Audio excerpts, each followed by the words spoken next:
Process starting. Boom. Hey, everybody. Welcome to Hash Church, episode 27. Whistler Blackcomb with my good buddy Devin.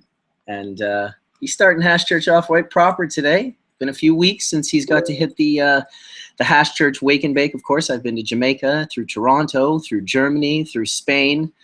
I definitely want to start out by saying thank you to everyone that was concerned for me. When I left Barcelona, of course, you guys have probably heard the terrible news that happened. A gentleman decided to take his own life, and he decided he would fly his plane. Boom. Hey, everybody! Welcome to Hash Church. Hey, it wouldn't be Hash Church if I didn't do that. That's 27 times for me. Yeah, I felt sick to my stomach anyway when I landed. My phone blew up. Tony and many other people were blowing me up hard. Find out what was going on. I'm happy to say that I was not on that plane, but I'm very sad and sorry for those that were on that plane and that lost their lives leaving Barcelona that day. Hey, welcome, Etienne. Hello, Mark. How are you, buddy? I'm doing good.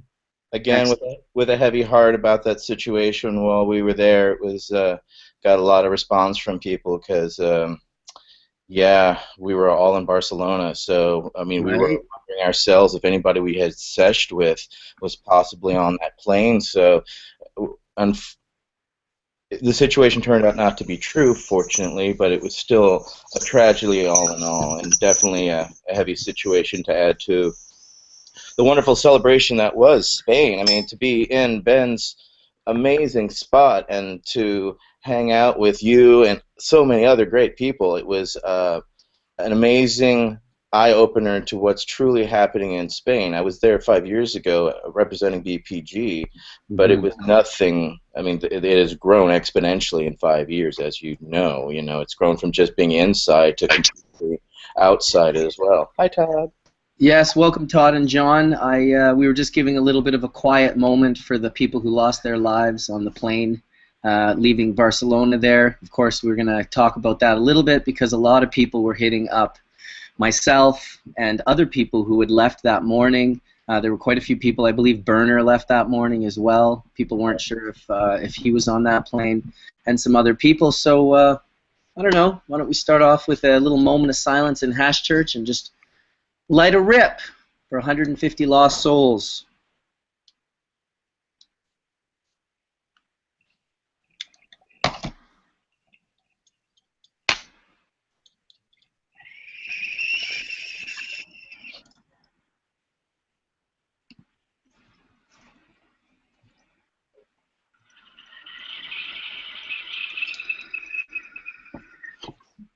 Oh my goodness. So, on a lighter note, how is Amsterdam, Todd and Lauren?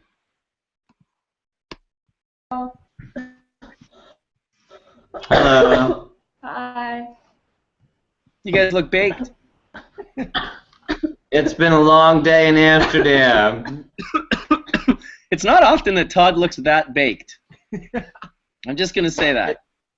It's 6 o'clock at night in Amsterdam above the Hash Museum. You kind of got this bedhead thing going on too. I love it. Like, you are baked, bro. Let's all try and get where Todd and Lauren are. We need to get where Todd and Lauren are. And I'm not making fun of your hair by any means. Someone with hair that looks like this does not make fun of hair. And Etienne's not making fun of your hair. Johnny B's not making fun. I had a shower this morning. Hey, have a good day. I did take a shower this morning. Awesome. But we've been getting high today at the greenhouse. I mean, at Bulldog. God, we got so high we forgot where we were. Really? You went to the Bulldog, like the strip of Bulldogs near the dam rack, or over in the Liza Plain? Well, I got to have drinks and hang out with Hank on Friday because he's going to be a sponsor of the THC Expo. And then today I hung out with Jack at the lead supply on Friday, and then today I was at the hotel, which is beautiful, man. You know, I've never gone into the Bulldog Hotel until today, and I was blown away, honestly. Now, you're not talking about the private apartment of the Bulldog in the Liza Plain, are you? No, not in the light supply. No. Exactly. But over here, I'm in the red light district. I'm just above the Hash Museum today. It's right next door to the Krasnopolsky. Where you were staying last time. You're just right on the other block on OZ. Yeah, we're right next. We're almost very close. Dude, they have a downstairs area that is absolutely beautiful, man. That pool table, great atmosphere, awesome food. And the way they split it up is they sell the grass and hash downstairs, so that upstairs they have a normal bar. Now you know how I found really that amazing. place. How I found that place was one time when I was staying at the Krasnopolsky. There's a little courtyard in the middle of the apartments, and if you've ever come and visit me at my apartment, I often take people this back way that's just like through the kitchen and through this weird little side door and up these stairs. And in that courtyard, there's a window against the back wall, and if you look through that window, it's basically the downstairs at the Bulldog. Wow. Yeah, I remember seeing it one day and being like, what the fuck, this place looks cool. Like, got a pool table in there, there's like tons, it's always packed full of people. And when I walked around the front and realized it was the Bulldog, I was like, that definitely surprised me. Hey, welcome Tony Verzura and Horatio Delbert in the house. We got Dabs over Denver. We got, geez, I don't even know. Horatio's a man in many hats these days. It's hard to pick one. Just give him one. Oh, Tony, is that the gorilla? That looks like Shatter. Doesn't it? So Tony's been adding terpenes to his rosin and creating terpsen. Terp rosin. Well, we've always got a forward ever, backwards never. I have to say, I know a lot of people were upset last week when we spoke about rosin for the entire Hash Church. Guaranteed it's going to be a topic today because it's the newest thing that we're all doing. So, of course, when it's the newest thing that the people are doing, look at that. That is ridiculous. That's awesome. Well, it was the first time I got to try rosin, and I've had a dispensary for 15 years. So it was actually fun to actually be exposed to it and to try something new altogether. Who's got the dog? Nice. Good on the muting, Fletch. That was some proper muting right there. I know I'm always bitching, but I'm going to give props to Fletcher with how quick he was on his mute button there. We all need like just a really quick, like, you never know when the dog's going to erupt or when the wife might be yelling at you. You know, what I also think is that, I think it's cool that you've got a panel of people in the industry that care about, the ultimate purest resin. So then there's also, there's a lot of influence out there in the world, and if there's safe way to create and extract resin from flowers, 8 to 10 grams of flowers to 1 gram of concentrate, and you can do it in a very safe way at home. I think it's kind of neat and cool that everybody on the panel is pushed hard to explore it as far as we could go with it.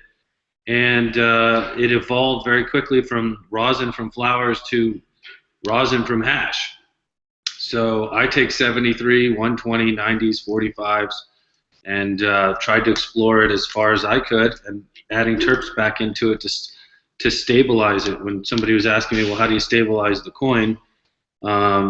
It's just we're still tweaking with it, and I think that it's still got a little ways to go. But as far as taking something that's like as pure as that, I mean, that's glass. Yeah. As clear as it gets. It's the closest thing I've ever tasted to like a live resin, where it tastes just like the plant. I wouldn't say that.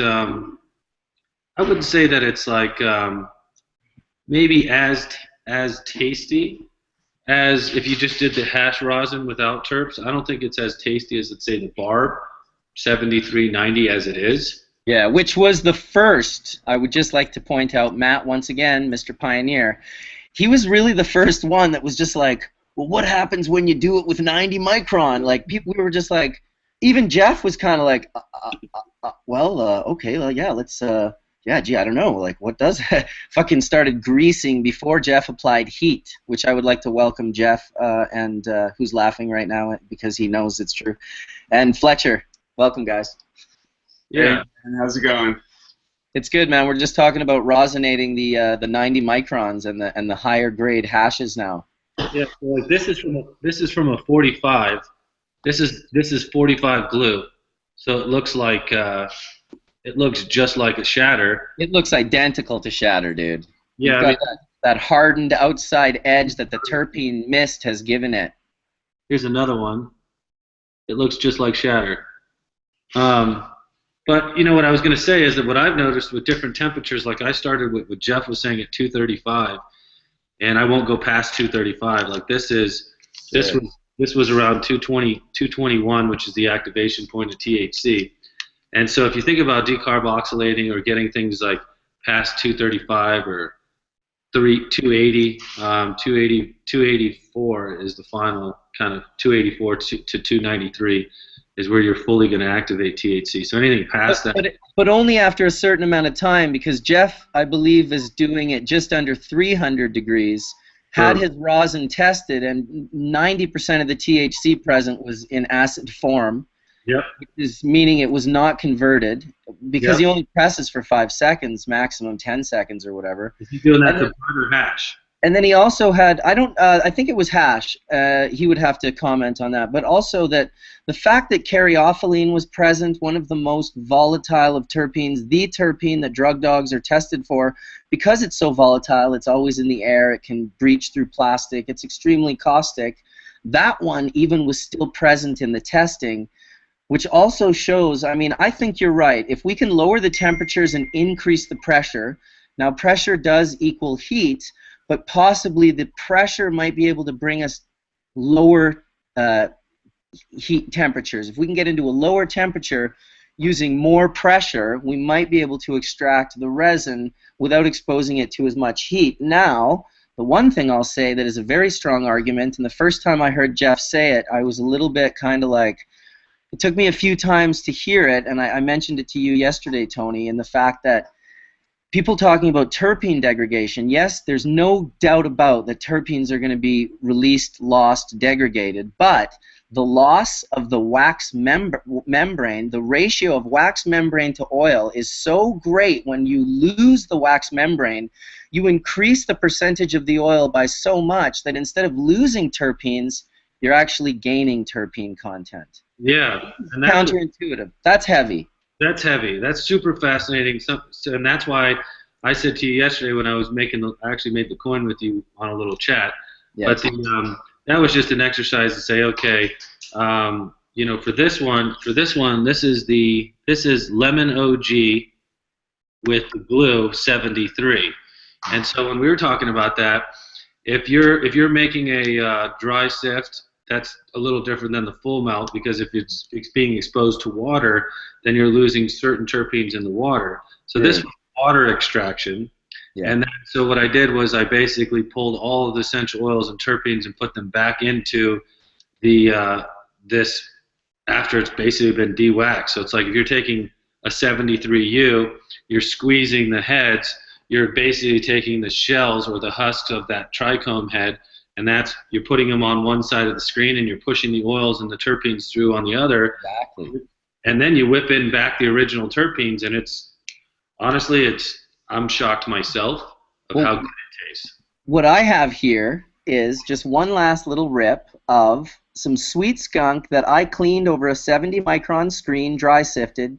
And this was the stuff that went through the screen, meaning it was what I would consider contaminant.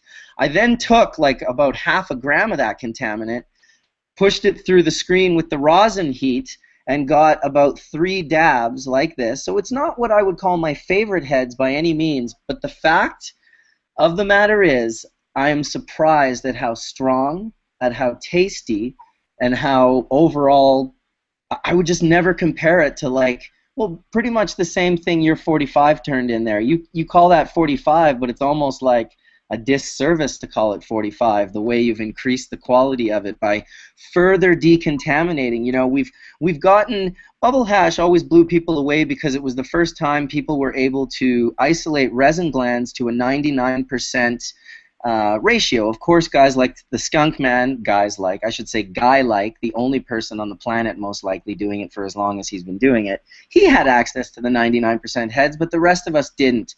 And that's what water hash really, it took things to this next level. People used to pass out when they smoked it. It was so strong because they'd never smoked a decontaminated product so close to what I would call the unadulterated cannabinoid high.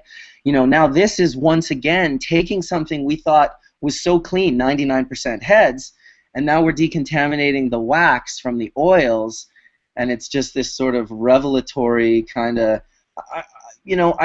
I'm not sure what we'll learn in the loss of that wax membrane. I know that from a smoker's perspective, which is pretty much what's led me through all of this in all these years, I'm not hitting rosin every single hit. I'm still hitting dry sift and full melt, but I'm having a blast playing around. That's what I'm most excited about this, that I feel that there's going to be new discoveries, and it's why we keep talking about it for those that are like, oh no, they're talking about rosin again. Well, and the other thing is we've always talked about is terpenes as modulators. So we know, so a lot of people don't maybe understand this, but pinene and limonene will actually interchange based on temperature. So there's actual temperature points in which the terpenes not only degrade, but they'll actually transform into the other element.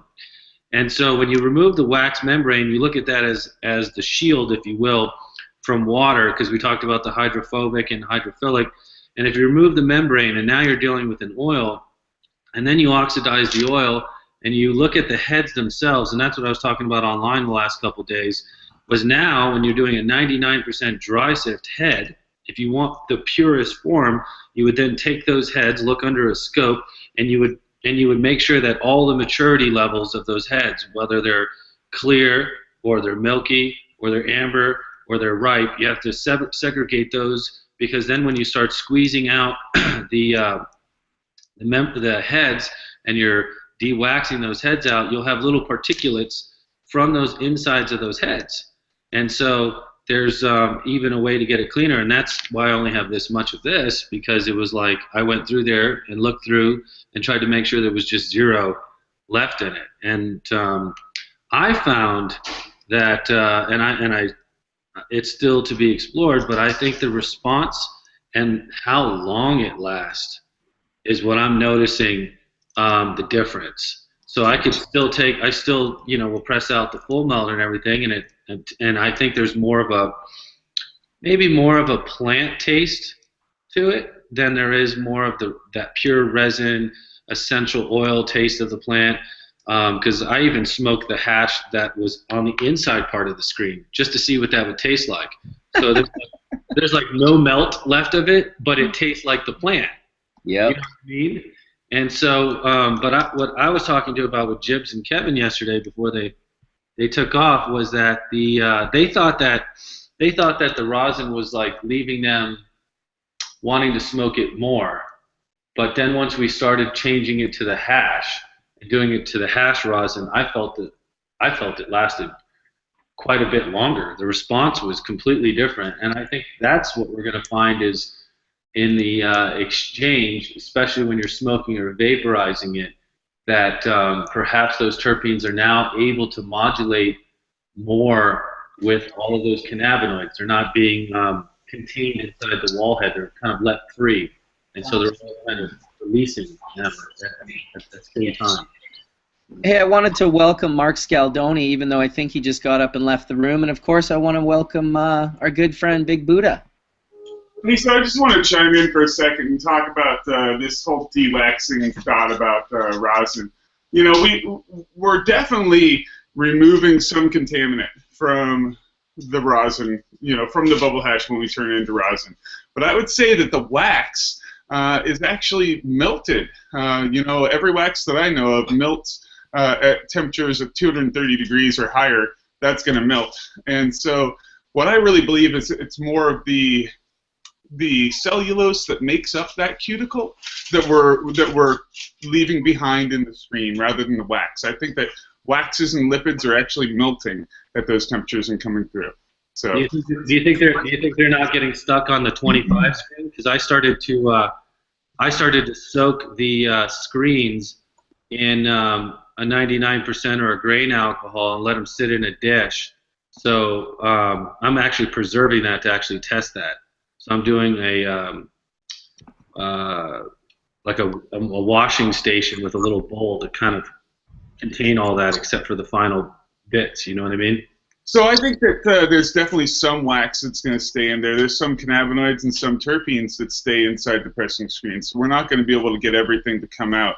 My point is, a lot of people are calling this de-waxing bubble hash, and I think that's a little bit of a misnomer, and that we're removing the stock and things like that are contaminant, plant material, and any cellulose that may construct the head. That cellulose membrane that kind of holds the head together. There's definitely that outer shell has some constituents that are not going to be liquid, but the waxes and lipids that kind of make up the whole scenario, I just believe that they're coming through for the most part. Some will be held behind.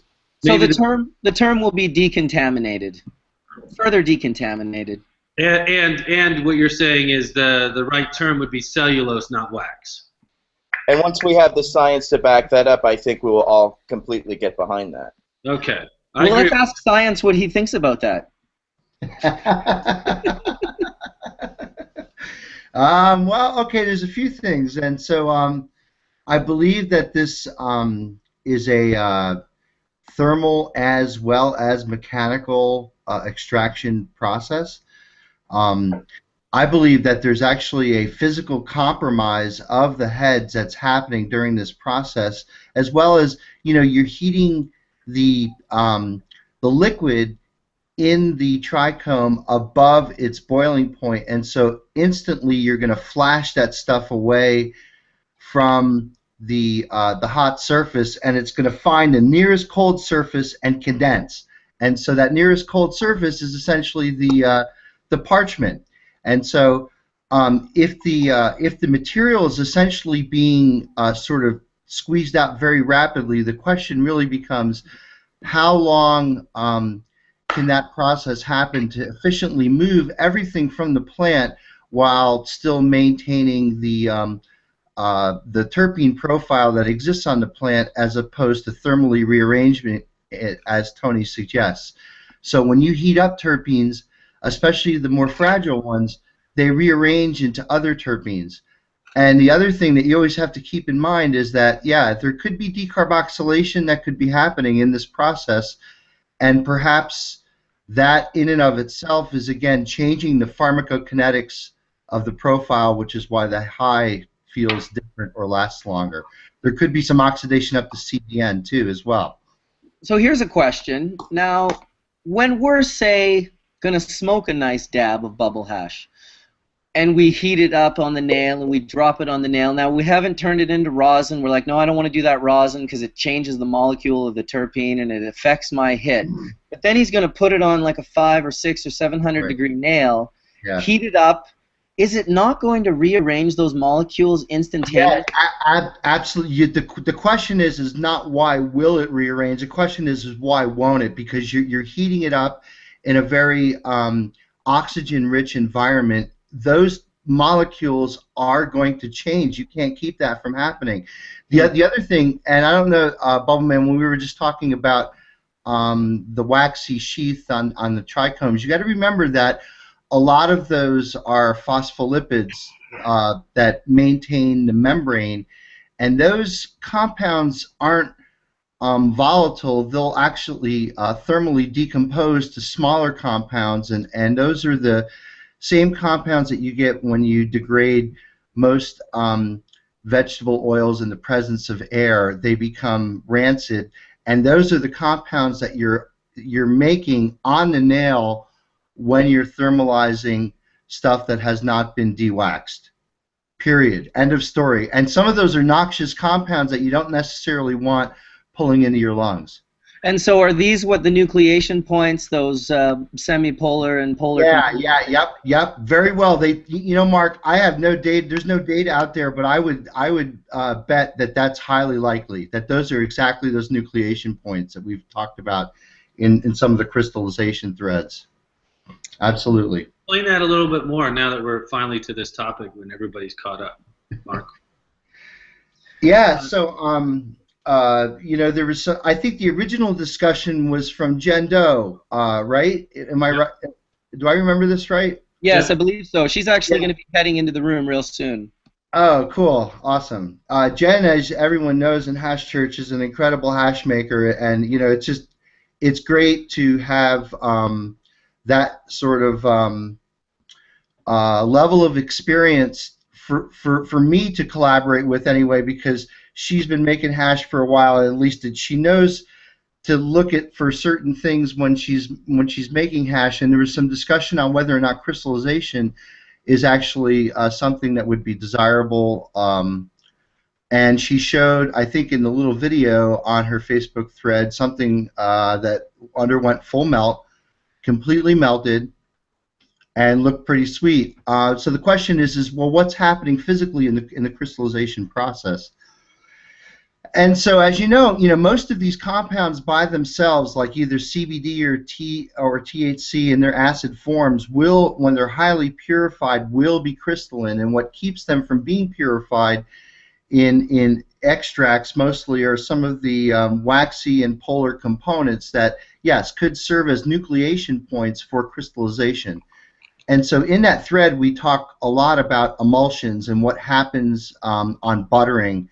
And the process of basically when you concentrate a cannabis extract which is not water soluble down to a point where the trace amount of water that is present in the extract is going to start interacting to start making a second phase, the polar components that are in the extract can serve as what are called surfactants, or soap-like molecules, to help stabilize the emulsion. And that's what you're seeing in a butter, is you're seeing an emulsion just like cooking butter, which is an emulsion between a fat, the fat layer and the water layer of butter, and it's the polar molecules that are in there that sort of stabilize that emulsion. So oil and vinegar is also an emulsion. When you shake it up, it becomes one phase, but quite quickly it'll separate out into two phases. So some of the polar molecules that you find can basically compatibilize these two phases together. And again, a perfect example is milk, where you have a lot of fat that's infinitely soluble in basically a water-based medium, which is milk, right? You can infinitely dilute milk and it will never oil out. And that's because, again, there are molecules that are in the extract that help solubilize the fat in water. And so how this relates to hash and extract is that the phospholipid membranes that the waxy coatings are made out of, and what you get in an extraction, or if you were doing a dry sift, these are things that, again, will thermolytically decompose when you heat them up. This is the same type of thermal degradation chemistry that makes oils go rancid over a longer period of time, but just exposed to air. So all of these molecules will react when you heat them up. The decarboxylation and the thermal vaporization of THC into the mucosa membrane is certainly a very powerful, quick, rapid way to deliver THC. You got to remember that CBD, especially going through the gut, can be metabolized into other metabolites. So it all depends on your method of delivery too, as well. Well, thanks for the knowledge drop, dude. What did you guys think of that? That was just wonderful. I mean, man, we're starting Hash Church off strong. 475 people right now are like, shut the front door. What did that guy say? Hey, got a question. Shoot, God. Does anybody think that the trichome exerts any of the terpenes? Or is that trapped in that waxy layer on the leaf, the cuticle layer, that we kind of de-wax sometimes of? Anybody? Yeah, so any solvent, like if you had hexane or butane or any of these hydrocarbon solvents, completely melts those membranes and solubilizes those compounds, Todd. And I think the other thing that you always have to keep in mind is that, again, depends on how long that process is. I mean, I don't know if any butane extractors have any experience on changing the residency time of the solvent would certainly depend on, you know, whether or not you can get to all of the trichomes and dissolve everything. No, it wasn't an extraction question. It's a secretion question, because technically, if the terpenes are not being excreted by the trichomes, and we're only harvesting trichomes, we're leaving behind a great amount of the terpenes that the plant produces, because I would argue that the terpenes are in that waxy cuticle layer that's all over the leaf material and the bract and the parts of the plant that otherwise are not trichomes. Yeah, because if there's membrane is holding in the cannabinoids, then is that membrane secreting terpenes? And I would say it's not. Yeah, well, we need to actually see science of the actual rosin and what's left over to actually see what technically is still left over. And I do agree that if THC, when it is ingested and how it's ingested, does turn to a hydroxy metabolite, why wouldn't CBD and some of these other chemicals also go through different chemical changes depending on ingestion and what along with ingestion, especially if it's an edible? Yeah, they do. They do. You can't keep that from happening. But to go back to what Todd was saying, I think he was saying is, you know, the terpenes are ubiquitous throughout the plant. They serve a variety of different purposes, and in fact, the biosynthetic machinery that makes terpenes is not just localized in the head of the trichome. It's everywhere. Those molecules are required for plant metabolism, for uptake of nutrients. Yeah, I mean, the biosynthetic pathway that makes terpenes is one of the fundamental pathways in plants that makes not only protective molecules, but molecules that are used in the structure and the strata of the plant cell itself. So Fletch and I have been noticing that when we look at cannabis under the microscope, you know, you see the bulbous trikes that are on the surface as well as the trikes that are on the capsid stalk. And so, you know, really when you're making hashish, bubble hash 73 micron, that's going to be just the heads that are on the stalk. But when you look deeper down below, there's all these tiny, I mean, they're not even perfectly round, some of them. Some of them look like little shards of crystals, basically. And what we believe, and we don't have any scientific proof, but that's where a lot of the smell is that is in a really smelly cannabis strain. I mean, we notice it on like OGs. There's way, way, way more. I mean, like 8-to-1 ratio of those little heads of the microtrikes to the 73 micron size bulbous trikes. And so, you know, what I've been thinking is, you know, with the flower rosin, by having it pressed from flower, you're actually getting more terpenes than you would have been able to get without having, you know, by pressing it from hash. So right, yeah. I mean, basically, what I've seen, you know, for the last 10 years, I've taken single strains, single clone varieties, and seed varieties, and extracted them with bubble bags. And I've noticed over the years, after about 5 years, as I moved away from the stock trichome varieties more and ended up in a lot of the greasy stuff, right? All your OGs, Schroms, chems. Some of the chems produce well. Sour diesel does well as well. But after buying a microscope, I don't know, 3 or 4 years ago, I really started looking into the different types of trichomes on the surface of the plant. And there are stock trikes. There's definitely the non-stock trikes. And then, to be honest, I'm not positive exactly what it is on the surface of the plant, but on the very surface of the plant, there's these tiny, tiny microtrikes, you know, probably less than 15 microns in size, and they're everywhere on the greasy strains, not as much on stock strains like White Rhino and stuff like that. That's always produced great bubble hash for me. These strains don't produce, even though the herb tests out 25% THC, it won't produce bubble hash, period. Or at least not large volumes of, you know, 70 to 160 micron, even though I look at that material under a microscope before I even wash it, and I know the resin's there. It's just being lost in translation somewhere. And I know Cuban also had this problem when he ran some of our trim for the Legends entries or whatever.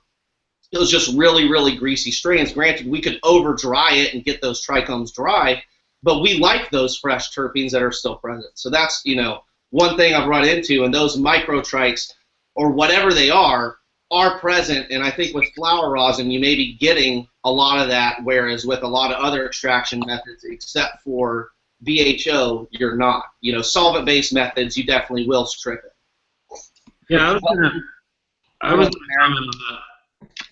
So I got something interesting for you. I think what Jeff's saying is pretty interesting because, and what Fletch is saying, because that's where it comes back to when you're talking about the different levels of the bigger heads, the medium sized, and then there's just the resin and essential oils that are on the plant. That's why I went to the terpene extraction. However, I do have CBD rosin. So this is CBD rosin, and this is from CBD plant material, not from hash. And so we haven't tested this yet. And I think what Jeff's saying is pretty interesting because if you take the plant itself, and you know you have these different layers of the way that the plant is building upon its cannabinoids and terpene sequences from the surface of the leaf on up, and you know that CO2, butane, and water have different polarity poles on it. What's actually happening when we're just taking the whole plant? We're smashing that plant. We're doing it under the 121 degree mark. So now we're not even activating it. And now we're pushing out all the essential oils. We're pushing out everything that plant has to offer. And what if this shit's right here? Because this smells identical to CBD oil. In fact, it smells better. It smells exactly like better. Right. That's exactly what we're seeing. We're seeing the exact same results, Tony, you know, and I really think that it is those microtrichs, and this is, you know, I've been telling people about this for years and no one really believes me till I show them under the microscope that there is all this resin that is not in your stalked or you know, surface bulbous trichomes. I mean, yeah, they're bulbous. Those trichomes are bulbous. The ones you're talking about that have no stalks, that are just on the leaves, those are bulbous trichomes. That's not what I'm talking about. There's these little tiny trichomes that are much smaller than those bulbous trichomes. I've photographed them with my camera. They are bulbous trichomes. Yeah, there's but there is essential. Oh, I don't know what like I'm saying, I don't claim to know. Yeah, well, it's Rob writes about them in the book Hashish. Yeah. Well, the strain I'm dealing with here right now, the Haley's Comet, I was talking with Cheryl about this, and this is this high CBD strain, and I've been trying to make rosin with it. I'm getting nothing. When I try to dry sift it, I get very little, which you know, Mark. I did that one little hit with you. And with the bubble hash, same thing, but yet it's so fragrant and it helps us young girls so much, but I can't get any extractions from it, and I find that very puzzling. Have you tried coconut oil? Pardon me? Have you tried coconut oil?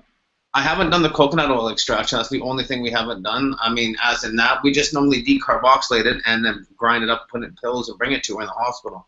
I bet you it'll concentrate in the coconut oil. We were able to get it. Yeah, I haven't gone to that extent.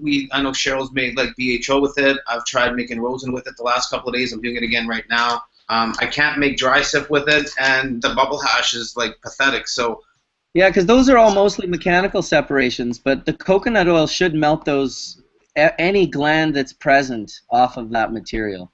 Yeah, I'm gonna try the coconut oil extraction. That might be the next product. Safe and efficient. What you're talking about, one thing I'm seeing is, well, that's one thing I'll be trying to do is get that resin from this particular plant. So I find it very interesting that maybe it is, and we'll do the coconut oil next. And then there's coconut oils has its own polarity too, but so remember the other day we were talking about talking to this new guy Yarosh, this PhD with biology and microbiology that just joined our team, and he was talking to us about different strains have different recessive or genes that will express, and I talked to Jibbs about this yesterday. And generally, the plant itself will lay the grid out of trichomes and where those big bulbous heads and stalks will be, and they're generally laid in a grid if you look at it under a microscope. And then once in a while you'll get a gene that expresses to where instead of them giving their equal distances apart from each other, these little stalks that spread out, let's say if we were looking on the big macro level, these stalks would be, 5 feet apart from each other in a big world. And so now sometimes you'll get a certain strain that expresses a different type of gene that isn't very dominant in the plant, where the stalks will then fight for that space in between the stalks. So instead of them being 5 feet apart on a grid, now all these stalks are fighting for the space in between. And so Jib's told me he's come across a couple of those strains before, and it's very difficult, interesting enough, very difficult to get the stalks separated in a water extraction, because what's happening is you've got the stalks that are fighting for every which way, and it's like a whole bunch of trees growing on each other versus, say, a forest of trees that perfectly spreads out. And so I think that as we study different strains and the different expression of these different types of strains, CBD versus THC, and the reason why they extract differently better in different categories will be a combination of how the formation of those cannabinoids are spread out or not, and the different layers of being on the top of the stalks versus the oil surface area of the plant. But I do think that this has a future, though, with CBD material and whole plant material, especially with fresh plant material. So now, as John's, I'm sure, and I started doing it with material too. But if you start looking at, especially CBD material, and especially for the people that are home and trying to grow CBD, and they're trying to grow CBD-rich strains, even I would say even one-to-one strains, because those are going to give you the best chance, because you don't know if like pure CBD is really your miracle, your one. So if you just could get yourself, if you're a home grower and you're in a country and it's not legal and you're growing one-to-one, this Rosin Tech has a very strong potential of being able to help the home user extract CBD oil, whole plant, fresh whole plant CBD oil, and like Bubbleman said, combining that into a coconut oil like this into a coconut oil will spread that medicine out. And so now, the people that are really in need and at home, and there's kids at home and they're just struggling to get stuff, I think it opens up the gate a lot more for global healing, in my opinion, and I think it needs to be explored even further. So I'm interested to see how far this really goes, especially with the CBD material. That's my 2 cents. Like that. I believe that through the plant cycle too, Tony, we can take that fresh plant out and start getting to the ratios and finding when the cannabinoids develop and being able to now harvest in those days and be able to start playing with different profiles for the home user. I was just, by taking fresh frozen bud, I was just pressing it out, just playing with it. It was a little milky, but I was able to actually get resin from fresh plant matter. I was playing with it last night. It's not going to be the way I'm going to go, but I'm just seeing how much more research we can do with this. It's a lot of fun. I mean, if I can start taking down plants on day 37, day 39, day 45, when the cannabinoids are being developed, we can start taking those ratios and mixing them with day 60 and bringing things up and being able to start maybe taking a better look at into helping people at home all the time. Like, you can have a lot of fun with this. I'm totally stoked on it, to be honest. It's like thumbs up, big time. Well, we got 541 people. I think it's time to smoke a bowl. There hasn't been that much puffing going on because people have been dropping the nollies, and that's always appreciative. People love that, but I think all 536 people watching right now should light up their spliff, light up their chalice, because we're going to smoke down Buckingham Palace. Yeah. Peter Tosh lyrics, for those of you that don't know. For the rest of you, bubble on. Here, I'll see if I so we got a little picture. It's not the very best because it's on an iPhone. We're going to display up here. I saw that, Jeff. Yeah, but basically, we've got a picture of one stalk that has a gland head on it. And then there's all these little tiny white spots, which you can see a lot better when you're actually looking through the microscope, but it's what we're talking about. Bulbous heads. Yeah, well, okay, so we looked around also, and we found some bulbous heads that were on the surface that were non-stock bulbous heads that were slightly smaller.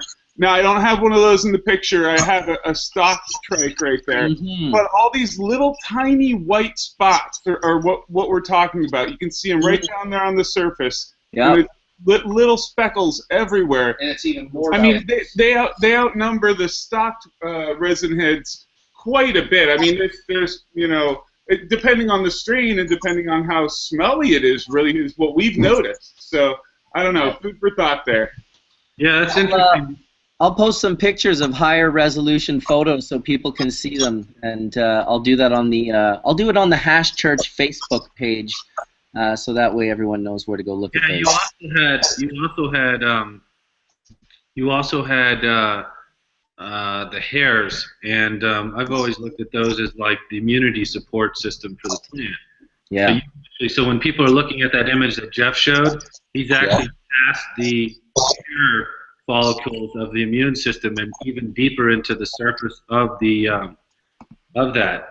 And so when you're getting in close like that, because I use a 2000 plus microscope, it goes 2 to 10,000, Yep. and then you have fiber optics that come underneath it. You have to be careful with light as well. When you're, he's photographed him too. Whoever that is on the far, that's Bubbleman. Okay, so that stalk, that hair, he's actually, what he showed us is the images on the top portion where that, in between that hair and in between the stalk, he's actually got that close. So do you see the anthocyanin inside the cystolith hair? Yeah, I do. And I've also taken a scope of 2,000 of just the cross section of that head, and I've shown that to you before, Bubbleman, and it looks like a brain. It literally has the circuitry and the look of a complete brain. Man. Inside the head.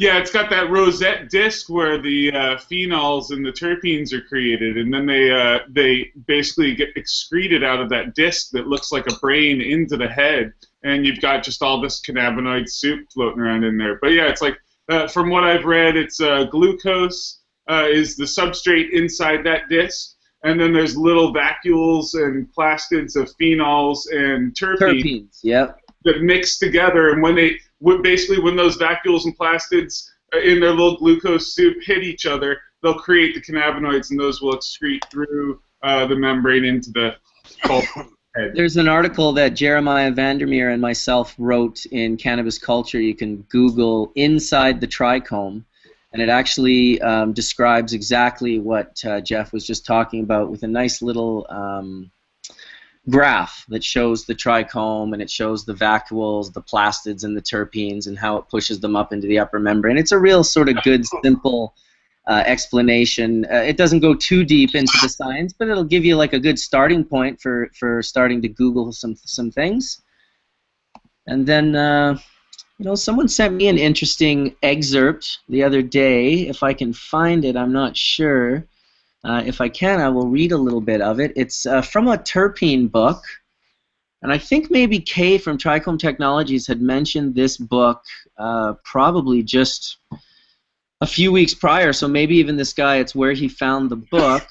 Not sure if here he is right here. So he found this information in a few books. The one book was called Flavors, Fragrances, Pharmaca Pheromones by Eberhard Brittmeyer, and the second book was A Fragrant Introduction to Terpenoid Chemistry. Both extremely interesting books. If you can check those out, I'll put the titles of them in the Hash Church Facebook page. That second book was by the author Charles Sell, and he just kind of gave me a few little pieces of information, and I'm going to read them off, and hopefully it can instill some conversation.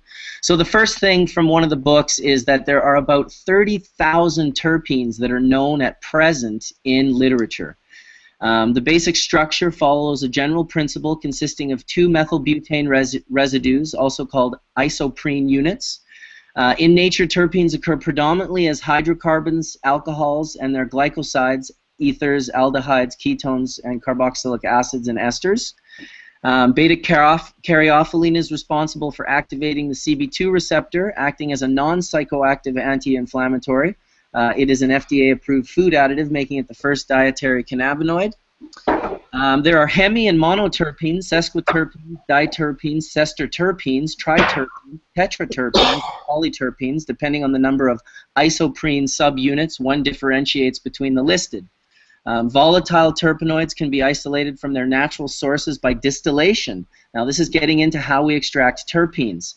Distillation can be done in 3 ways: dry or emprymatic distillation, steam distillation, and hydrodiffusion. So dry distillation involves high temperature and is usually reserved for the highest boiling of the oils, typically those from woods such as cade and birch. Not so much effective with the terpenes we're seeking out that are much more volatile and easier to access. Steam distillation, which is the presence of water in the method, lowers the temperature of this process, thus much less degradation than in dry distillation. However, some degradation does occur as the process can reach 100 degrees Celsius. For example, tertiary alcohols, particularly the higher boiling sesquiterpenoids and diterpenoid alcohols present in the plant, often dehydrate in the pot and distill as the corresponding hydrocarbons. The steam distilled oil is separated from the water by means of a Florentine task, which separates them based on their differing densities. Now, hydrodiffusion, which is the one that I have a little bit more interest in, is essentially a form of steam distillation carried out upside down or inverted, since the steam is introduced at the top of the pot and the water and oil taken off as liquids at the bottom. The plant material diffuse through the cell membranes into the steam and are carried to the bottom of the still by the descending flow of condensate. This efficient technique saves energy because it's not necessary to vaporize the oils. Keep that in mind, guys. Yeah, I think that's enough. That's quite a bit of information from those 2 little books. And if anyone has anything they want to say about that information, the floor is yours. Thank you for the sermon, Bubbleman. Yeah, just, you know, one of our followers, one of the people that watch Hash Church, he goes by, what was his name? It was, I can't even remember now, but thank you for passing that on. Thank you for passing those books on. If you guys have a further interest on learning about this information, like I said, I'll mention those 2 books by title and author in the Hash Church Facebook group. Come on, Mark, I know you're holding back.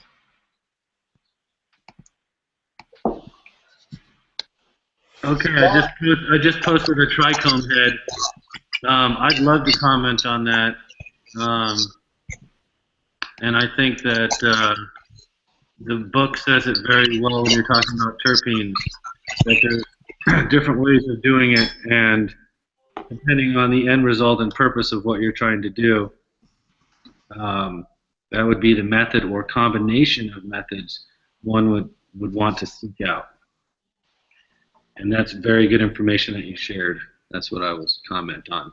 But I did post a cross-section of a head in Hash Church right now. Excellent. Is that in the Hash Church Facebook group? Yes. Horatio just liked it. But it's, yeah, Horatio is on Hash Church. He's already seen it. I'm in. I'm looking right now myself.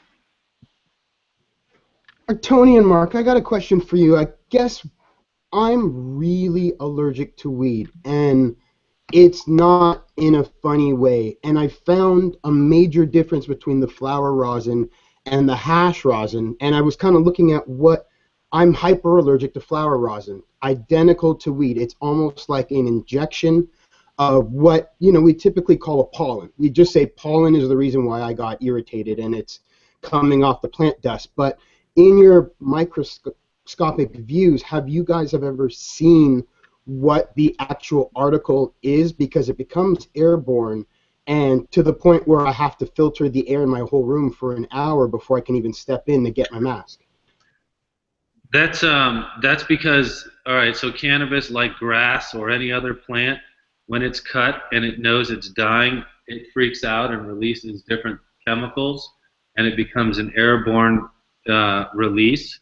And so what happens is it's not just the cannabis, you're allergic to the chlorophyll and the way that the plant is reacting, in my opinion. Mark could probably talk a little bit more to that, but the exposure to that live plant material and what it's going through is what's causing the problem. That is probably why you have a better reaction to your limonene extraction, and why you gravitate towards more concentrated oils or separated plant material. Yeah, so an allergic response is a manifestation of your body's immune system reacting to some type of environmental insult. And so typically at the molecular level, that's what's called the antigen-antibody interaction that then starts secreting all kinds of chemicals that histamines and prostaglandins and derivatives of arachidonic acid that result in the allergic response, you know, smooth muscle contraction, making it difficult to breathe. If you break out, that's an inflammatory response, again, due to some of these arachidonic acid downstream metabolites that happens, again, as your body is feeling that it's under some type of environmental insult, that it has to do this to protect itself. And so the nature of that and cannabis, I'm not sure, but typically, generically, any type of pollen that has a protective coat, these protective coats are developed over evolution, again, to stabilize the pollen so it can find its place, and most of those, again, don't necessarily biologically degrade, but the interaction, again, with your immune system generates the allergic response. And tell you the truth, Horatio, I don't know that there's been a whole lot that's been studied on that in terms of allergic responses to cannabis. I'm not aware of much of that. I'm not aware that that's been studied at all. I have very much similar problem, Horatio. I'm practically deathly allergic to weed for the most part. I can barely touch plants. I can't trim. I can't do anything like that anymore. And I was talking with the doctors, and because in Colorado they've had a lot of people that are showing allergies to weed, they're actually starting to work on a cannabis serum, which is part of like immunotherapy treatment. Not that that's applicable. I'm just saying they are starting to do studies on it now that it's becoming a legal industry and people are coming to the doctor with major issues, like I have. Well, they can come forward now because they don't have to fear any repercussion because the legality no longer. I did before even. Right. Yeah, they're definitely talking about it now. If they would just stop using Mississippi to let them help them find the solution, that'd be great. Sure. Yeah, Mississippi's definitely not dabbing on the rosin. No. You know, they grow 41% cannabis, though. 41%. Worst pot I've ever seen. I actually have some of it. If you guys want to see it, I have some of it. As Etienne just said, it's the worst pot he ever seen, and he runs like the Berkeley Patients Group, so I'm guessing he's seen some pot. Well, 20 years ago when we were on Hemp Tour, Elvie came along with us, so we got to see her pot firsthand. Now, it's changed over 20 years, but back then it was 3 to 4%. Yeah, it was ground plants, right? Yeah, anywhere we went, it was Mexican grown. So ground plants, didn't they just grind up stalks and everything? Yes, yes. And they wrapped it, they put it in a Pall Mall, they bought an old rolling machine, and they roll these things, and it come in 300 to a tin. And it is obnoxious. It smells terrible. If your dealer presented to you, you would walk away. Dude, Irv smoked the shit out of those joints. But it's gotten better. I mean, over the years. Back then, her stuff was 10 years old. She was only getting, and all the patients were only getting tins that were a product that was 10 years old. So as they've gone through those tins, they've finally got through fresher material. But for a time, we would only, when we were on Hemp Tour, we would stop at people's houses, and she would bake with cookies because she couldn't stand to smoke it. Terrible. I don't know. I've seen some pretty shitty weed up in Canada. Their medical pot. There was some stuff. I don't know, that was shown at Niagara Seed Bank, what the government was sending them, and I guess it was like just the whole plant grounded up. Have you ever seen that, Mark? Yep, I've seen it in multiple countries. It's the worst thing you can do. Dude, it's garbage, bro. Garbage. But don't get me wrong, I've seen loads of other crappy weed all over the world too. So like, yeah. Just throw the government in there with the rest of the swag. So I think the United States government is now contracting cannabis to be grown elsewhere other than the University of Mississippi. So once they start getting used to more modern grades of cannabis, they're going to see that all the money they've spent down at UMiss is a waste of money, and that program will end. There's another researcher up in Minnesota who is supposedly growing high grade and under license from the government. So yeah, I heard. There's actually a few sources. So this was Mississippi. There's 4 non-Mississippi grows that are commissioned by the government right now. Yeah, there is. And this was their tin can, as you were talking about. It tested 3% THC and 97% crap. And so their program was 300 joints a month. That's 10 a day. So their therapeutic dosing was 10 joints a day of 3% THC. And if you did the conversion,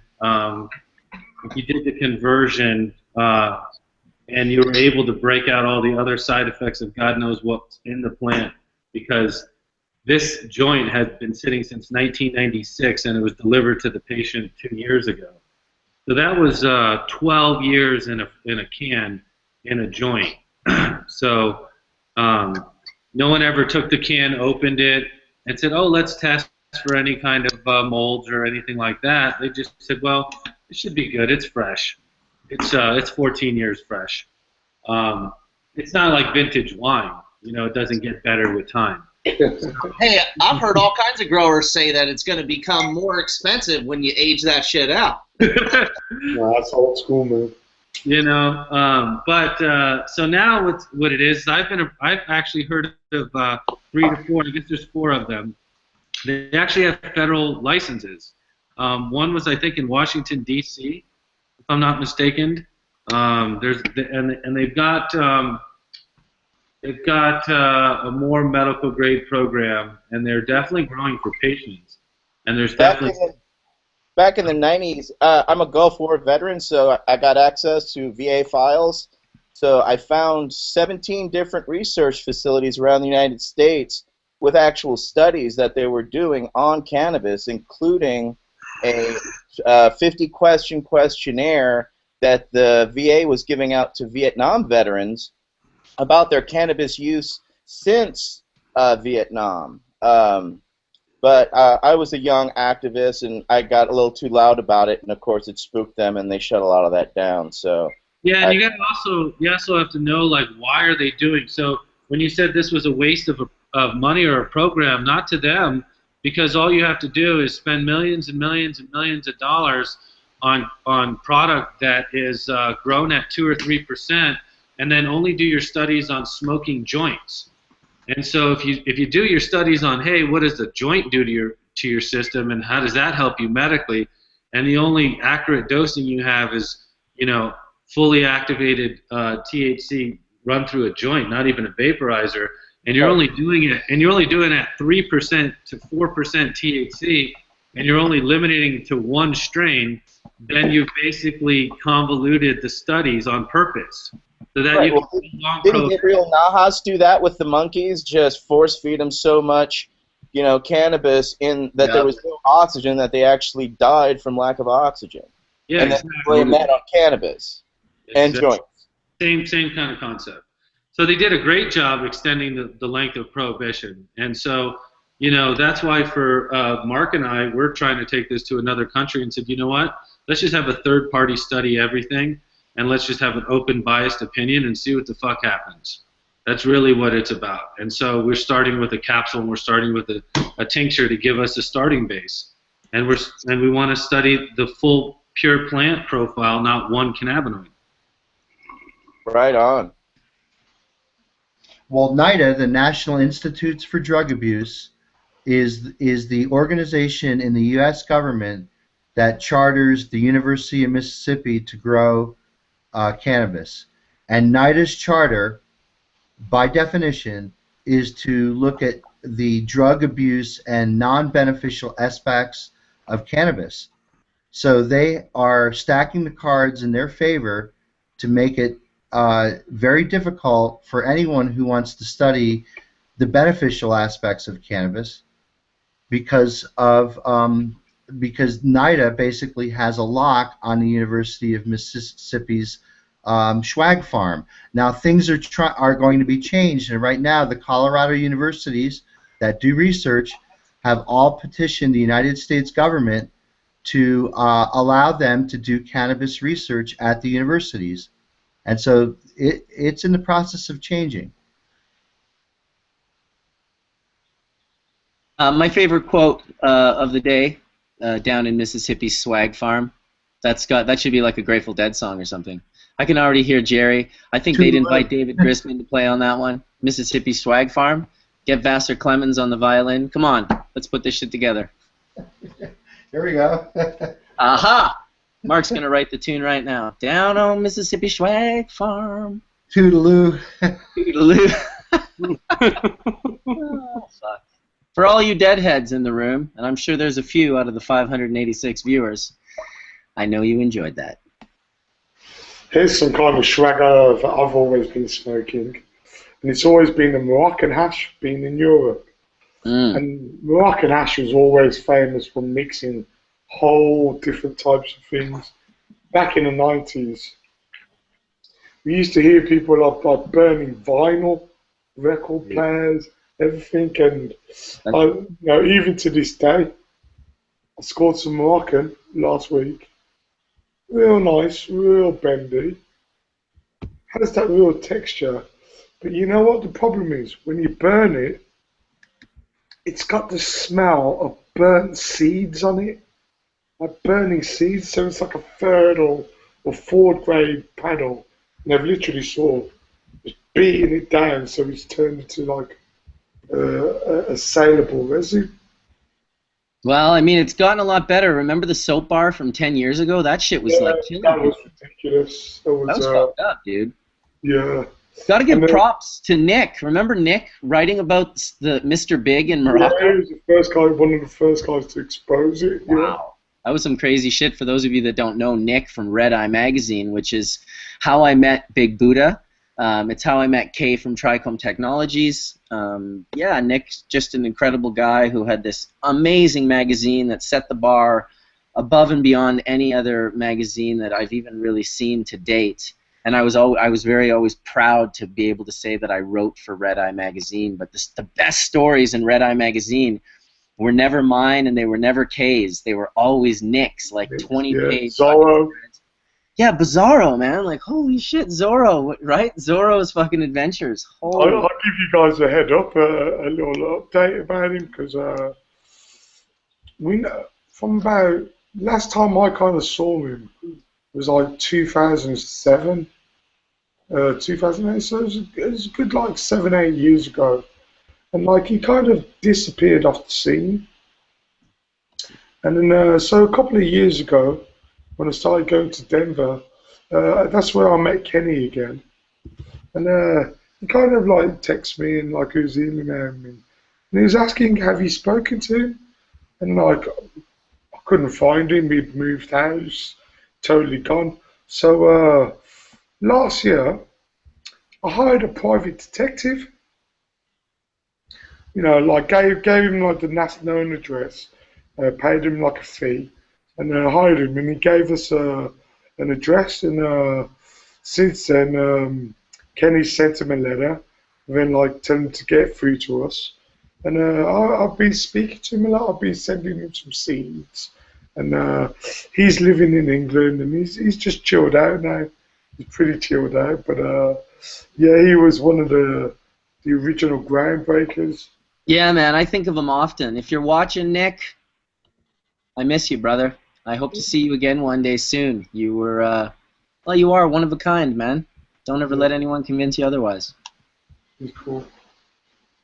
And well, back to the hash. He was one of the people who exposed, you know, the fact that what all the hash in Morocco is of certain grades already, and what people would do would buy the stock, and then they'd repress it somewhere in Spain, and that's where they turned it into soap bar.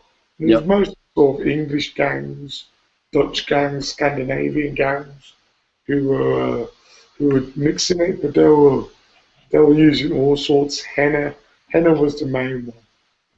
Yeah, that was the least of our worries. Yeah. Pretty terrible to think that people are just so... You know, one more reason why I love the idea of that unadulterated, unpressed, like, resin glands. If you can just get them in whole gland, you know, it's like there's no questioning what it is. I can press anything and make it look like a piece of hash with enough pressure. You was pressing hard last week in Spot. This time last week. Yeah, we were pressing hard last week, weren't we? Everywhere. Jeff was like my personal rosinator. He'd just show up. Yeah, absolutely. You had your own little space. He'd plug his shit in. He'd be like, all right, are we pressing? And then there'd just be a lineup of people, like a queue of buds. And it was funny because, you know, one guy would be like, here, check out my bud. Look how crystally it is. And we'd squeeze it and be like, get a dab out. Then some other dude would show up with a bud that didn't look as crystally, but we'd squeeze that and get like 3 dabs out. And it was this real sort of like mind fuck of like what people think is present and what's actually... I love any type of product that I use the term the Word of God, which I used to use for the bubble bags when people are like, oh, you know, I got great weed. Look at how great my weed is. I'm like, well, let's just run it through the bags and see just how great it really is. One thing about me, probably Aaron will find out, and you as well, last week as well, is what's so great about Spanabis is as soon as you pull out any kind of weed, it's like, the only way I could describe it is like you just killed like a zebra on the wild game, and you can see the vultures coming in, one by one, flying around, and that's what it is. It's like you pull out a little bit of bud, and all of a sudden you look around, you got like 10 people on you, 2 sets of like phones recording everything, and like dude, when Matt came over to our booth, he came over to the booth and he was like, hey, let's do some dabs of some barb, and he starts like loading my bowl for people, and I'm like, hey dude, be careful. Oh no, Matt, in the back. All of a sudden there's like 100 people at the booth, and Matt's looking over at me like, what did I do? I'm like, well dude, I'm wondering what you did. You just came over here, pulled out a 90-gram slab of full melt and started doling out fucking hits to like the people walking by. Like, you're surprised there's 100 people, 20 fucking cell phones, video cameras, film crews. But it's fantastic. Part about it all was seeing all the different types of hash that people had brought. You know, I mean, we got everything: Lebanon, Moroccan, Indian, Parvati. You know, but you know, I mean, there was this one sample that was Indian hash. I remember it really vividly, and we pressed it, and it just spit out green. It was like this chlorophyll, and it smelled like alcohol. It was like a chlorophyll nasty extraction. But yeah, that one was almost black. The weirdest one was the weed that was fresh that actually was blue. Yeah, it spit out blue. I still need to post a picture of that. Dude, that shit was blue. We were just like, okay, why is that blue? And the only thing I could come up with was that resin is gold, and that chlorophyll is green, and gold and green make blue. Well, this shit was blue, dude. Pigment in there. There's a blue pigment called azulene that sometimes is a component of the more purpley looking flower.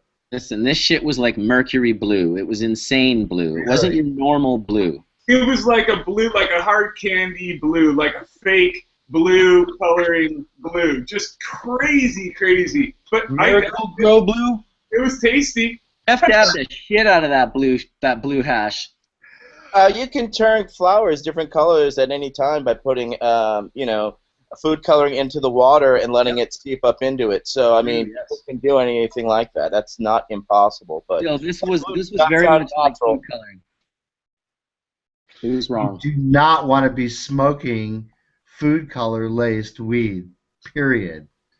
That's I think that's a valid Hash Church quote as well. Do you hear that, guys? The scientist says, "Don't smoke the food coloring." Word. On that note, I think we should smoke some hash. I got this fancy little Barcelona. I guess it's like a makeup thing, but I'm just using it as like a gas thing. You like that, Lauren? Talking about weed with flavouring, I can't remember what the name of the coffee shop is, but it's opposite on the Harlem Street, opposite the Dam Queen and Greenhouse. It's either like Popeye or it's one of these Moroccan dudes.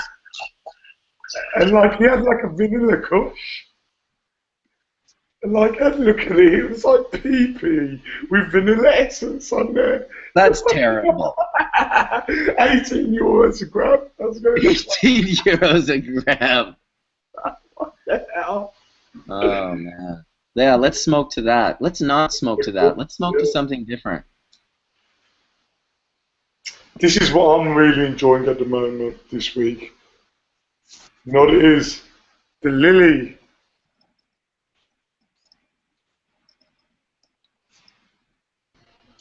Milo gave me the best grass at Spanabis. I'm just going to say that. Thank you. I had a cheesy morning, and I loved it. Thank you. It was cured properly. It had love. It was a nice bud. Yes. Thank you. Thank you. Thank you. This is the best one I've smoked, lily. Hey, and I just talked to a great authority who told me that trichomes do not exert terpenes unless they're broken. That makes sense. Yeah. Well, they must exert some when they're broken because makes sense. Water hash definitely smells like water-soluble terpenes in the water. But those are broken. Well, he dug on that too, though. He said water washes away terpenes, though. How does that work, though? And we're cooking them a little bit. If I could smell the terpenes on a plant without touching it, how's that? You know, they're evaporating away. But those are the volatility of the. Yeah, if you smell it, they're evaporating on. Yep. Think about it, Aaron. When you go into a warm room and you smell it, man, that's just them steaming off their terps. True. Truth be told. It's true. Yeah. The colder the room, always 10 degrees warmer than the ambient room temperature.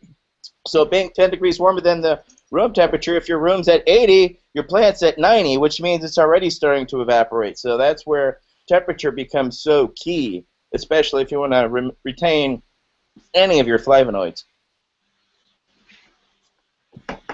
Hey, 609 people.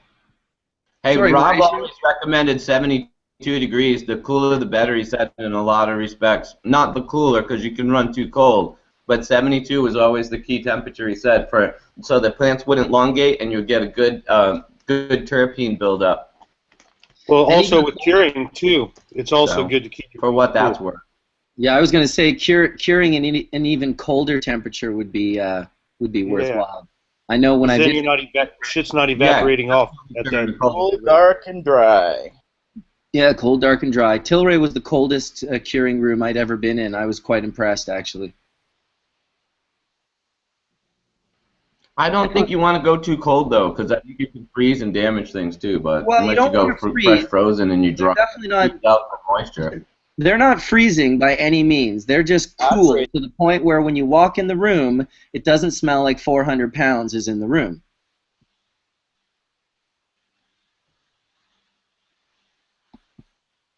Because, you know, you don't want to smell all those terpenes on your herb in the air. I mean, unless you don't want to walk into a room that smells like hay either. Go ahead, Horatio. Well, bringing up that point where Todd said, okay, the trichomes don't smell, and then you guys are like, well, how am I getting in my water? And then we go back to that point of what about the heads that Jeff is talking about that are not, that are all in a micro, you know, kind of like a array across the leaf. Well, I'm just looking at the fact the terpenes that I extract are of the kind that evaporate, very, very volatile. But the product that I end up with is like the weed you know. So I'm starting to think, 'cause that's what I was going to ask Aaron, how similar is, like if you grow a room of just one strain, how similar is the strain smell experience through the whole grow versus when it's dried, cured, and ready to smoke? Is it even related when you split the smells that far apart? I mean, I personally think if your flowers could smell the same way as they are fresh and taste the same way, I mean, I think it's pretty close to ratio.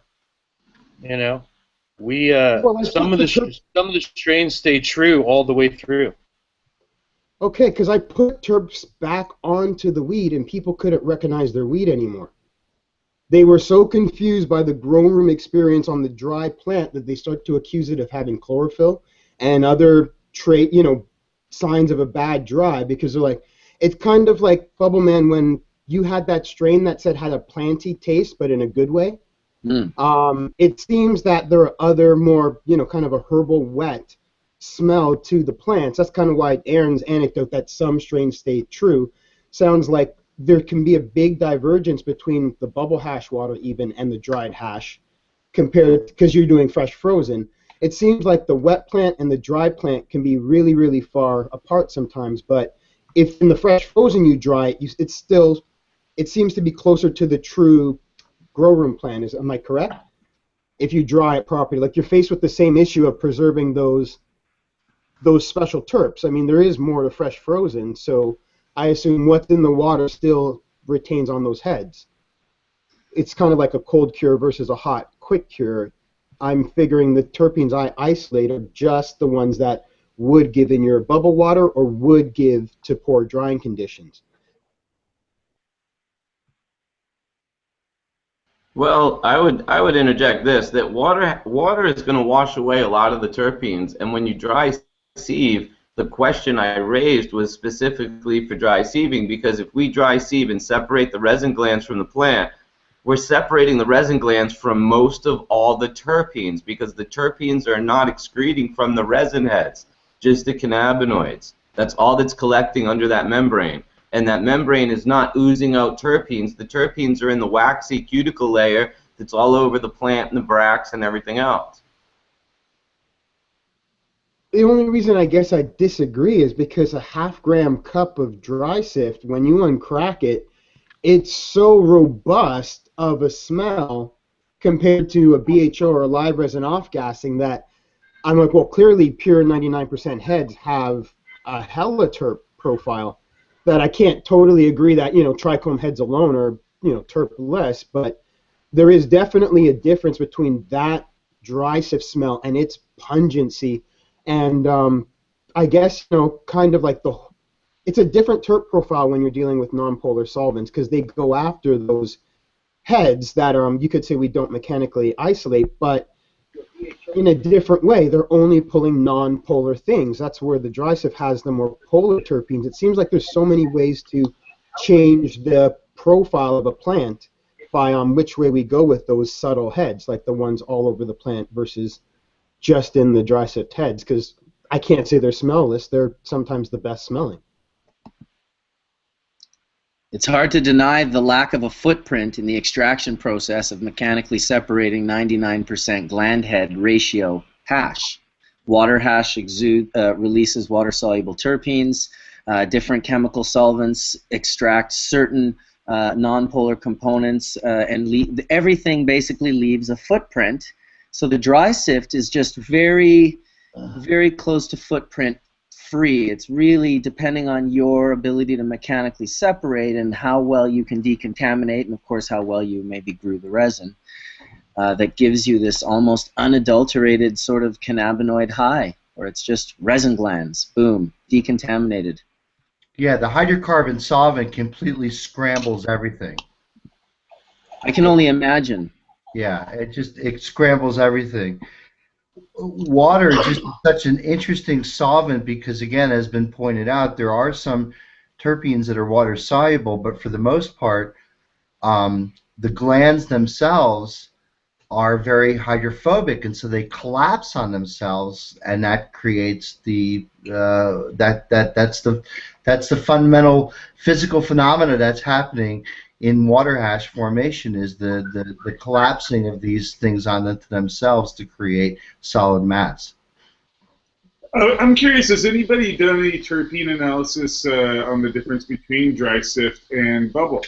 You know, I mean, we all talk about, you know, there's all these terpenes that go into the water. We know that. I mean, you drink the water, you smell the water, you know it's there.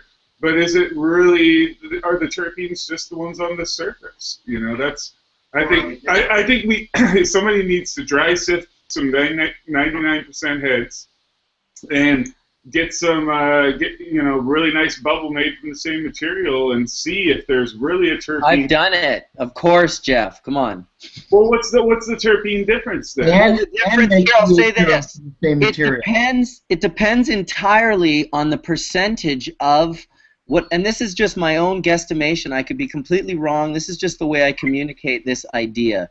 I have this idea that there are water-soluble and alcohol-soluble terpenes, and that the alcohol-soluble terpenes seem to be the ones that go all the way through. I noticed it first with Renee. When I made water hash with Renee, the hash tasted and smelled exactly like a pound of the weed. It never changed at all, and it's why really Bubble Bags was able to take off, because Renee back in the day was the first strain that I was able to make this water hash with. I used to post it online and it looked like stained glass, and everyone that smoked it was like, they were like, dude, the only water hash I've ever had was tasteless swag. Skunkman Sam tells the story of being uninspired by water hash, intrigued by the concept of water or resin being affected by gravity due to its density even in water, intrigued, but not excited. If you make the same material, I promise you, with dry sift and wet wash, unless it's a rare strain like Renee, that all of this taste transfers right to the hash, you'll find that the dry sift 9 out of 10 times will have a deeper flavor profile that you won't get from the bubble hash. Now, when the bubble hash is the highest of the highest grade, like a 10, and the dry sift is a 10, then they're basically pretty much on point with one another. But otherwise, that dry sift, to me, often has an edge because it just hasn't had those things removed. And you can taste the difference. They're different in every strain. I can't say that it's the same thing every time. Different strains lose different things, and the odd one, like Renee, doesn't lose anything. It literally is the one that made me realize water hash can be amazing, because in 98, 99, people were intrigued by the concept of water hash, but with a two-bag system being the only real system, very few people saw what we would call full melt. So, you know, I mean, the way that I look at a resin head is that if it's a properly cured and dried thing, it's way different than if it's fresh frozen. Fresh frozen, it's a whole different beast. But I work with dry tree because I like a dry resin head. Yeah. And you know, so for me, I feel like that waxy cuticle and membrane that surrounds the resin head that I'm harvesting is a barrier. And I really feel like the water is not able to penetrate in there and affect it.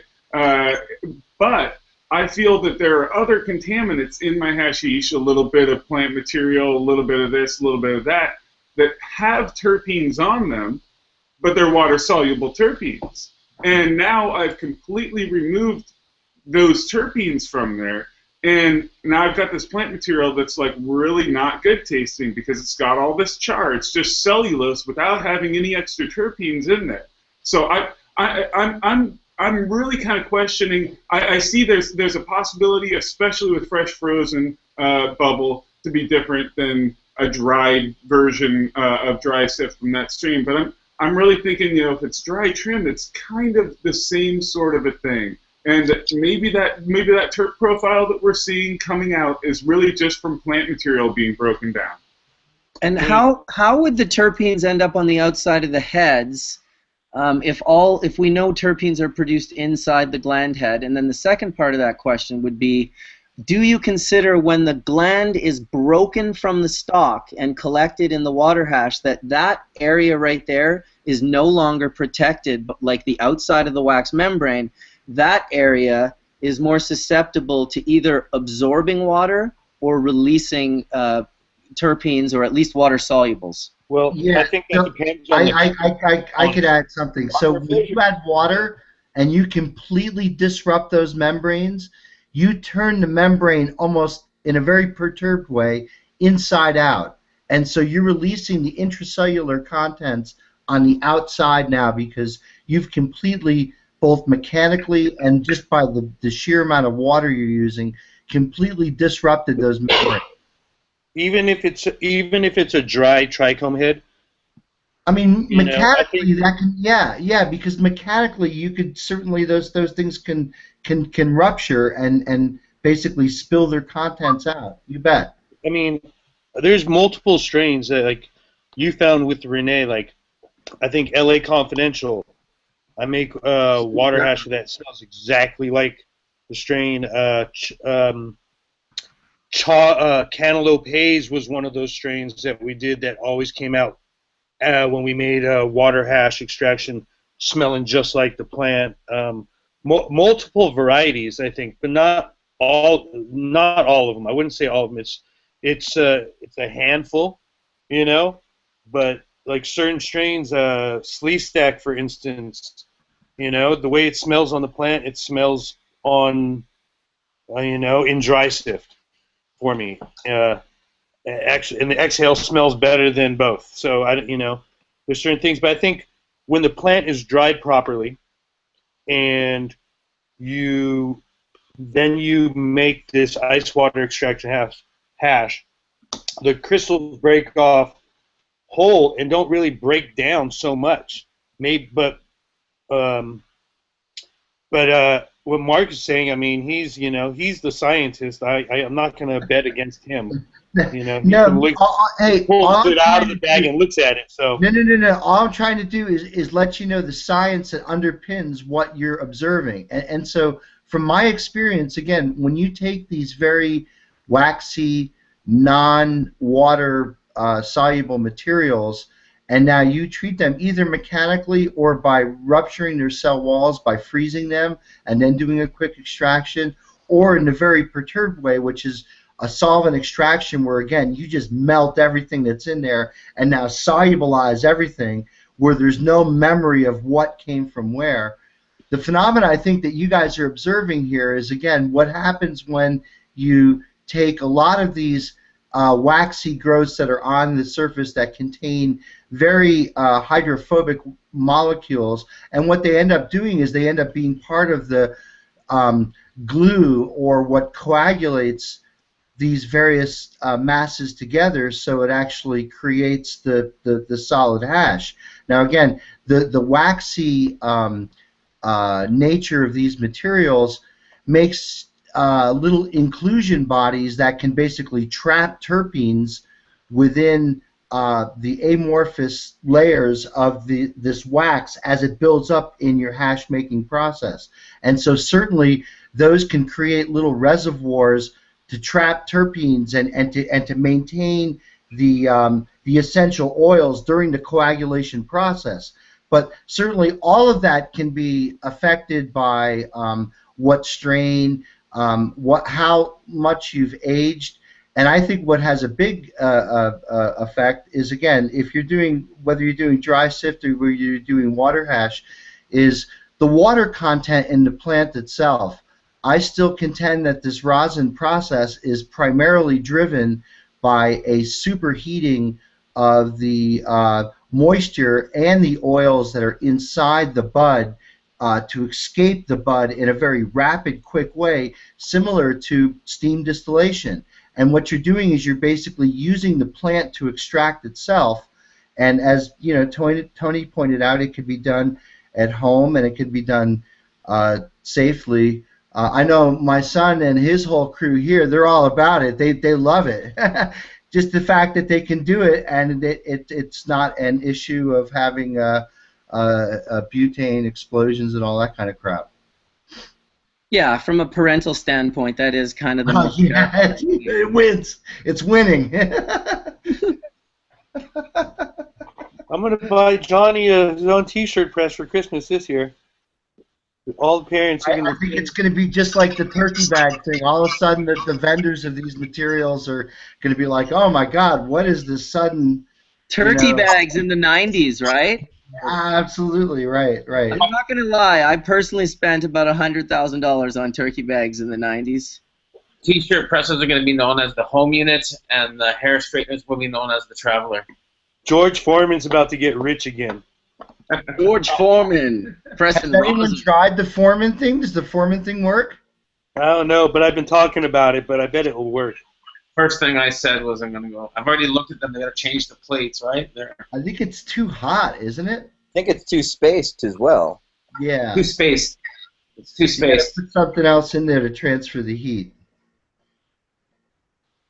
Like, what Scott Reach brought up on Facebook earlier today was, again, we don't really know what this does to terpene profile, and it would be great to be able to do some side-by-side comparisons with, everything from dry sift to butane hash to rosin, and see, what the process does to the terpene profile. Totally, that'd be killer. You just get one single strain, and you do it all different ways. You extract it all different ways. For you growers, this would be a great way. You just walk up to the plant while you're in your grow, and you want to get a quick in-grow sample. You walk up with the curling straightener and the parchment, and just take a plant sample while it's right on the plant. And you could just see what it's like while it's right on the plant. I don't know of any other extraction method that's so simple to be able to do right on the plant. Can I say that's actually very interesting, because it would be a gauge of how much oil's on the plant, and it might tell us when to harvest, even better than looking at the hairs.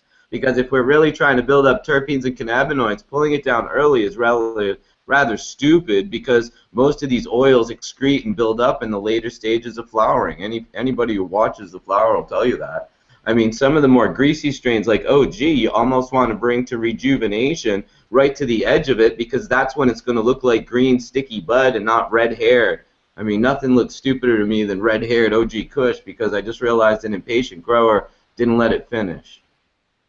But squish your bud and test for oil could be great. Right on the plant. I don't know. I like to harvest based on terpenes too, bro. Because at different times the plant happens to change. Later on the plant is different. It's much heavier. It's not as aromatic. Earlier on, there's different smells and different qualities. I've cut down plants on purpose, because I flipped the room one time, and I emergency had to change the light schedule to the exact opposite of what I did, and I didn't let the room sit for 48 hours in dark before I did that. So the plants pretty much immediately started finishing, and it made red hash.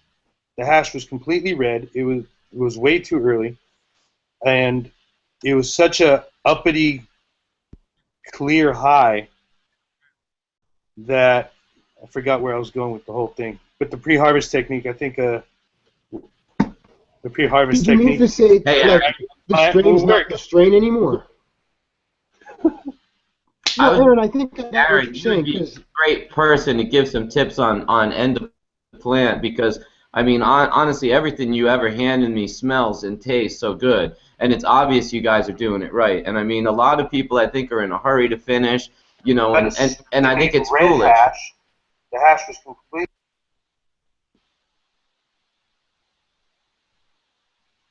I don't know what just happened there. Say again, Owen. Anyone seen Bubbleman? It says he left chat. I think he got bumped out of a room and he can't get back in. He got punked by Cuban Grower. What did you do, dude? How could you do this to him, man?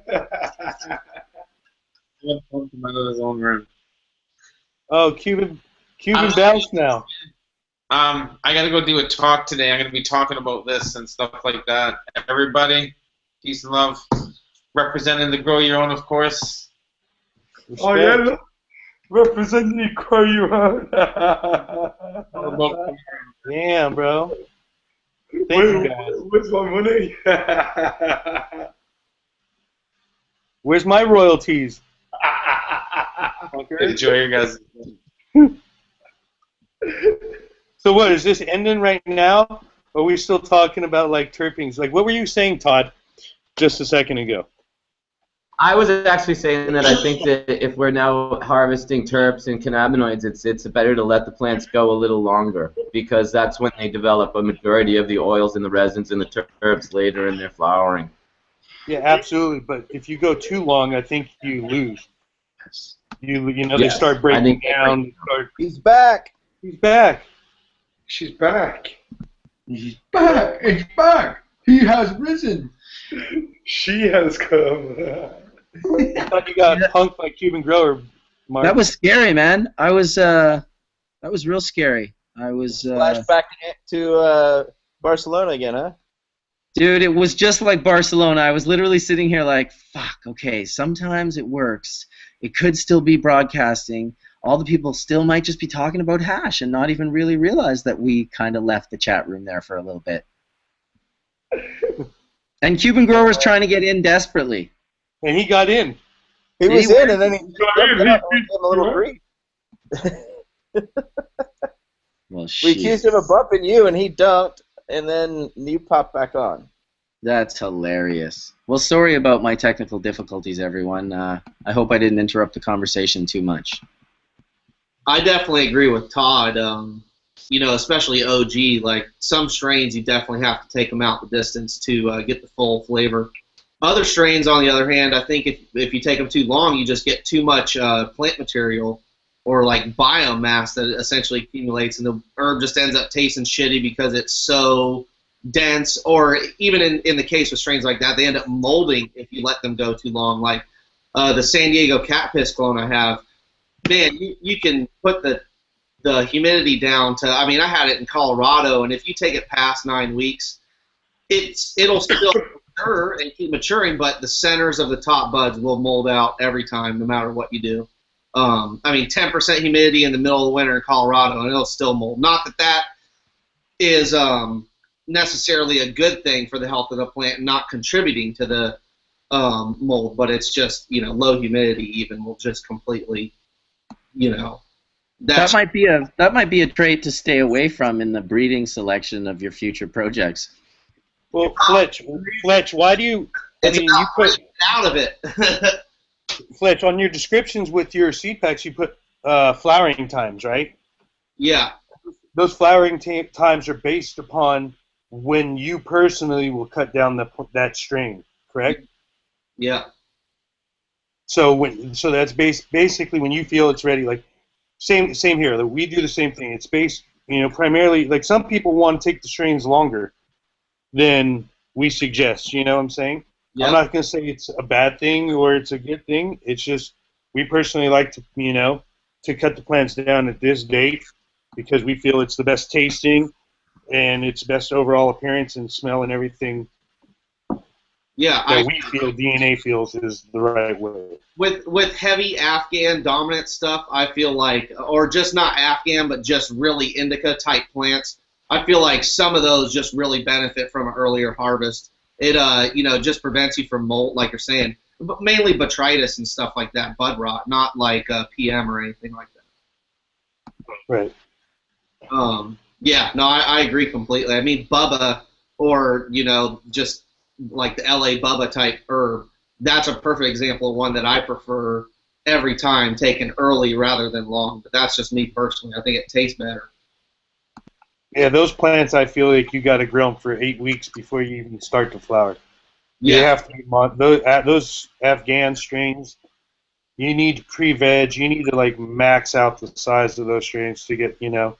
Yeah, absolutely do. Get the true Afghan experience.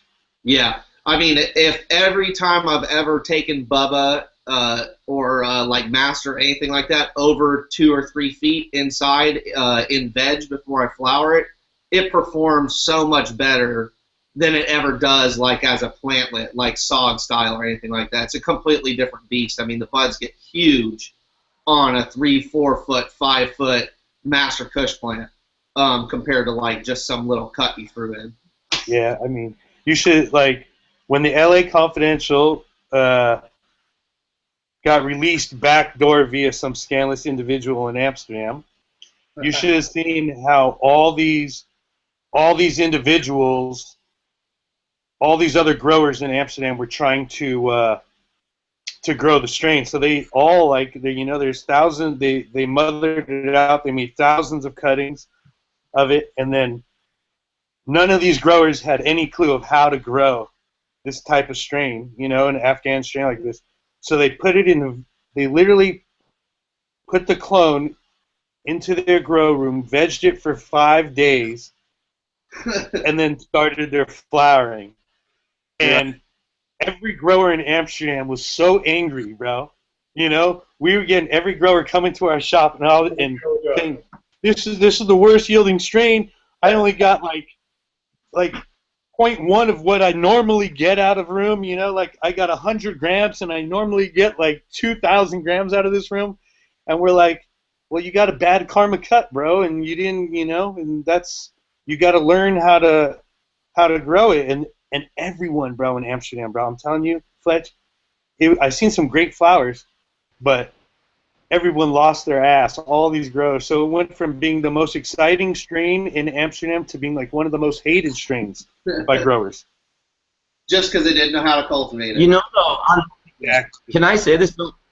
On the flip of that, Aaron, I watched 20 years ago now, I watched this guy Tom win the 1996 Cannabis Cup in dirt, and he actually took NL5 by Haze, 0 days pre-grow, 88 plants, averaged 16 grams a plant. He harvested over 1,400 grams under 2 600-watt bulbs, and I was blown away. Zero days pre-grow.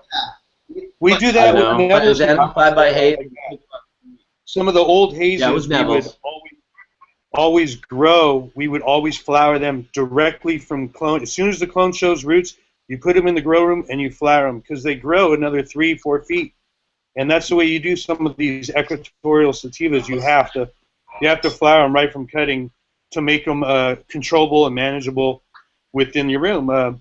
But some varieties, when you're doing like Amsterdam was used to like the power plants and some of these skunk varieties where they could veg it for 5 days and throw it in flower and they get their 30 grams, 40 grams dry per plant.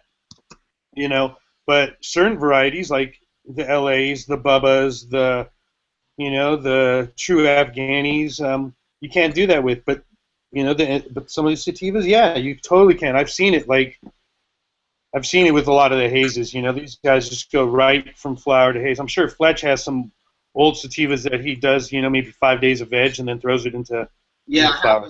I have a Malawi haze hybrid that, as soon as it's growing well in the pot that it's in, you flip it and it's ready to go. And it'll be a nice, 2 to 4 ounce plant in a 2-gallon pot.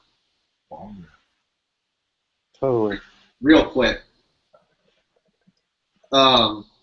Yeah, that and the dog shits like that, which, Jeff knows about. The Walker, Albert Walker is a really interesting plant. Doesn't really need a long veg time at all. And got these big colas. It's like a skunk one plant, but doesn't smell like any skunk one I've ever grown. But has anyone ever crossed the cat piss with the dog shit? That's what I want to know. Not quite yet. There's a project for you, Buddha. Get on that.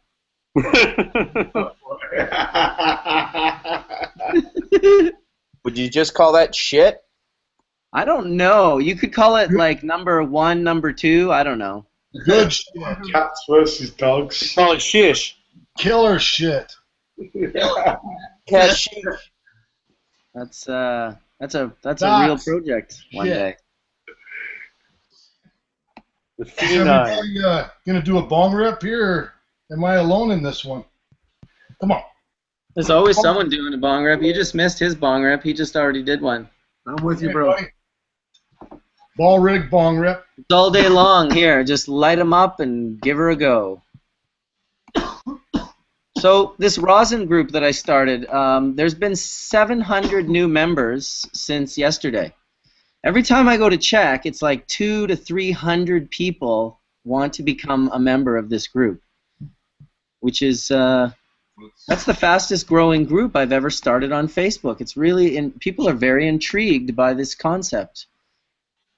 I was just about to ask, where's that group on? And then you said the 2 letters, and yeah, it's called Rosin Tech. Well, it's the new thing, and it seems to really, really work, like amazingly. Smoked some rosin last week with John, and I tried it myself with buds of my own with my hair straightener. Fucking killer. But you haven't tried your hash yet? No, I haven't tried my hash yet. It scares me. Just like it did when I told you to put bud in a bucket full of water and ice. Yeah, absolutely, man. What do you mean? That's not the way I want to do it. But it works. That's for sure. There's no doubt about it. Tony, what happened to you? I can't even click on your screen anymore. Is Tony still here? He's got some weird camera thing going on, like. I know, and I'm waiting to ask him a question, and it relates to all these breeders and their end dates. It's weird. I don't know. I'm gonna go see what's going on over with Tony here. Let me try to unmute you, Tony. This is weird. Yeah, I can't unmute Tony either. He looks like he's been put on some weird height, like he's been muted or something. Tony, if you can hear us, put your hands up. Oh, yeah, you go. Yay. Back. Dude, what the fuck, dude? I've been on permanent mute for an hour and a half. No. Yeah. Not an hour and a half. Probably since I got bumped out of the room. Yeah, since you got bumped out of the room. Yeah. That's some weird shit right there. Tony's just... Horatio was texting me. He's like, why does Tony look like he's a shadow? Is he like eating a sandwich or something? It was the crack about Mississippi. I feel like a shadow because I smoked one of each of one of these. So Tony, I'll take that one on the left. This one. Tony, I got a question for you. Sorry, you're right. Sorry, Buddha. Go ahead. Tony, I got a question for you. So, 420's coming up, Denver. How many Rosin entries are we going to see? How many what? Rosin entries are we going to see? I don't know. Like this year is like kind of strange because they're accepting entries on the 4th, 5th, and 6th, and that's like Easter Sunday. So it's a week early, and everybody's kind of complained. And I'm currently in the middle of different types of transitions. So I'll definitely have like a personal entry, and it's all recreational entries only this year. So it's like a MIP or a person can enter. But I was more looking forward to just hanging out with everybody, and there's going to be a lot of really cool stuff going on. Well, it'll come out soon who's going to be blowing live here, and then there's a lot of other activities with the cup, and I'm going to have a party, and you're invited. So,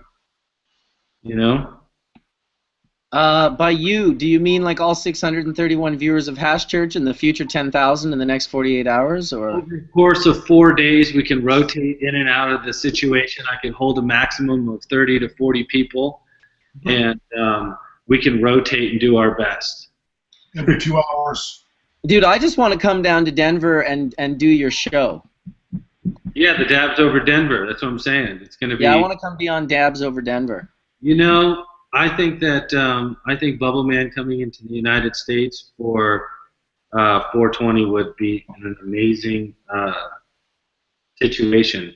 You haven't been in the country in how long? Well, it's been about 17 years. Ooh. I was in America in 1998 on Fish Tour.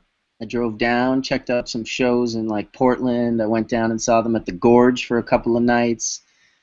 It's where I picked up Marble Slinger and Jason Lee hitchhiking, actually.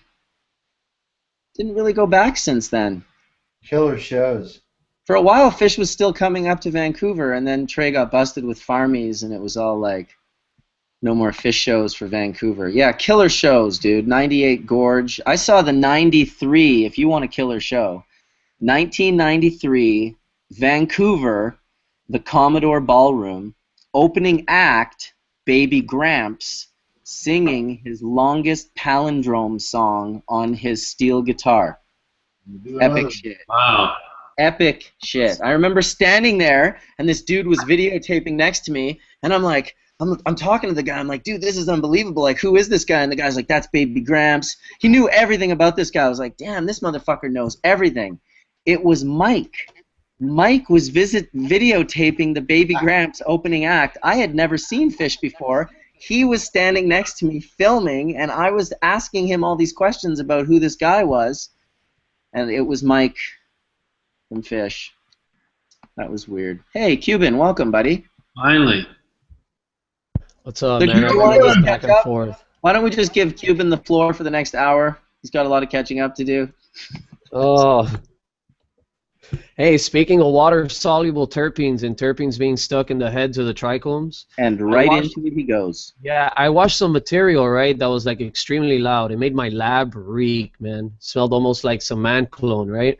I washed it, and the hash didn't smell like anything at all. It's almost like the water just like took all the terpenes from it. It melted fine. It looked, you know, like good hash. I don't think all the heads bursted and let it out, but definitely raped it, man.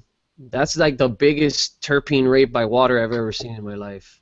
That might be good water to attempt terpene recapturing with. Oh yeah, that. I think the water pretty much extracted all the terpenes, man. It was like the most bland hash ever. I definitely didn't expect it. Hey, have you guys? I know, Tony. You've been playing with the rosin, and that little clear piece looked like some flame, brother. Have you experienced waxing on the rosin? Waxing? Like yeah, so, whiting out? Yeah, so when I use 99% dry sift to make rosin, it seems to want to wax out almost like BHO and honeycomb, you know what I mean? So I'll have to filter it so many times to get it to be a stable, very clear oil. With water hash, I get no waxing at all. So I wanted to bring my observation out there and see if anybody was. I don't know if like Jeff wants to chime in, because earlier we were talking about that term waxing versus cellulose. Yeah, I don't know. All I know is that if I get a rosin that looks cloudy or has become cloudy, and I can make it get cloudy by throwing it in the vac oven at 110 degrees and leaving it there for a while, it'll begin to show imperfections in the oil. I can put it back in between a filter, heat press it, right? And if I filter it good enough, once I look inside the filter, what's left is like chalky white stuff, which I think are plant fats, or I don't know what they really are. Maybe actually because you're doing that double temperature, because what happens is the condensing. So when you're going from hot or warm temperature and it's hitting that parchment or oil slick and it's cool, it condenses and it hardens. It's kind of like refiring up candy a little bit. Like if you made a crystal clear candy for your mouth and then you tried to heat it up again gently again, I think we would have kind of that same situation where you're getting an in-between state between the surfaces. Or, hold on, I had to try to figure out this camera thing, man. I was lagging so bad it was tripping me out. But I was able to get that patty. Oh, okay, so I stuck it in the oven just to kind of like get the reaction I was looking for, the waxing. But when I use the oven on the rosin, it's just to take the bubbles out. It'll make the rosin like a completely clear slab. It looks really pretty. Because Yeah, if not, it's full of bubbles. I don't take the bubbles out that way. I pin it out. I roll that out hard. Word. Roll it out. So I use the parchment. I use the parchment to actually capture the rosin. I use the oil slick to spread it out. Word. Hey, I have a slightly off topic, but I want to get it in before. I mean, I know we have a couple of hours left, but I could easily forget, and I do not want to forget. I wanted to put a big thank you to Ben Dronkers and his family for allowing us to use the museum in Spain, in Barcelona, and of course Todd and Lauren helping to hook that all up and making it possible. That was a huge thing, and I hadn't even known before that no one had ever even smoked in that museum before. We were the first ones to like break it in with Hash Church, and then of course the next day Secret Cup had their ceremonies there, so there was quite a lot of puffing. But yeah, I wanted to thank Ben and thank Todd, thank all, Alan, anyone that put the good word in for us to allow us to use that facility. And that I would definitely urge you that if you're in Europe, if you're traveling around, I mean, that museum is really literally a reason to go to Barcelona. It is unbelievable. He's done us so right by the community to use so much of his wealth to procure all this incredible history of cannabis and hashish and hemp, and then to display it in a way that is above and beyond anything you can really imagine. You have to go see it to believe it. And yeah, so I wanted to say thank you. Proper. I can't wait to see it next year.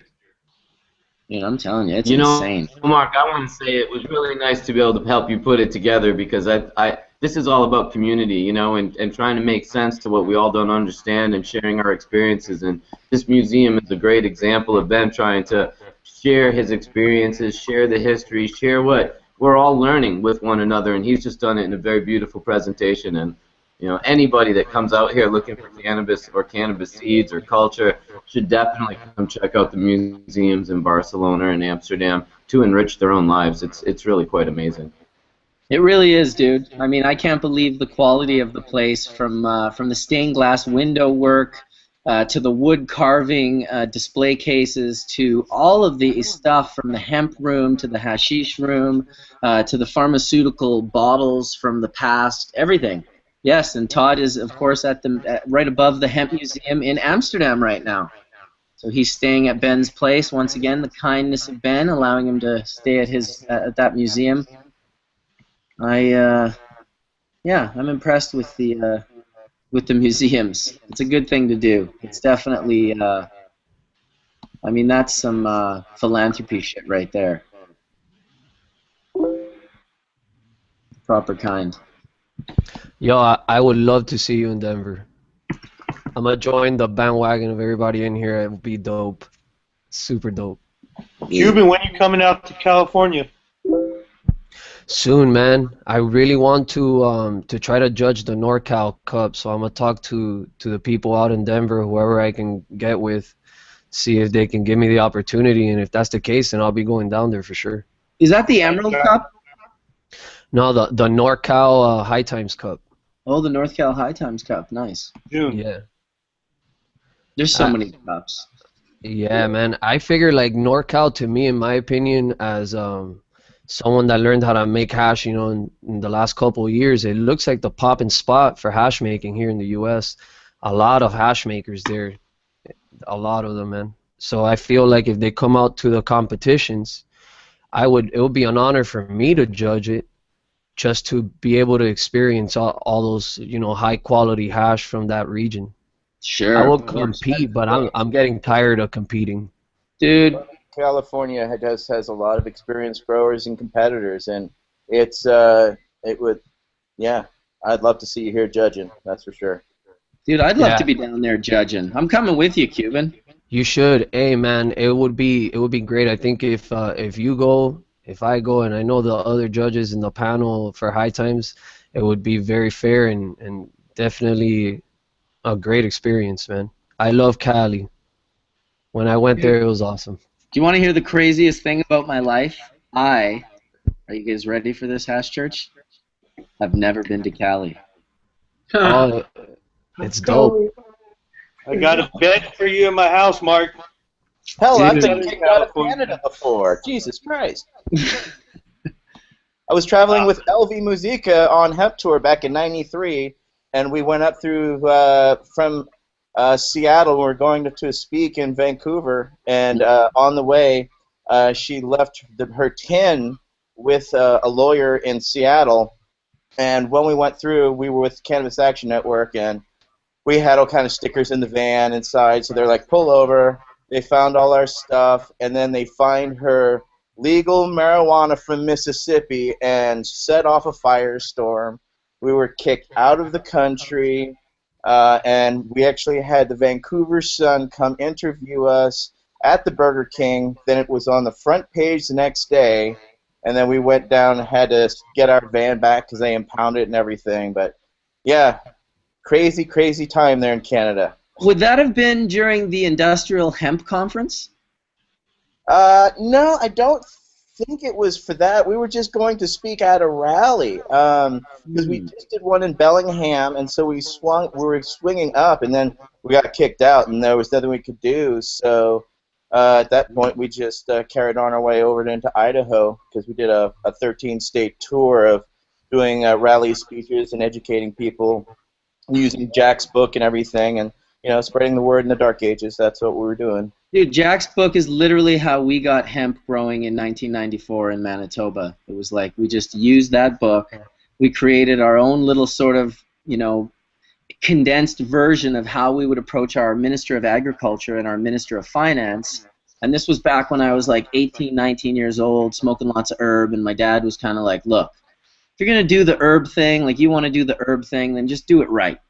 Don't do it in some way that's just not right. Do it right. So then right away we were like, okay, well we're from Manitoba, like we have the prairies, like we should probably look at getting hemp growing. And people were like, yeah, good luck on getting hemp growing. That'll happen when hell freezes over. Blah blah blah. And we started approaching our government, and I'll never forget the guy's name. It was Ross Hossey, and it reminds me of that other guy, the one you mentioned with the monkeys there, Nahas, Adrian Nahas. Gabriel Nahas. Nahas, right. So Gabriel Nahas always reminded me name-wise of Ross Hossey. And Ross Hossey was the person you got in touch with at the Health Canada Bureau of Dangerous Drugs and Narcotics. He was the one that would give you a license for hemp. But back then, in 93, 94, there was no actual application. You just had to kind of send in your own version of what you thought an application was, and then of course they would send something back going, no, you need to do this and do that. So you'd have to do that for months and months and months. I can't believe how easy it was to get hemp growing in Canada in 1994 by simply approaching the government, telling them that it was potentially a $1 trillion crop and that they could make many, many, many things out of it. They just were growing that shit like 8 or 9 months later. In a year and a half, Canada actually changed its law, which is amazing because I don't even think it was ever written about in like a magazine or anything. But the wording from experimental, which basically meant there was zero profit to be made off of hemp in Canada through the experimental stature of the law, and when they changed that word to commercial, you were suddenly able to overnight make money legally off of growing hemp in Canada. So a little bit of history there for you guys. That was 94, 95. Hey, and then I'll say actually thank you, Mark, because that's where we're getting the majority of our hemp seed oil from the health food stores in America, because it's all Canadian hemp that's actually doing it. And that is like the first industry that we're getting out of the hemp industry. So thank you. Literally, we couldn't have done that without Jack's book. That was literally like one. We were just literally mere facilitators of the information. We were like, we read it, we understood it, and more importantly, we were able to articulate it at will, specific bits of information to these ministers who were just like, oh, like after like 5 good articulations, they were like ready to plant 1,000 acres. They were just like, time out. Jack Herrera came to West Virginia University in 1989 along with Debbie Goldsberry, and when I got that book, that's what facilitators. How many of us here went around to parties and quoted Jack Herrera's book all the time, to where their significant others like, look, will you just shut up about this pot stuff? Like, no, you don't understand. You don't get it. You don't get the stereotypes. It was amazing. I met Debbie back in the day too, back in the 90s, like probably in the mid 90s, or Probably around there. And when she came up, I think it was Hillary Black who introduced me to Debbie, and she brought a bunch of the people down from back in the day, back, 96 maybe, 97. Yeah, old school OGs. Good Yeah. people. All, good activists. Still up to going to this day, all day long. Yeah, living, walking the walk, talking the talk, and walking the walk. That's what I like. Much respect. Yes, dabs. Dabs, everyone. Dabs, dabs. Soon to be dabs. I'll dab to that. Dabbing over. I'll dab again. Did you watch the last video, Tony, of you like schooling those women from Brooklyn? Yeah, I did see that. I forgot I was even in that conversation, and then I looked at it, I was like, oh yeah, that's right, we were judging, and I turned around and there was like 8 women all curious about like what was going on. Dude, it was this sort of random break in my judging, because it's like I hit 7 steam pipes in a row, and then that clip was just like, oh, I better include that because Tony's dropping knowledge. Plus, it is funny, the Jamaican guy that you give some to rub on his temple, he's in the background, like super interested, like watching over the shoulders, and then you give him a little bit of the cream, he's got this bump on his head, and he stands there with this super serious look, and he does this. Yeah. With his middle finger. It's pretty funny. I mentioned how much I love Jamaica lately. I like getting outside of the bubble. Yes, you do. That's what the rosin's all about. Getting inside the bubble. So I think I know. I think I might know what Cuban's talking about, though. That's why I was actually, when Jeff was on earlier, and I was talking about this de-waxing process, and he didn't like the terminology, and we didn't know if we could call the heads of the trichomes literally a wax or a cellulose membrane. It's some sort of material for sure that you're leaving behind. I wish I could get like a 5-micron or smaller filter, like the material of the 25, but just something tighter. I got them on order, Cuban. Yes. Yeah, he's got them on order, but do you think so the oil slick, the reason why I like using that is it kind of like oxidizes, like the old school hash, when you press it in cellophane, it creates like a layer on the outside.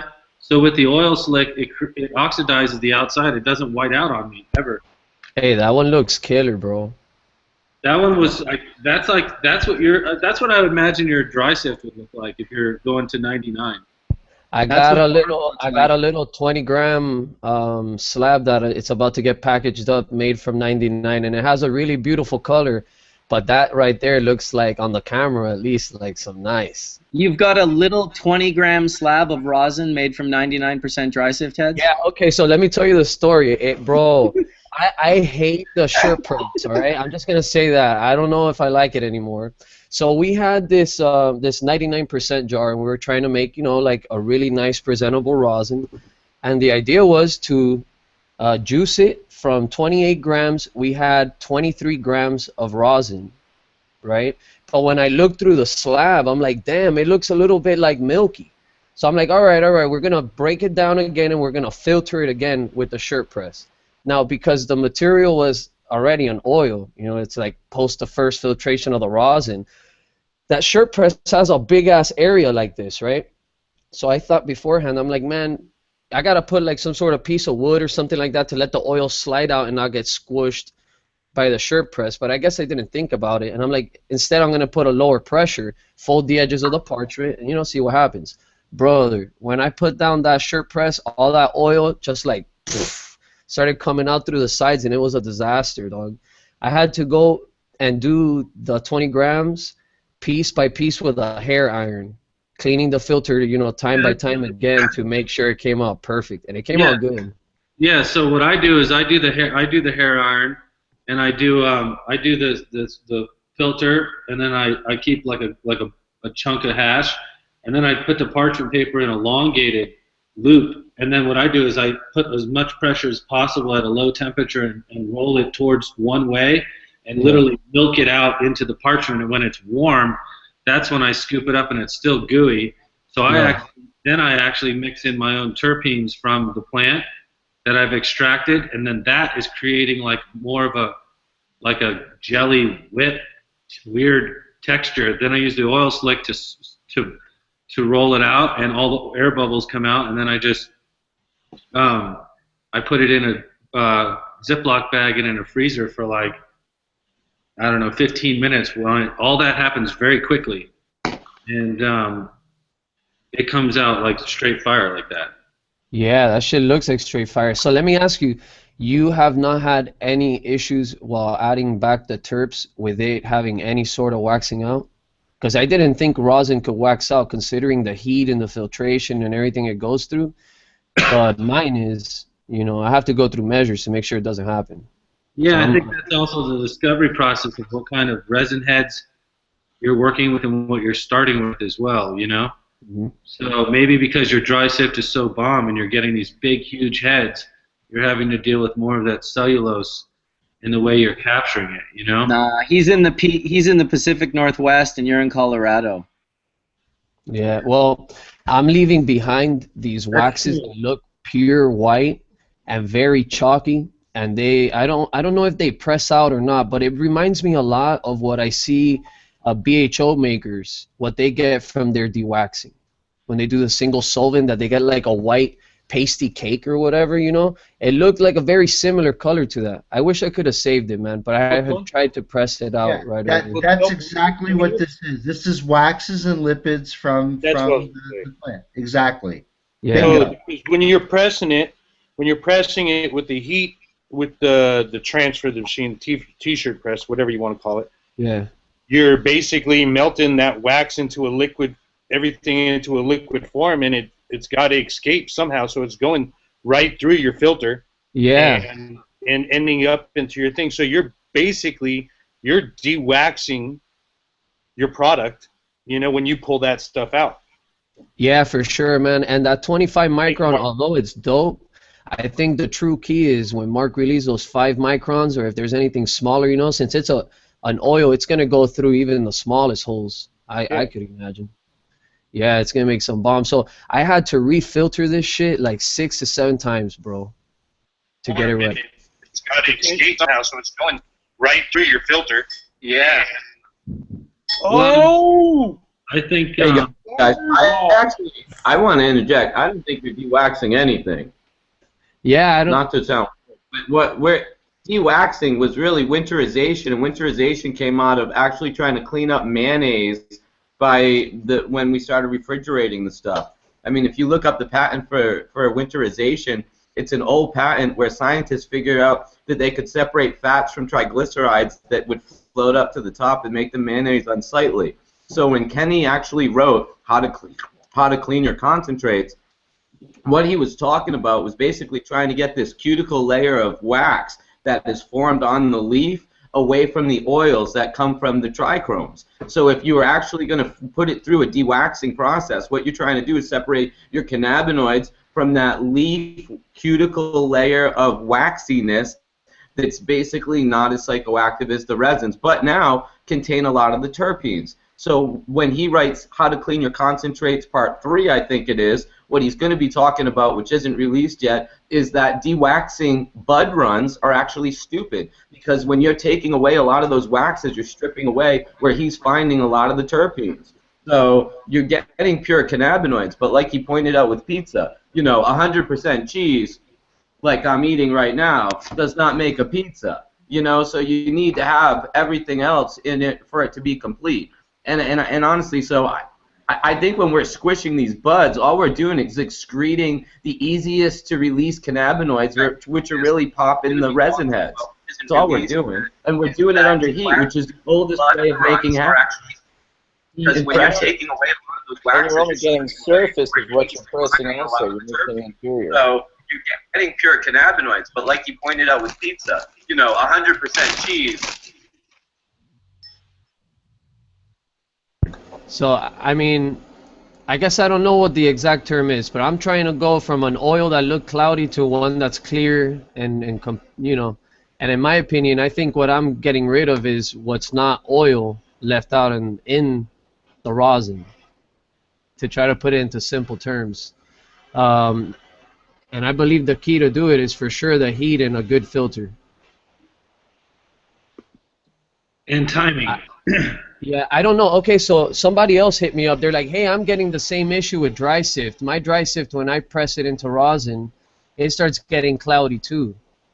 I don't know. If I do water hash, bro, I'm telling you, I would have never found that out. My water hash rosin comes out so flame, but with the dry sift, it's when I ran into a... So do you microplane your water hash? No, I don't. I sieve it right as soon as I take it out of the bag. I wick it dry, and then I sieve it and stick it in the vac. Okay. Yeah, because this is made from water, not dry sift. Yeah, the water hash comes out better, bro. Yeah, fresh frozen too. Yeah, it's like auto butter, dude. Just like auto butter. Like, I don't know. It looks unappealing. It's all to about me. the water. Water plays a much bigger role in this process than we believe. Yep. All about the water. Yeah. Welcome to Matt Barron. The great gardener just came in. His mic was a little bit reverberation there. Yeah. Nice to see you, buddy. Glad you made it home safely. Congrats, homie. Water hash comes out better, bro. Yeah, fresh frozen too. Yeah, it's like auto butter, dude. Just like auto butter. Like, I don't know. It looks unappealing. I think you might have the YouTube chat open and it's coming through as well, Matt. You got to figure out either a headphones or turn off the YouTube chat or turn down your speakers a bit because you are reverberating. And the great gardener just came in. His mic was a little bit reverberation. Yeah. Can you hear me now? Nice to see you, buddy. Can you hear me now? Congrats, homie. Water hash comes up a little bit mucked up. How did the chat on here? Maybe if other people try muting their mics, it might work. I think you might have the YouTube chat open and it's coming through as well, Matt. You got to figure out either a headphones or turn off the YouTube chat or turn down your speakers a bit because you are reverberating. He'll figure that out, and then we will wait for him to join this conversation. It's not very often we get the great gardener in the house. And now we got to censor him. That's, well, we're not censoring him so much. We're just waiting for him to get his shit together. Dab break. Dab break. It'll be quick. Headphones is the easiest way to take care of it, but if you do turn down your speakers, that's also another way to often turn it. Did that work? That worked. Yo, Greg Gardner kills it, huh? Every time he goes on to compete, he be pulling those awards, bro. Great time in Spanabis. Absolutely, absolutely fantastic, really, to tell you the truth. A real eye-opener, actually, because we actually got the barber bud tested, and it came in at 64.4% THC for a water hash. In fact, it was so high that the guys at the Cannabinoid Masters tournament put it into the solvent category because the guy that got second place, and it was actually the original winner of it, it was like a Mexican sativa, and it tested at 37%, I think it was at. And then the next day, when I asked the guys who had won, they mentioned, I forget who it was, but it was like 83%. Now, and then I asked who the solventless winner was, and they showed me this Mexican sativa at 37%. I was like, oh, well, what did my Barb 90 do? And he goes down the list, and he's in the solvent list, and he gets to mine, and it was 65. And I'm like, no, mine was a water hash. And he was like, no. And I'm like, yeah, I pulled it out. I had a piece with me, so I pulled it out, and I showed it to him. I'm like, here you go. And he's just perplexed, and he goes over and he has this conversation with like 3 other Spanish guys, and then one of the other guys, he comes over and he puts his hand down and he's like, very sorry, you are the winner. So, and then I think it happened again at the Secret Cup. A lot of guys thought it was a buttered out solvent, And it wasn't until sort of the end that everyone sort of realized that it was a non-solvent. So a lot of controversy was created at Barcelona by producing a piece of hash that was mistaken for a buttered out solvent. And then we made the rosin piece with it, and it was like clear. It was clear. Yeah, so yeah, I have the access to get stuff tested. So I think maybe next week I'm gonna take some Barber bud. I'm gonna make dry sift with it. I'm gonna clean it, and then I'm going to also make rosin with it. And I'm gonna get all three of those things tested, not only for terpene values, but cannabinoid analysis also. So we'll see sometime maybe in a couple weeks sort of what those terpene profiles come out at. Dude, I want to come and film that. Yeah, that'd be great. Because film it to the point where we then send it to the lab. Well, you film it and then you wait for the lab results, and then we get together again and we film the part about talking about the lab results, and then that's the video. It could take 2 or 3 weeks or whatever, but it would be a worthwhile venture. Yeah, totally. Good times. Absolutely. We need rosin with the barb. That's Barbsin. Barbsin. We it's already did. got its own name. Yeah, that shit got named like 8 seconds after it got squeezed out of the hash. That's Barbsin. Barbsin. I remember saying it and then looking at Facebook like minutes later and being like, holy shit, it's already posted. Like, it's posted there. It's already, like, there it is. Like, that's, all right, that's a thing now.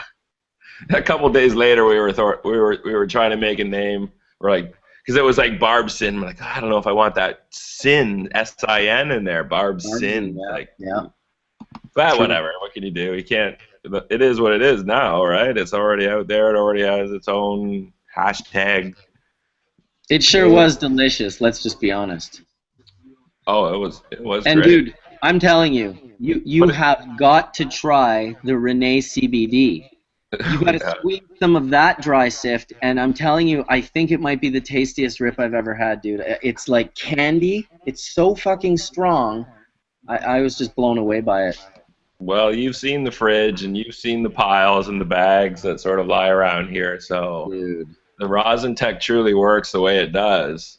As I said, I'm like, dude, I'm gonna have to hire someone to do that. Literally, that'll be a job for someone, exactly. Yeah, for sure. If anybody out there wants a job making rosin at the Great Gardner Farms, just hit me up on YouTube or some Facebook. Oh, what's that, Devin? You're interested in that? You in Whistler again? You go to Whistler every day, every Sunday? Yeah, my son does ski school, so this is why Hash Church is from. Oh, perfect. He's from this part of town, you know. We did Hash Church in Jamaica a couple of weeks ago, of course. That was fun at the Beachcomber. Tony and I looked like we were in, like, Alabama. And then the next week, I think I was back home. And then the week after that, I was with Todd and Lauren and Etienne, and we were at the museum. That was fun. Unfortunately, had some technical difficulties. But from now on, we're rolling with, military-grade internet, redundancies, and cords. So. Yeah, we were at India just as you and Todd were leaving. I'm glad we would have been like banging on the door of the museum. Come on, let us in. You were almost banging on the hood of our car when we left that parking lot. Yeah, totally, literally. As you were coming out of the parking lot into the road, you had to stop for me. Yep. Talk about a small world, hey? I had a few of those actually in our apartment down in the Gothic district. As I stepped out onto the street, because literally we were right there, 2,000-year-old streets. You know, I looked around the corner and my buddies from Growtech were walking down the street. So I went back into the door and waited till they walked by, and I was like, "Ooh, hash for sale, hash for sale." They were just like, "What the fuck?" I'm like, "Oh, second job." You want barb? I have only barb 90 micron. I give you good price, my friend. Totally. What a great place, Barcelona, I have to say. It's probably now my #1 favorite city. San Francisco used to be my #1 favorite city, but I'm not allowed to visit San Francisco anymore. Oh, so shit. I'd have to say that Barcelona is now my favorite city. Well, it's definitely high up on my list. I have really grown accustomed to Kingston of all cities. I love landing there. I love getting picked up by my friends. I love the music and the food and the people and the culture. And Nice. man, I can't wait till more of you guys get down to Jamaica and we can have some gatherings down there, because there's going to be some fun to be had. So I can't see anybody in their picture moving. Can everybody hear me? Everybody? Yeah, I can hear you. Yeah. I can hear Can you you, hear me? bro. Cool. Loud Roger. and clear. Everyone sounds well baked right now. I have to thank I DNA am Genetics baked. for allowing me to, I don't know if they allowed me, but I sort of stuck a sticker on Aaron's shirt, little tiny House of the Great Gardener sticker I stuck on his shirt. Then the Weed Maps guys came over and grabbed Don and Aaron and proceeded to do like a half an hour, 45-minute interview that I'm sure will be seen hundreds of thousands of times. And as Aaron comes back to the table for a dab, he sits down and he still has the sticker on his shirt. So I sort of have to say thanks for the DNA guys for letting me continue my marketing on a dime campaign, because that little sticker cost me a dime. I'm not sure if you know it, but the Bubbleman videos that you've done have about 650,000 views on them total right now Wow, for the House that's of the Great crazy. Gardener. That's crazy. And that was that didn't even cost you a dime. Yeah, for sure. See, you're gonna make a fortune off your fame now, bro. Campaign's doing well. Dude, ask him how many times he got stopped in Spain and asked to take a picture. Totally. Lots of That happy. it was nutty. That was a little nutty. This was the first time he was ever out, bro. Of course they're gonna want to take a picture of this guy, bro. Yeah. He's special. He's a good guy. It was good fun. Good. It was great fun. Great people at Spanabis this year. You know, if the easiest thing you can do in a day is abide by taking a picture with someone, well, how great is that to make someone happy just by sharing a picture with them? Hey, let me ask you Canadian guys a question real quick. What's going on with the cases? Are they going to open it up in on the West Coast? Is my wife getting her wish right now, bro? You know. That's the waiting. It's just a waiting game now. It's just a waiting. I would say it's in our favor, but right, it's every time like you get into the ring and have a fight. If you don't finish the fight, it's always in the judge's hands at the end. So right now, it's in the judge's hands. And that's the worst. Yeah. But good. Like both cases were fantastic. The Ayler trial, every single witness that the government put on the stand just got roasted. Really, most of the time for pure conjecture. Like people going on there as researchers, like the police chief saying that he's a researcher, saying that, you know, marijuana houses have high levels of mold, but when asked what was the average mold level of an average house, he couldn't tell you. When asked what was the mold level of a law-abiding medical marijuana patient that went and got the electrician and the plumber and all the trades and all the permits and everything they needed to build their room, what was the average mold in a room like that? No, he didn't know. The only numbers that he had were numbers from bus, were numbers from illegal people that were renting houses, that don't own their houses, that don't care if they wreck the house. Really, prohibition houses, I guess, is what you got to call them. And the fire chief, the first thing they asked the fire chief was, if you had a medical marijuana license and you called the electrician and got all the permits and everything that you needed to do to build that room within your house, would there be a fire risk? And his answer was no. So every witness from the Health Canada witnesses, they pulled in people from like the Netherlands and a bunch of countries. And they were more our help than help for the government. So for me, it's like I can't see how the judge at the end of the day is going to say that the fact that Health Canada took the grow license away from 40,000 people, after a program that ran for 14 years is constitutional, and I just can't see that happening. And then the Supreme Court case just went fantastic too, to the point where the Supreme Court judges shut down the Crown prosecutor a few times for just going down not the road, right? Going down these weird tangents that the government likes to take you down. So they got shut down on a couple times. So both cases were fantastic. Now it's just a waiting game. The Allard trial, no matter who wins, if we win or they win, I guarantee that they'll go to an appeal, and so that can will get kicked down the road for another year or so, I believe. And then the Supreme Court, they can take as long as they want to give a decision. So until that happens, we grow and we learn and we get better and better, and every day more people are figuring out that cannabis works for them, and right, so kick that can right into the election, and then hopefully we can get rid of Harper. That's gotta happen. Holy shit, man. I'll pop a big fat bong rip on that note. Totally. Oh, dude.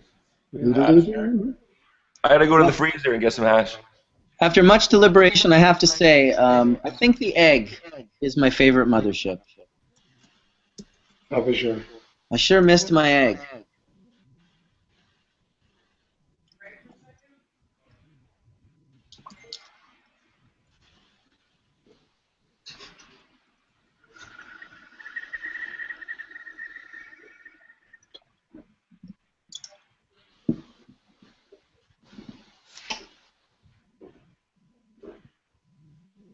It got all silent here and shit with that hit. Well, sometimes we have to. Hey, let's not be smiling. We could talk about weed. I was like, are we just into the bubbles of the fab egg here or something? You ever done hash church on weed? Actually, yes. Yes. Secret Cup Awards. That blew everybody's mind. Yeah, did it? That was special. Set up shop, dropped the fucking D-nail, and didn't leave. Dude, I'm telling you, it was unbelievable. We puffed for like hours and hours and hours. Until we cleaned the place up and left. Yes, we did. Yeah, no, it was great hanging out with you, bro. My goodness, come on. You know, I think everybody has to come together. It's all cannabinoids and cannabis. You know, we shouldn't try to separate fractions. You know, people want to make water hash or whatever, man. It's all about appreciating the plant. You want to see something classically Canadian right here? This is just like on my friend's table when I walk in. I'm like, what the fuck's this? He's like, oh, I was just doing a little bit of trimming. It's some finger rub. You got your heat iron? Now, yeah, of course. I got it right next to me. We're about to press some. It's like marijuana.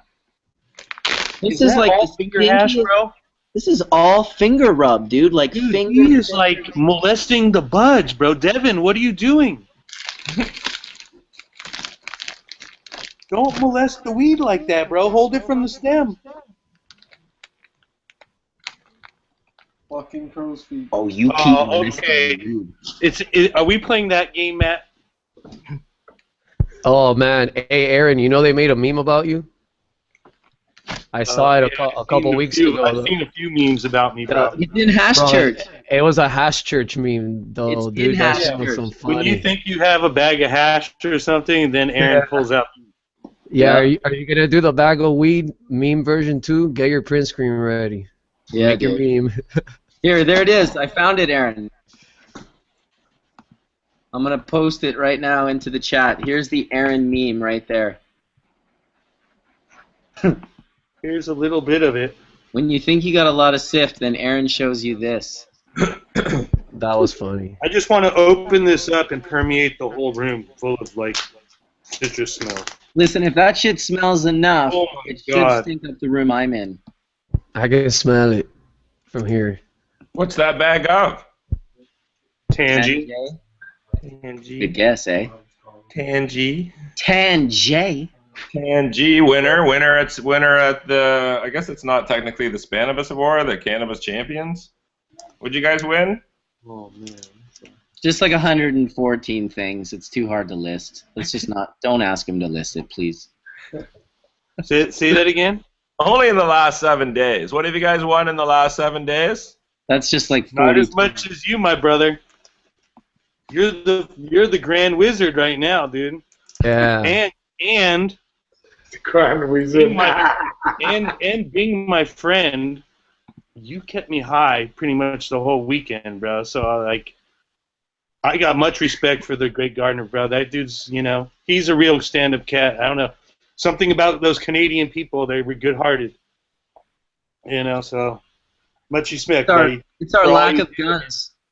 And your continued success in this industry is going to be, phenomenal, bro. I'm looking forward to watching you grow as a company, homie. Thank you, brother. Hell yeah. Yeah, for sure, man. Yeah, I think from the hash and everything that we saw in Spanabis this year, in just 1 year, I had so many dudes bring me their dry sift. I had so many dudes bring me their water hash. Me too, dude. Holy shit.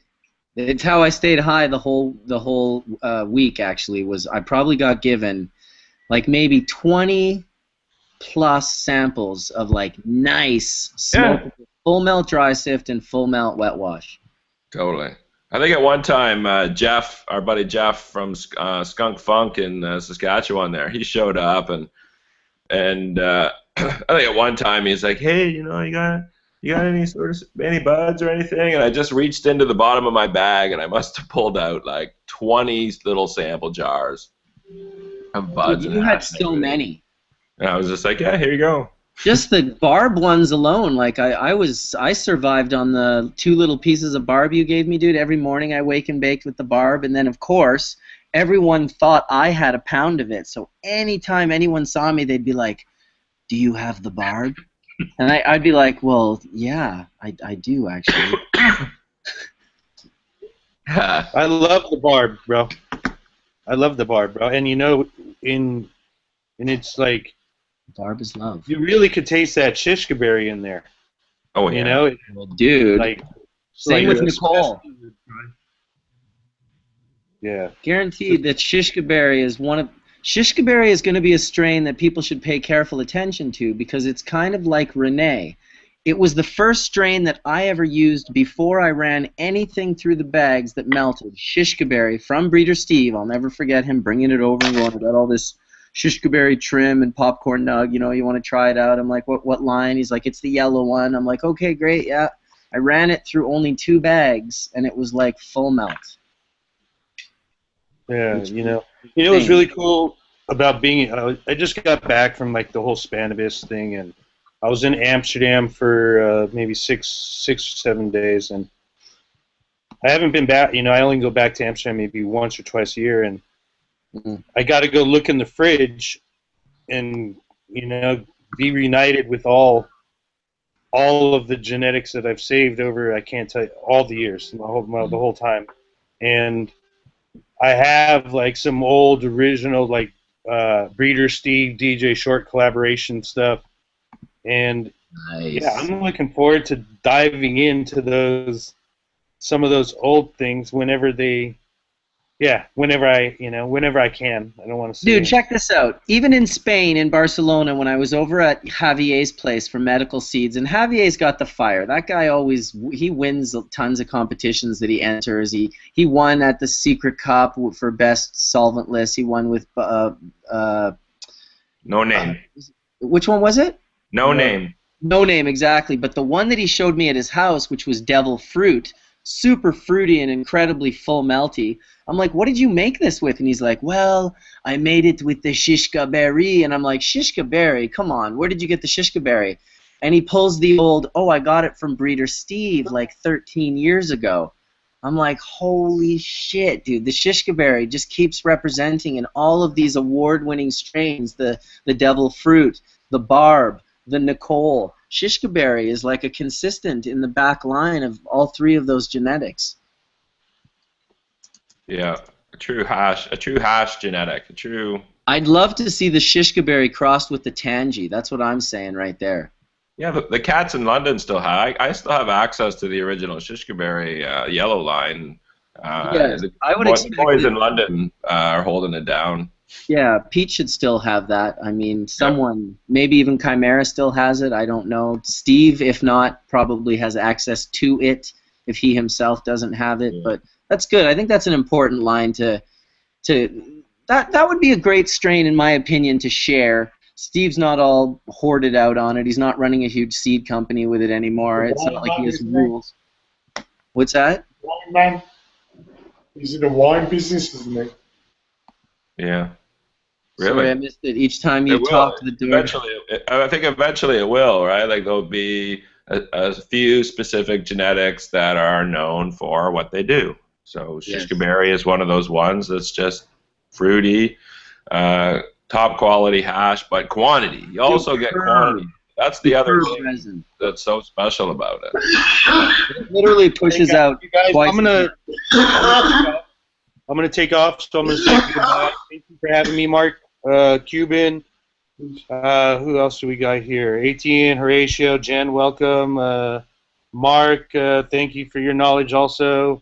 Matt, love you, brother. I can't wait to do a collab with you guys. It's gonna be good. Buddha, I'll see you in Denver. Tony, either Cali or Denver. I'll talk to you Tuesday. Peace out, world. Yo, peace, Claire. Have a good day, dog. I'll holler at you.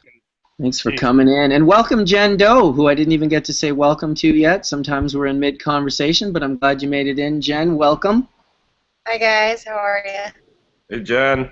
Yo, my lady says what's up. Oh, hi. I'm going to try and make it up to see you guys in the next couple of days. Hell yeah. That'll be fun. Yeah, whenever you come through. Okay. It's starting to be cold. Like, that's good. It's not like it's like +10 out there. Yes, we want snow here in Whistler. My son called me earlier from up top the mountain, and he was like, Dad, there's like 5 feet of snow up here.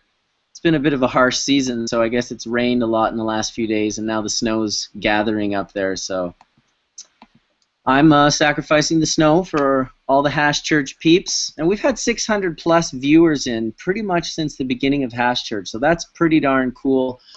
I do feel like it's a responsibility that we have to dwell deeper and deeper. We have to, you know, no stone left unturned. And, yeah, it feels like a strong responsibility that we have to the masses out there right now that are just dying to learn about as much as they possibly can with cannabis. And, you know, I guess the now of the plant, what's going on with extractions, what's going on with how people are using the plant, both medicinally, preventatively, and recreationally. It's a pretty incredible story, you know, the story of cannabis and where it's at in its cycle right now. Like, it is seemingly coming into the peak of its life, at least in our history that we know of it. When has cannabis ever been stronger? Well, I think if we've rolled it up that hill, I think it's now getting ready to roll downhill pretty hard. Yeah, that's what I'm saying. I'm feeling that pretty strong myself, Etienne. It's been a team effort, man. How many generations before us, how many those who held the fire and continue to hold the fire. And your country, our country, over in Spain, we saw that, you know, they're getting harassed the same way that we get harassed. Sure. Yep, they do. Yet people like Cristina Sanchez and many others who are pushing forward the testing and the learning, the science, if you will, these are a very important factor. It's why we like to have Mark present as often as we can, because, you know, none of us are scientists. He is a scientist. He's got the knowledge and the background, and it's important for people who are interested in this not to limit themselves in any. I like the idea of Hash Church really sort of talking to the youth and sort of helping them, direct them to interests that they have with this plant. If you're interested in the science, well, then go take sciences. Go to university and go get your PhD, because we need more smart people who are coming from a perspective that want to learn and push this plant forward in the sort of positive aspect. Oh, if I wasn't so busy, I could I'd add, be right back to school. just from our recent trip to Denver, we were there because the American Chemical Society, one of the oldest scientific organizations on the planet, has decided to start a cannabis chemistry division, which is good news. So, you know, there's going to be a lot of chemists employed in this industry in the future, and it's very good when the professional society embraces the notion that there will be roles for it to play, especially around educating and making sure that people who want to get into the industry have a place to turn to so they can understand what type of education they need to participate in the industry.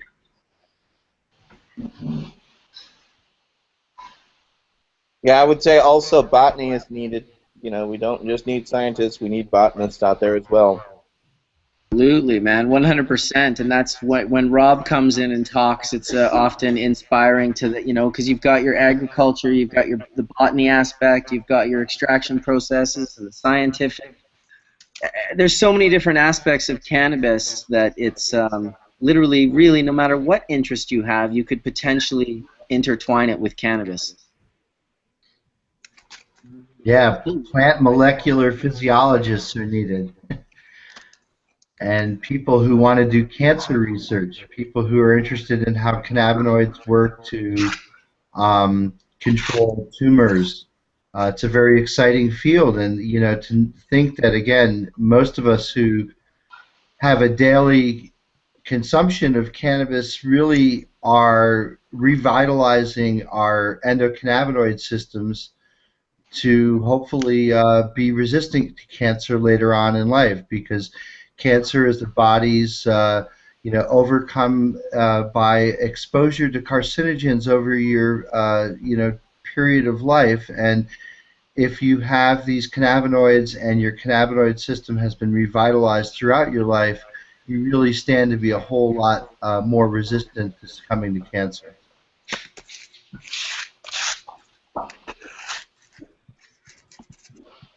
Hey, who's your friend, Jen?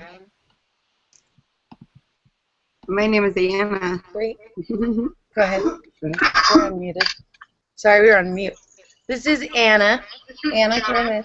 Hi, I'm Anna. I'm from Eugene, Oregon, visiting Jen, hanging out with you guys. Anna actually has a really cool story if she wants to share it. Just a little bit. I actually have a disabled child with brain injury, and about 2 years ago I started really embracing the medical side of cannabis, and it's such a long story, but now she's just a completely new person. She has traumatic brain injury, but due to just learning things and growing good medicine and making oils for her and creating edibles that she can eat, she's, you know, essentially seizure free unless she won't eat something or if she doesn't feel good, but she's just a whole new person talking, and just, it's an incredible story. It is. Yeah. Yeah, we're going to be doing some documentation on it so that she can get her story out there. Up until now, you know, she's kind of just kept it locally to herself, and just word of mouth has started to spread about how amazing this turnaround has been for her daughter. So that's amazing. How old is your daughter? She is 16 years old, and my babysitter actually shook her when she was 6 months old when I was at work one day, and she had 2 surgeries where the first one there was just a bunch of swelling on her brain, and so the doctor removed the skull plate for a while and then went back in a few weeks later and put it back in, and she just essentially had so many seizures every day. It was like 100 seizures a day as an infant. And then over the years, she just took so much Depakote that it turned her into a zombie, and she was so unhealthy just from head to toe. And just really researching it and having the right people approach me. And I'm just a hippie tie-dye mama that, you know, would go to hemp festivals to sell tie-dye, and people would see me with my daughter and bring me edibles, and you know, I would see the effects, amazing effects. And just over time, underground, I started giving her tinctures, and the RSO is what we were introduced, and then recently I've been learning more about bubble hash and just have been introduced to Jenn, but really it took a lot of nerves and anxiety to take her off of her seizure meds and do it when I just wasn't sure, and I was scared. I have 4 children. I'm a single mom with 4 daughters, and so it was just paranoia all the time. But now I'm just her teachers, her doctors, everybody's so proud and so impressed that basically, there's nothing they can say about what I'm doing that's wrong. And so definitely being embraced, and she's doing so incredible. She's verbal, I mean, beyond words, especially with high CBD medication. Definitely THC and CBDs together are the key, and that's just something I learned over my own experimentation and growing and making oils. But it's really cool listening to you guys, and just there's so much to learn. It's pretty intense. It is. Yeah. But she's doing good with whatever we're doing now, and then I can't imagine with all the knowledge from everybody what we can do to make medicine for people like her, It's pretty awesome.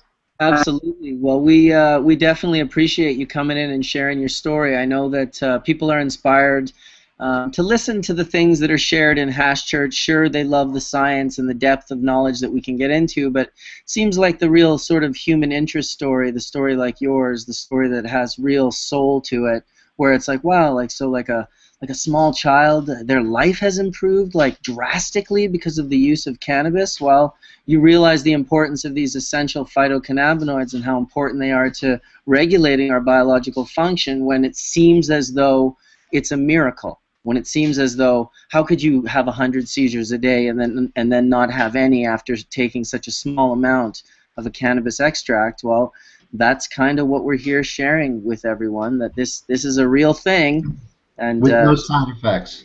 With the only side effect is euphoria, feeling good, enjoying music a little bit more, maybe wanting to dance more often, and even have more fun while you're playing. I can't imagine a better side effect for my child while it's potentially curing a life-threatening illness or increasing the quality of his or her life by 1,000-fold. Yeah, we always like to say that it's the only drug that people take actually for the side effects. The best medicine is laughter. Yes. And how inspired is laughter by the intake of phytocannabinoids? Revitalization. GG bless. GG bless. Yeah, if you can give your child back laughter that you haven't heard ever, I can only imagine what an with an incredible... herb as drugs sold by a drug company at a drugstore, paid for by insurance companies. Give me a break. Yeah, only the parents who fed their kids pharmaceuticals and seen the devastation can really, really know just how seriously fucked up these drugs are that they try to feed us. She says there's 8 pages of negative side effects for the medications that her daughter was on. It was crazy, and she pretty much was suffering from all of them. She's just a normal, healthy person with brain injury, and so seriously, yeah, and you can really see that it was killing her, like her liver and all of it. She wasn't functioning right. And the people that brought the awareness that I should give it to her were very organic hippies, that just wanted the best for her, but they were pretty brutal about what I was doing to my child. And so it made me aware. And it is crazy to see her. She's so healthy. And like you guys were saying, laughing and music, she just got to go to her first Widespread Panic show on weed. And those are her favorite, those are her dudes, and so that was absolutely incredible. Like, she was so happy that she had the whole place, anybody that was actually seeing what was going on was crying. Like, it was epic. And when then I was telling people, I'm like, yeah, you should Facebook the band that. The band would like to know that. We're going to. We took a lot of pictures. We did. She was stoked. They would love to know. Those guys would love to know that. It's cool. Yeah. Yeah. Yeah. That is very awesome.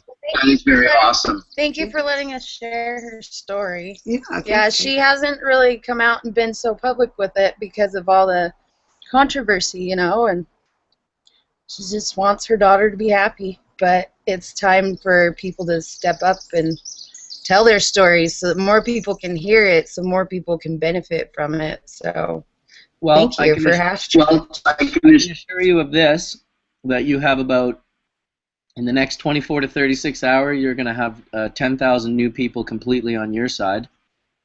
And, yeah, maybe you've inspired a whole bunch by just coming out and sharing, you know, getting away from the fear. Nothing more scary than putting yourself in a situation where the government can try and take your child away. There's nothing more frightening than that. But yet, watching your child die from pharmaceutical drugs and not allowing your child to take cannabis out of the fear that the government's going to, it sort of supersedes it. So my hat's off to you for the strength of, you know, giving your child cannabis and doing it in a responsible manner that has allowed her to, you know, live a better life. Yeah, thank you. It's been intense. Beyond words, but it's amazing. I mean, the proof is in the pudding, and that's what I tell people. I mean, it's obvious. She's so happy. She's talking. She's just like a whole new person. Plus, we hardly ever go to the doctor anymore. Like, she doesn't have earaches. She's continent now. She goes to the bathroom on her own completely, when before she wouldn't even go at all. Like, she had to take pharmaceuticals to go do normal things. Like, it was really bad. And so essentially now she really doesn't even take Tylenol. And I've found the right kind of help now where we've changed her diet completely to basically an all organic, healthy. Yeah, we're doing it, and she's exactly an amazing example of what cannabis and just healthy lifestyle will do for you. It's really cool. And then such a traumatic story of shaken baby syndrome and brain injury and all the fucked up shit. And then in Idaho, I'm from Idaho, and that all happened in Idaho. And I just always stayed true to marijuana, and even then they were pretty harsh in court and all the shit we went through. And I was like, I'm sorry, Judge, but it wasn't because I smoked weed that my kid was shaken. And I just always held true to that.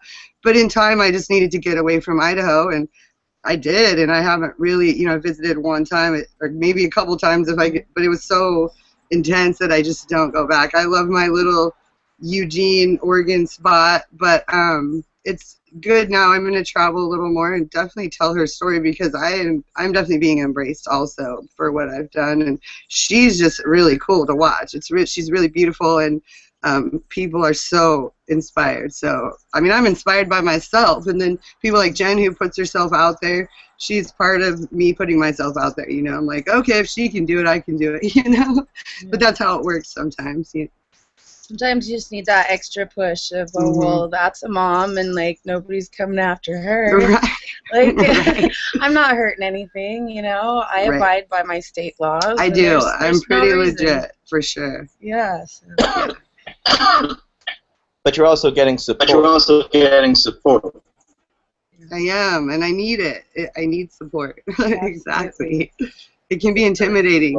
You know? As a patient provider myself, and as I'm a Gulf War veteran, so I was diagnosed with Gulf War syndrome. So I had a wasting syndrome that the doctors didn't know that I had, and I literally wasted down to about 95 pounds.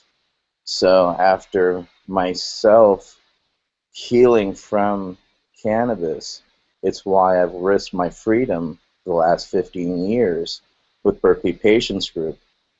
In fact, we're the only ones to be shut down by the government to successfully move and reopen. And I'm suing the federal government right now so that my patients can continue to have access. I'd rather die on my feet than live on my knees and subject these people to having to go back on the street. So it takes strong people like you that inspire people like me every day. So thank you, stay strong, and know that people care. And if there's anything that we can do, please let us know. Much love, much respect. Thanks. Yeah, if anybody specializes in this sort of thing that can give her any tips or any, you know, just a little more exact on things, because she's just a single mom trying to heal her baby, you know, and it's hard. So she's doing her best, and she's doing amazing. Totally. Thanks. Awesome vibes. Hash Church today. Good vibes in Hash Church. Thanks for coming and sharing your story. Really, really inspiring. This is why we do what we do. I just wanted to say I appreciated that, and many years ago I tried to inspire patients to come forward and do their own patient stories, because I think once cannabis makes you yourself as a patient or as a parent a believer, it's hard not to want to express that. And you also have to be very careful with insurance and different companies and organizations and states. So my hat's off to you for taking the courage to do that and to continue to do that for others.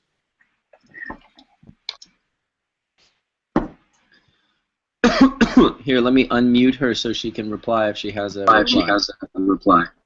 Oh, sorry. Thank you. I appreciate the support. It's encouraging for sure. You can feel overwhelmed just even growing, essentially, and then being a mom, and then and then you hear all the new laws. And I'm in Oregon, so we have recreational coming up, and I went to a business conference recently, and just trying to figure out and I want to make medicine available to everybody, also the young and the old and all the people that are coming to me and for inspiration. And it's super overwhelming, and then to know how hard it might be, or it's just complicated, so I get overwhelmed. But I love to put the story out there. Really, it's about my daughter. I mean, she is so beautiful and awesome, and it's inspiring. She's doing good, for sure. I'm going to take a trip down to Eugene with my camera, and I think we're going to get the whole story put together for her, and then we'll post it. I'll definitely post it on my YouTube, and we'll just get the link available. But it'd be really cool. Yeah, the one thing you should know is that I'm involved in our movement here in Pennsylvania, and the gasoline in the engine in the movement here in Pennsylvania are moms just like yourself who have kids that suffer all kinds of different illnesses that could certainly be addressed if we had medical cannabis in our state. So you are not alone. There's a lot of people who are just like you, and that might just comfort you to know that your burden is carried by many people, and again is fueling the energy that's behind the movement here in Pennsylvania. We call them the mama bears, and these moms are very, very strong individuals who have to deal with things on a daily basis that would cripple most families. So, our hats off to you. I think that that's the new face of cannabis right now, Mark. I've often asked by people in the UK in particular, and I would urge moms like these moms to, realize that, in the U.S. the momentum's picking up. It's important to re-inspire people like from Utah and Idaho, where you guys are from. But at the same time, there are moms in the UK that don't have the support system. They still haven't put the face of a small child who requires cannabis as a medicine as the face of medical cannabis. And so it's slow going in the UK. And one of the things I always like to do on Hash Church is sort of point people in a direction if they're looking to do some help. Well, and you break down those barriers, Mark. I mean, this program, the fact that we're talking about it and it's on the internet and saved in perpetuity, I mean, people will reference this to know that there are, these issues, and why do we let the miles come in between the fact that people all over the world are in the same situation? Exactly, regardless of what country. So thumbs up to the internet. Thumbs up to the internet. Oh, yeah. You get in touch with Anna. What is your email? My email's kind of long, but it's better than everything tie-dye. And Jen can type it out. But I really started out as a tie-dye mom. I've been making tie-dye for 16 years, and then too, actually, because it's really my first passion. But I have a Facebook too, Anna Can, and actually my nickname for a while has been Anna Cannabis, which is kind of funny how it's all been working out. But yeah, that's how you can find me, and you can see pictures of Savannah. What? What? Two N's and one. Two N's and one. Yeah, CANN actually, Anna Can. Yep. So And then ANNA. yep, A. Yep. And what's the email address? It's better than everything tie-dye, TIEDYE at yahoo.com. At yahoo.com. There you go. Perfect. Sorry, I'll put it's it really in. cold out here, so I can't type. My fingers are like, it's deceivingly beautiful. Right. It's actually really cool. I'll make sure I put your information in the comments of the video so that people will be able to find it right there, and they won't have to try and figure out the spelling. Sweet. Thank you. Thank you very much.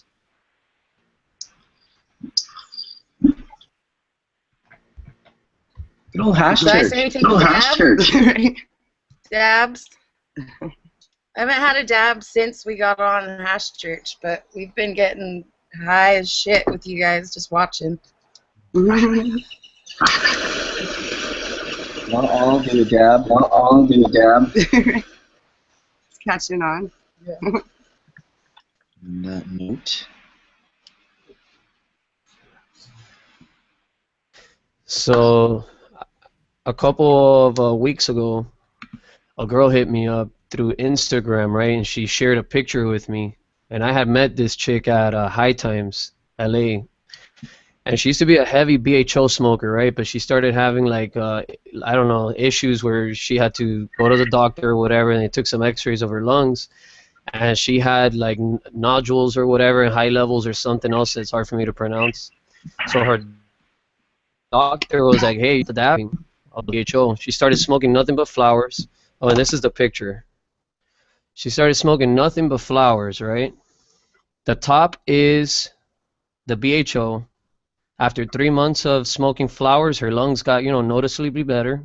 But she wanted to dab, so she started dabbing full melt and smoking flowers. And the picture on the bottom is like her new pic or x-rays of her lungs a year later. So that's BHO. That's the full melt. That's crazy, right? So I was trying to get info on it on the chat.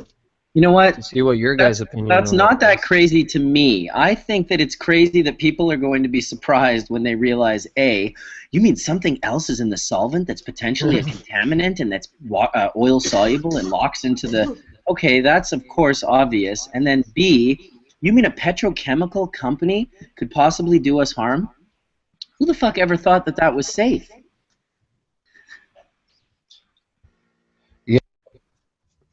Yeah. Yes. That's another reason why solvent free. Holy Moses, man, I'm telling you. I don't know. I'm just not overly surprised when people are like, oh, did you hear that, like, that butane stuff ended up being bad? It's like, well, yeah, it kills life on contact. Like, the alternative is, like, using water, which sustains life, all life on Earth. I'm going to go with the sustainer on this one. Oh yeah, man. So that's at least to share with the peeps in the chat. She's on Instagram and posting pictures for awareness, not trying to hate on the oil crowd, but. Do you want to post her name so people can go look? She goes by Cannabis Ari on Instagram. I'll type it up on the chat.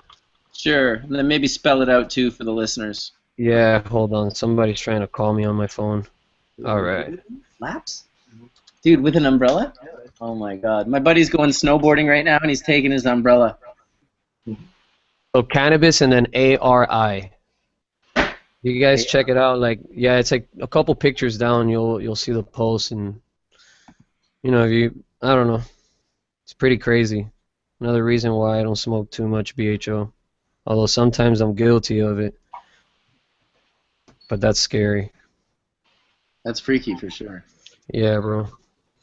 If you're gonna smoke oil made by somebody that knows what they're doing, not open blasting in cans and crazy stuff like I think that. it's probably a good idea to leave it to the professionals. Yeah, bro. God knows what that girl was smoking. Must have been some gnarly stuff, bro. Bronson, bro. Bronson. Yeah, the Bronson oil. Yeah, that's the worst, bro. It's like 50% mystery oil. Yeah, the Terpene mix. Jeebs. It's jelly clear, never cakes, tastes like the plant. The plant, pure oil. Ah, the plant, Tony, the plant. You're not muted again, are you, Tony? No, I guess I'm not. Okay, I thought you looked like it had been done again. I looked over, I was like, come on. No, we've been talking in the background in this little chat. Yeah. Well, powerful story from the ladies. Oh, and she was kind of I guess she was hyping up rosin. Like, if you're gonna smoke oil, make rosin as opposed to the BHO. And she posted the pictures. That's what that was I the post. seen the The point of picture. the post. Yeah. Word. I can't wait to try that rosin that Tony has, the clear stuff. 420, he said, we'll smoke it all. Well, I had Jen and Jibs try it, and like usually they, you know, like when we were in Amsterdam, the smell was so overpowering. You know, the terp melt. Yeah. And so now it's like this perfect blend, and the terps have like gone from like the lemon to more of the G13 over the. It's been a 6-month terp. You were using 3,000 times too much in Amsterdam. For sure. Like, you actually stopped a few people from breathing in. Like, I remember they were taking hits, and you'd just be like, Ninja Terp, boom, and the people would be like, I got one of those where I was literally like, okay, I think that might be too much. I think that might be like, I think we just dabbed a solvent. I'm pretty sure that was fucked up. Like, that probably wasn't safe. Tony the Terps. I think there was a lot of those going around at the Legends dinner. Just straight stopping hearts. Yeah. Yeah. Jen with the common sense. You know, that's also, you know, like, why I didn't want to release them, because it's like, hold on, man, this is pure plant terpenes, so it's like, I don't know what the effects are, but I can tell you that it's found a really nice home in this particular technique, because it allows you to, it just makes a really, really, really, really nice kind of like a clear jelly, but snap and pull, clear resin consistency that tastes pretty much like, just like the plant, you know. It's like, and it melts to straight oil, and it's really smooth. You don't feel it on the back of your throat at all. So we'll try it. So there's no reason why rosin shouldn't fill up the table at the Legends dinner this year, you think? I mean, it's something new. We'll have to see. Like, I think so. I'm definitely going to be entering that this year. So it's going to be funny when you do the entries and you show them the rosin for solvent-free entry at high times. It's not BHO, bro. It's rosin. You know, just trust me. Enter. Let me tell you, it's gonna mess things up. You're gonna have to make sure you got everything labeled. That's gonna be. I predicted to the guys at the Cannabinoid Masters tournament that that non-solvent's going to be testing as high, if not higher, in the rosin category. If you take that, like I gave them a piece of the rosin. I don't think they tested it, but just in case they had access to give it a test to see what that Barbzin that we made in Barcelona would come out at. I'm super interested to see what it comes out at. I tested some rosin this week, and it tested it at 84% through Steep Hill. Just made with Killer. Welcome, Josh. You guys know Josh. Bizarre Brothers, hash maker down in California, making a little more hash than most, a little bit less than some. Good guy. Welcome into the room. Thank you. You with space? That was funny, bro. Nah, he's doing something else. Ah. Well, welcome, dude. Welcome. Thank you. Hey, have you guys had the rosin whiting out question posed? I don't know. I missed it. If it has been. Yes, I brought it up, player. Are you getting rosin whitening out? Because I have it. It happens to me if I make it with dry sift.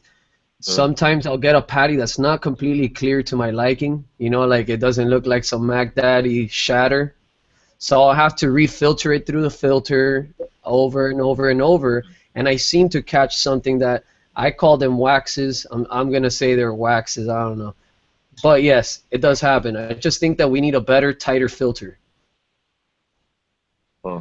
And it's in the works. On the rosin, smaller hole. You think you need a smaller hold screen? Yeah, kind of like the, you know how the oil makers, they use very tight screens when they do single solvent dewaxing to catch a lot of the lipids and everything? Their micron is a lot smaller than 25. Oh, so like 0.05. Yeah, it's something really small. So Bubbleman's coming out with the 5 micron. That should help out a lot. But I think the tighter that we can get it, the better. Maybe to like initially squeeze the oil, you can use one size, and then to refine it, you could take it to another screen to do like a second filtration and a third filtration. But I think once you eliminate the majority of those lipids and stuff, the oil will stay at a more stable state. But yeah, whiting out was happening to me. It was killing me. Hey, there's a term that someone just said in the chat, Matt, that you may appreciate. I think it's not Barcelona that you love so much. I think it's Barcelona that you really love. Barcelona. Yeah, well, when you roll with as much barb as you do, it's a different trip. Yeah, it's a good trip. I don't know. I guess I don't know the trip without barb. Exactly, that's what I'm saying. This guy nailed it, dude. Barcelona. I'm just Barb's sidekick. What's puffing, Josh? Other than some sick Marcel air trap pipe. What's Cuban? What's your shelf life? What's it? 5-7 days? If it's unpressed, it seems to last for a pretty long time here. The rosin. Oh, okay. It depends, bro. So check this out. When I make it with water hash, it stays pretty stable. It doesn't really wax out. I made some about 10 days ago, and it still looks great. But with the dry sift, man, it's where I'm seeing the issues. In about 3 to 4 days, it starts to get crazy. And I actually stuck it in the vacuum oven. And hold on, yeah, turn that down a little bit. I had it in the vacuum oven to experiment, right? And I started treating it like some BHO. I put it at like 110 in full vac, and it was doing like a bubble reaction, you know, like if it was purging something out, and then eventually began to wax out, and I smoked a lot of it, but it started getting hard and buttery, like bad oil, you know what I mean? But it tasted great. I don't know, it's very weird, man. Have you just let it sort of sit on the table? Wash hash when it's pressed on that oil slick, I don't have a problem at ever whiting out. But like you said, the dry sift, there's something strange there that's causing that. Yeah, and I've had already 3 people since the show, when I brought it up, hit me up and tell me that they're having the same problem with sift. I don't know why. Well, I can tell you just from all the competitions and stuff that when we put the Barb 99 in, that dry sift, every time that it got into the hands of whoever was smoking it, it was always whited out. And I noticed this year, because we brought both the Barb 73 water hash and the Barb 90 water hash, that the Barb 73 lasted as a nice gummy chunk pretty much for the whole show, whereas the Barb 90, it whited out rather quickly. So that was a pretty good eye opener for me as to just the different sizes react differently once they're pressed out and exposed to the air. One of the things that I have done to be able to get a little bit more of a shelf life on my dry sift is that when I jar it out and I gram it out in my lab, right? It's like 60 degrees with a dry yeast running, very low humidity. I jar each gram individually, and then I use these 33 by 100 seals, and it's from a website called the Carry Company. And the seal goes in between the jar and the lid, and each gram is individually, like, I want to say it contains the same environment as the lab, you know what I mean? I think the problem with dry sift is once it starts, the jar is opened or isn't properly sealed and the humidity can get in from the outside, from outside the lab, that it begins to pick up moisture and go through changes. Yeah. So the shelf the oxygenization what just starts to get at it. Any trapped oxygen in there, if anything, if you could do a little puff of nitrogen, like they do with coffee, that's what you'd want to do so that there's no trapped oxygen, because that will start to eat it regardless. Yeah, but I've had dry sift that has been on the shelf, let's say a gram or 2 or 3 or whatever for 10 days plus, and it still presses out great. But these are grams that are kept in wine coolers at a dispensary or a collective or however you guys refer to it out there. But yeah, if you gram out your hash, try out those seals, man. Yeah. Nitrogen for sure would be dope. Yeah, works out. I just had another question and I just forgot it. Write shit down, bro. I was just about to say it, and then Sarah caught my attention and it was gone. It'll come back. It's a cyclical thing. Oh man, it was a good question too. It's like a boomerang, man. It's coming. Yeah. If you, like I said, if you put that in, if you also put your stuff in parchment or oil slick and in a Ziploc bag and put it in the refrigerator, you never have a problem with it running out. Totally.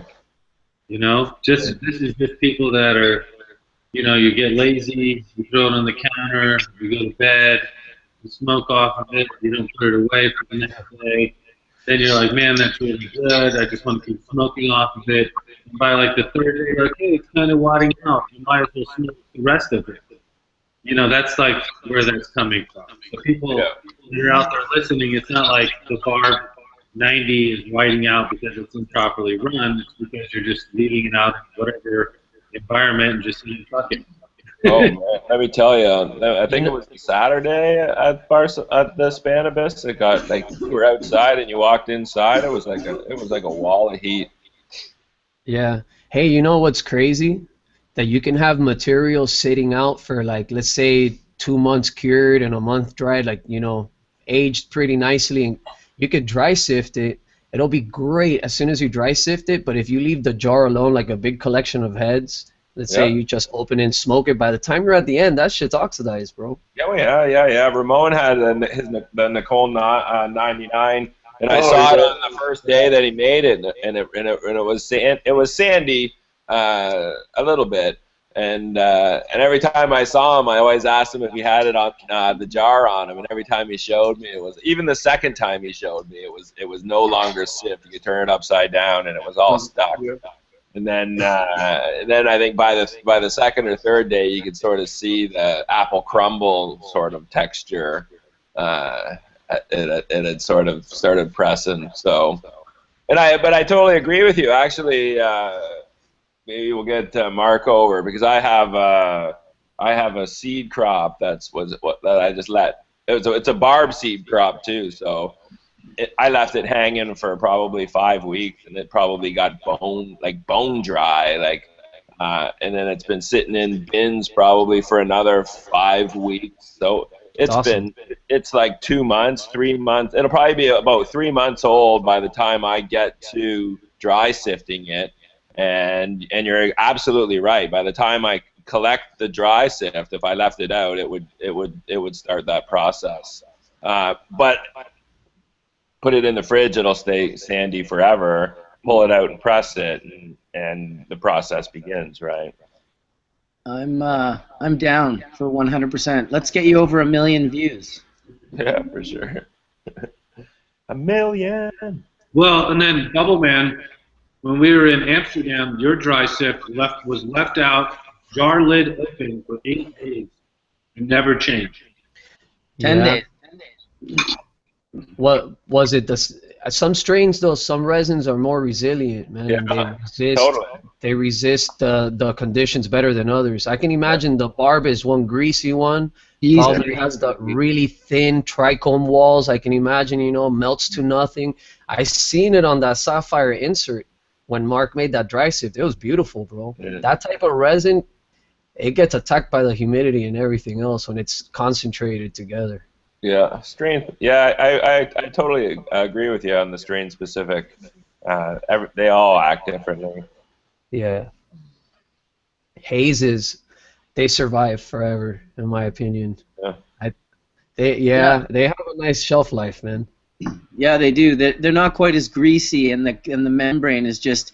It's probably something to do with a more land-race wax membrane as opposed to a hybridized indoor grow wax membrane. Yeah. And it's interesting that you would say that because it was the sweet skunk in Amsterdam that preserved. Yeah. Nice hazy taste and smell on that. Yeah, it's that sandy resin. That sandy resin that it could be like stuck in a puck, but you can still shave it back down to dust, and it'll look beautiful. Yeah, that stuff lasts forever. Lovely. I tried dry sifting some Gorilla Glue, and that was, man, I was the reducer for the day. I kept seeing little particulates, and I wanted to clean it up, and my yield would go down and down, or it would get greasy and like just stick together. It was tough. I'm never gonna dry sift Gorilla Glue again in my life. Never say Hell never. no. Bro, somebody told me that they got a 20% yield washing this, and the yield I got was like a 5% at most. Bro. Yeah. It was some shit. That's also coming off a flower that's tested 29 or 30%. That helps. Yeah. Huge factor. Huge factor.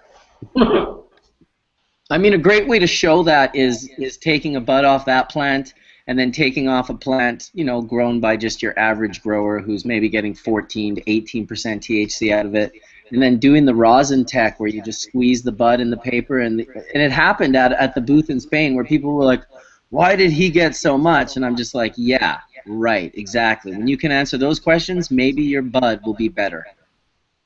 Yeah. Oh, man. 64% already.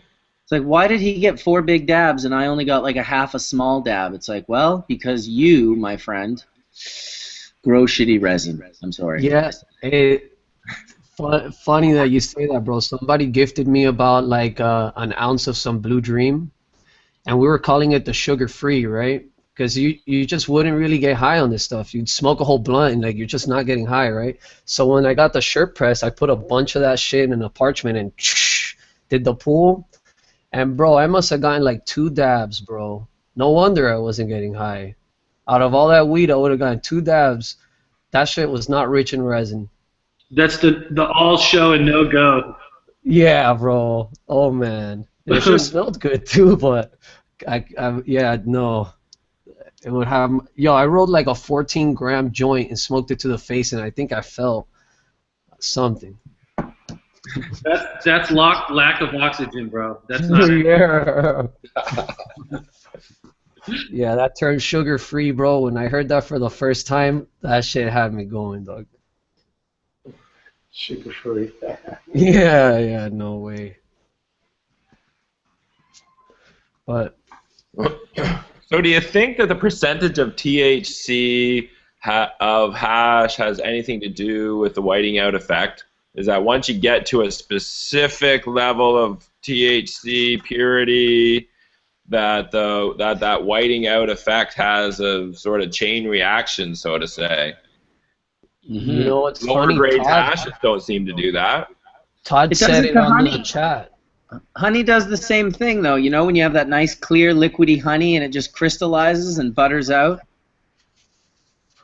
Yeah, so that's just THC acid crystallizing out, and it's going to crystallize out, determine on how much is in there and how concentrated it is, and how resistant it is to crystallization is a determination of basically what are the other molecules that are in there. And so I think, again, we could reference to Jenn's thread on crystallization. Think of the refinement of sugar. So table sugar is a white crystalline solid, right? Brown sugar is less refined, so it has a lot more of the molasses component of sugar in it. And then, yes, very crude sugars like molasses, so it's kind of like a syrupy, you know, gooey oil. So, yes, crystallization will happen if there's enough material in there and it starts finding each other to be able to form crystalline lattice structure, if that's the whiting out phenomenon. The whiting out phenomena I think that we were referring to before had to do with oiling out or an emulsion, might have to do with the reduction of water content, because all these compounds are what are called hygroscopic. That means that they will absorb moisture from ambient air, and that will change their physical presence. And again, some of these will start to butter out because they're oil and they don't like mixing with water, but they attract water. So it's kind of like a catch-22. And a lot of these compounds, again, will have some interaction with water in the plant that will just be completely different once you have it isolated from the plant material. The other point I want to make is there is very, very little cellulose in the end of the trichome itself. Is mostly a waxy component that's a lipid bilayer. Cellulose, think of as like the fiber portion of the plant, which is high molecular weight glucose polymer called cellulose. There are smaller molecular weight polymers called hemicelluloses all throughout the plant and that are part of the cell wall. But predominantly what you're getting at the end of the trichome is mostly waxy lipids and very, very little cellulosic content unless you're grabbing a portion of the leaf itself. So then really the bottom line is this. What we really want to know in this process is how is it changing, what are we losing, what are we gaining, what are the effects that are different? Those are the real questions. I wonder if terpenes are the ones causing it to cake. Ooh, I accidentally. Yeah, it's so related to so many things that have to do with basically the incompatibility of a fat-soluble molecule in water. And so again, that's going to become cloudy because it's going to have to exist as emulsion because it can't coexist as a single phase, like as a shatter that's completely opaque that you could see through. So the reason why you're not going to be able to see through it is because these things are creating nucleation sites for crystallization of the THCA molecule. So, and that's what the phenomenon of crystallization is. So what do you feel about, remember what I gave an example a few moons ago on Hash Church about what they do with echinacea, where you're in your last 3 flushes, and instead of that last flush on the last day you're supposed to do it, you don't give them any water. You shock the trichomes and then give them water. In the process of flushing, in the process of how you go about getting the water out as well, the temperature in which you go if you're going to do fresh frozen. If you go to -50 or below, you actually start to damage those walls. So there's a lot of those micro parameters, I agree with what you're saying, that change that last end result as well, on the cloudiness or not. Yeah, I mean, there's certainly carbohydrates and proteins in the plant that are responsible, like, say, the enzymes that are responsible for cannabinoid biosynthesis that exist in the trichome itself. I mean, these are definitely molecules that are there. There's all kinds of molecular machinery that's making all kinds of chemistry happening throughout the plant that, again, when you insult it by either taking a solvent or either mechanically separating the trichome from the plant material itself, you're going to get a mixture of all different kinds of compounds. depending on exactly how the process of isolation occurs.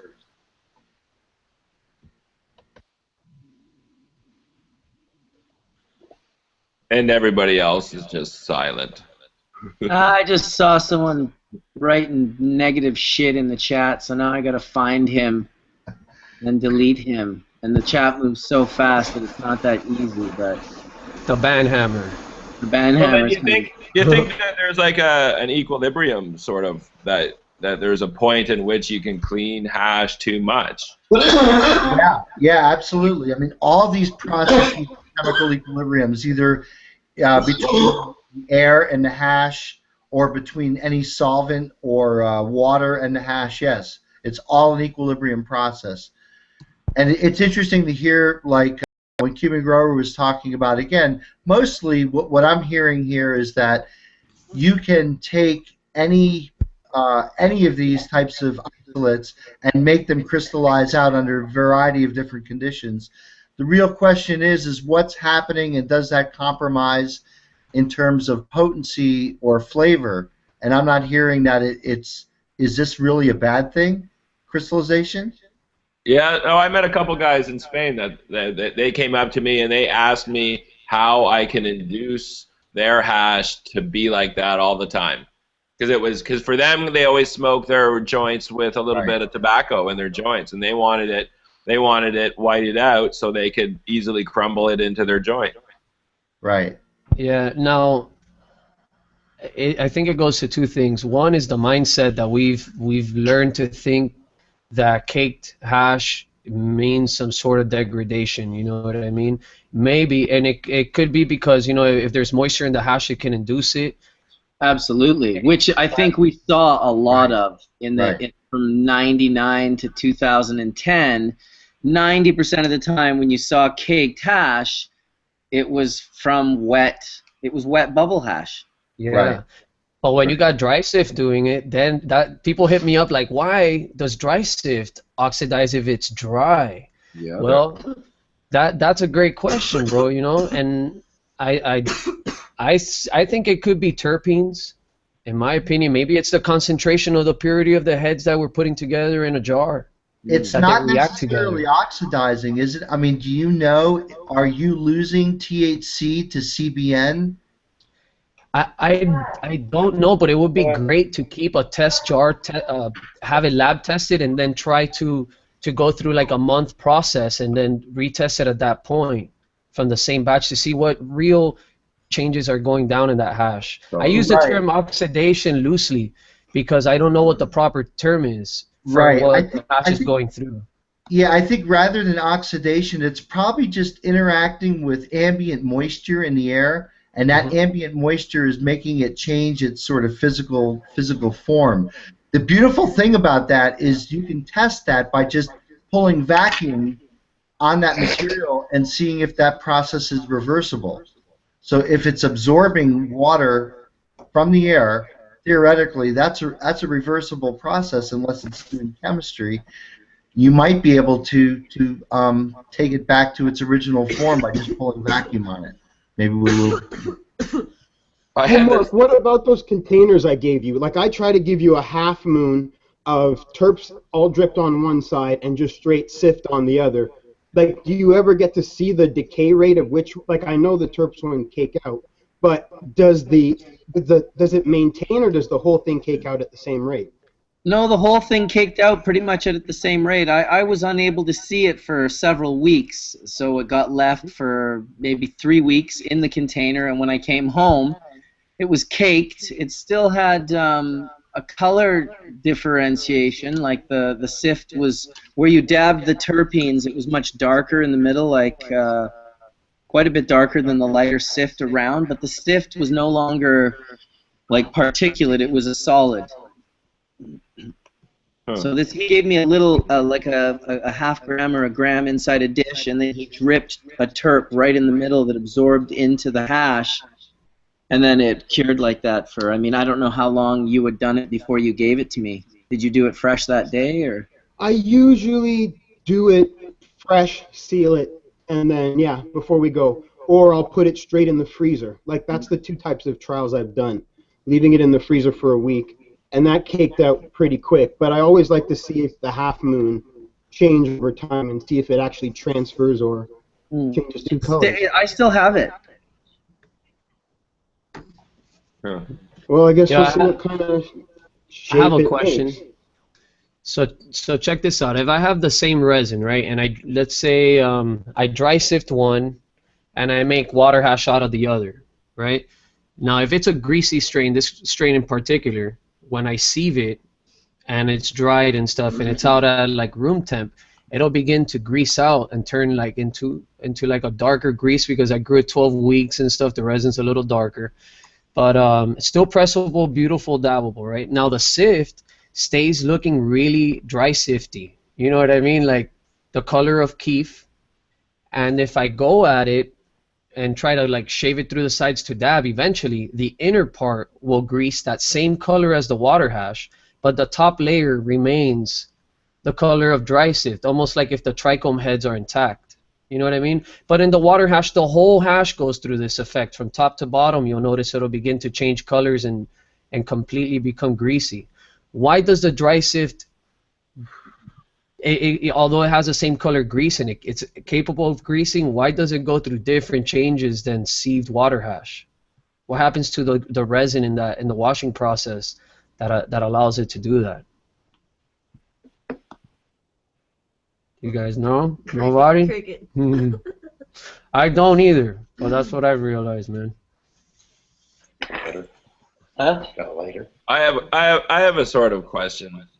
And the question is, because we all deal with relatively small sizes of hash, and I had this thought in Barcelona. We were in a restaurant.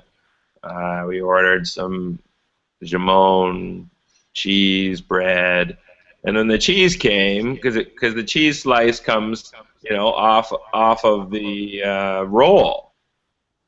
So if I had a chunk of hash large enough, like a wheel of hash, like a wheel of cheese, do you think that the oxidization or whatever the term is will halt at a certain depth within that cheese, therefore making the hash in the center of it able to cure or whatever it would do? Mark? Yeah, it should. Yeah, absolutely. I mean, if it's exposed to the air, it's definitely going to have a higher propensity to absorb water and change as opposed to the stuff in the middle of the ball. Absolutely. No the question. outside's going to oxidize, whereas the inside, you know, should stay a nice color if it's good hash. If it's actually the same color on the outside all the way through, we all know that's an issue. The Great Gardener Farms now has a new goal, and it's to make a wheel of hash. That's dope. I want to figure out what the depthness of that would be. What's the depth? You have to patent the wheel. Just say you did it. I could just see Sam's face when I plop the wheel down on the Legends table. Slice out a piece. What? You'll have like special tools to like punch into it to sort of analyze what's going on in the middle. You wheel them around the barn.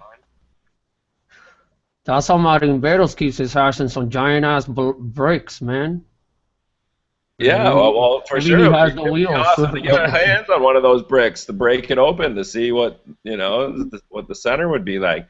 But usually when you see those bricks, they're not the highest quality. I mean, I want to take like I don't know what it would be. I'd have to start with like a half a kilo or a kilo of like Barb 99, press it into a brick. I don't know, wrap it in cellophane, store it in a cool dark place for 15 years. I guess we'll start working on that. Maybe it'll take 5 kilos, giant ones. Let's do it with 10. Let's call it 10. It's a good even number. 10 years? No, 10 kilos, man. Come on, I don't care. 10 kilos. 10 kilos. Yeah. Press it into something.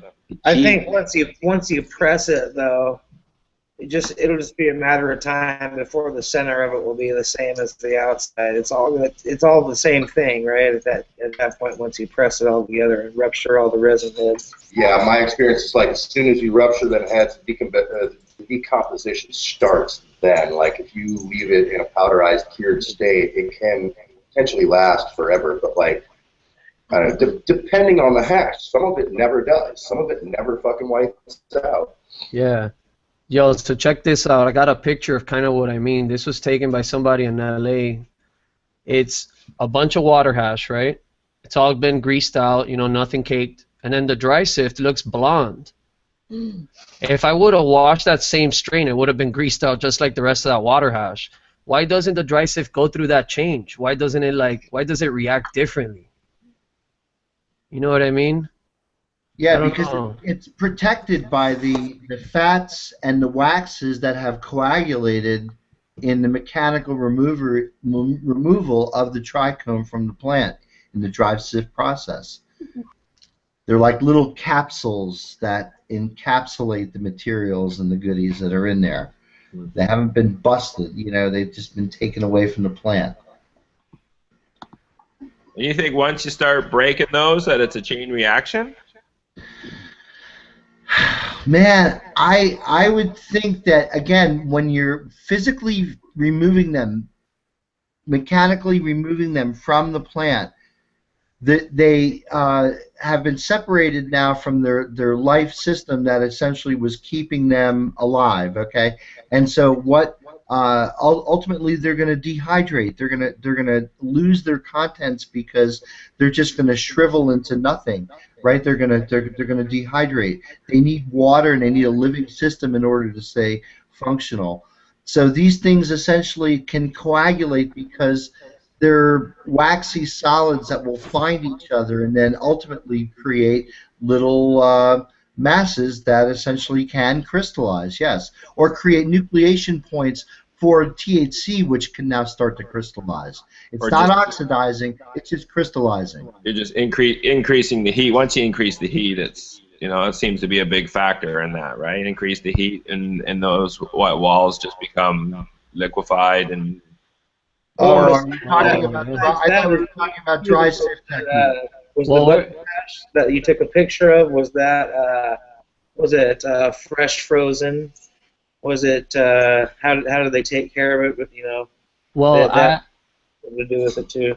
I've done it with my own material. Like I have a sour strain that I really like because it yields high and it makes grease. You know, from the 160 to the 73, it's just fantastic.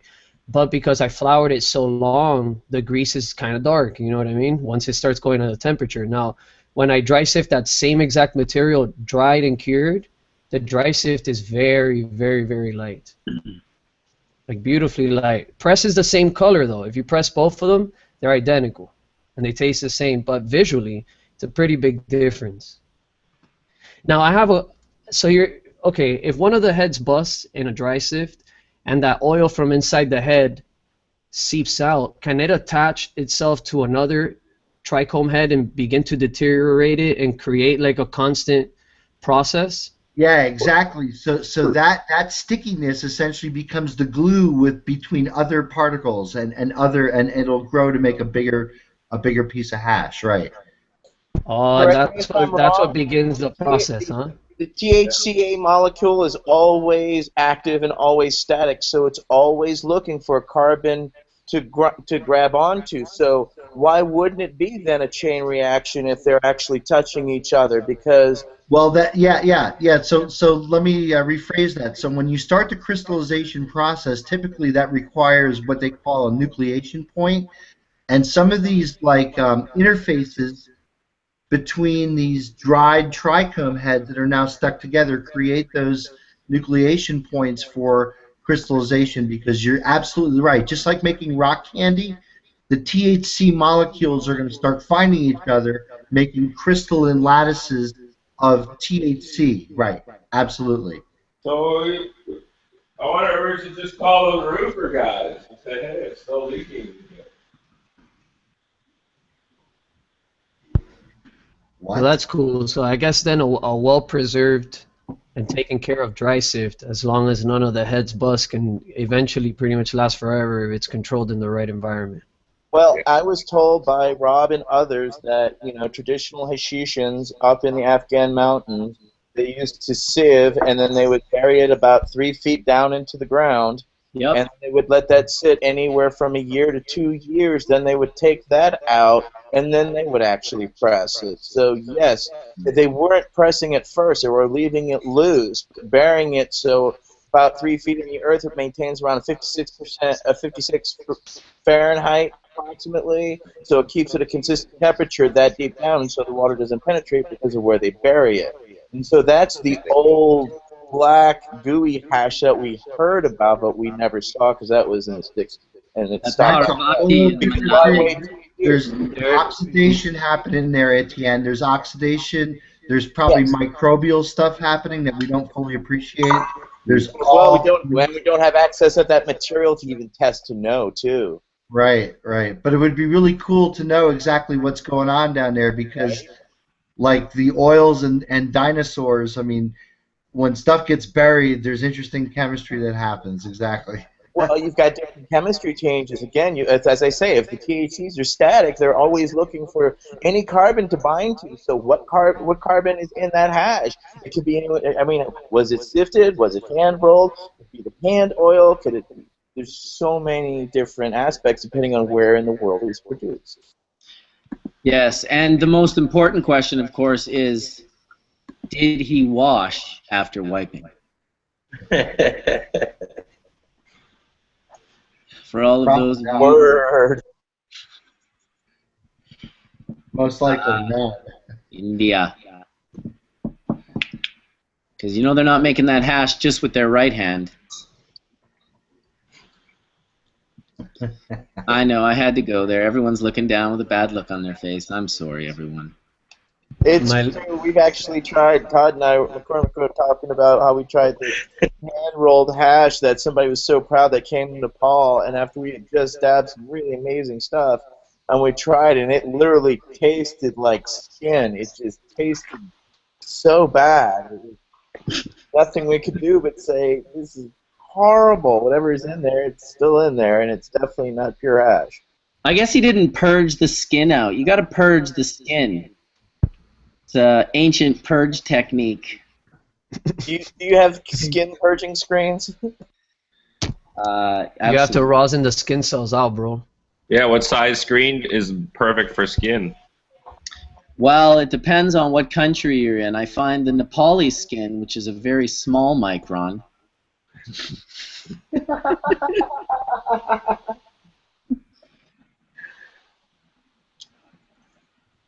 That's fun. Yeah, I mean, in that way, you're smoking a piece of the hash maker every time you light up, right? Pretty much. A taste of Nepal. Yeah. Dude, when your buddy says, hey, you want to hit this Nepali, he's not joking around. Figuratively. Hey, this shit's good. Damn, this shit tastes pretty good. Like, what is this? Oh, that's my bro, dude. What do you think of Clive Baxter's experiments, Mark? I don't know. Do I know Clive Baxter's experiment? Clive Baxter is the character that hooked his plants up to the lie detector machine, and then spent the next 30 years delving into plant reactions to stresses. And finally came up with he calls it the primary perception. Every cell has emits I guess electrical response on just the death, essentially, right? Death is coming, and sort of it happens at the cellular level, and it passes through, kind of like a forest fire, where the animals know that the forest is on fire way before the fire ever gets to them, type of effect. Yeah, I don't know. He's got some pretty interesting results, like studies he's done and stuff like that with experiments. Now I don't know how pseudoscience or what, but like I heard once that the U.S. military have devices that they plug into trees to measure the sensitivity of the forest that can tell them if there's ambush or not ahead of them. Well, I mean, so many biological processes, like the process of our sight, the process by which we record memories, the process by which we actually, our DNA replicates, is actually based in fundamental electrical mechanisms, even our nerves and the way that our muscles actuate.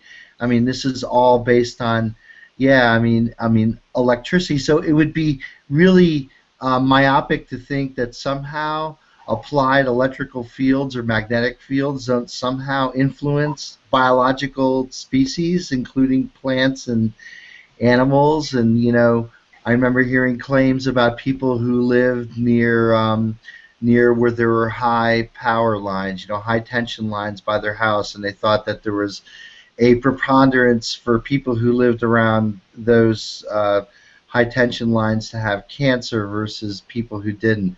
I don't know. I mean, there's a lot of noise in data like that, and it's difficult to make those correlations, and you always have to remember that correlation doesn't necessarily mean causation, and it's difficult sometimes in the world we live in to make sense of all those things. But yeah, I would imagine at some fundamental physical level you can influence plant growth and animal growth with applied electrical and or magnetic fields. I mean, you'd be weird. It would be weird to think exactly how you do that. Like, can you turn a switch on and all of a sudden make somebody taller or smaller? I mean, I don't exactly know how that would work. It would be great if somehow they could understand the basis of some neurological disorders that, again, are based in electrical impulses in our nerves, how we can use that kind of knowledge and understand how cannabinoids can attenuate some of those receptors and biological interactions that could mediate, seizures, for example, or other disorders that have to do with, say, an overstimulation of the central nervous system.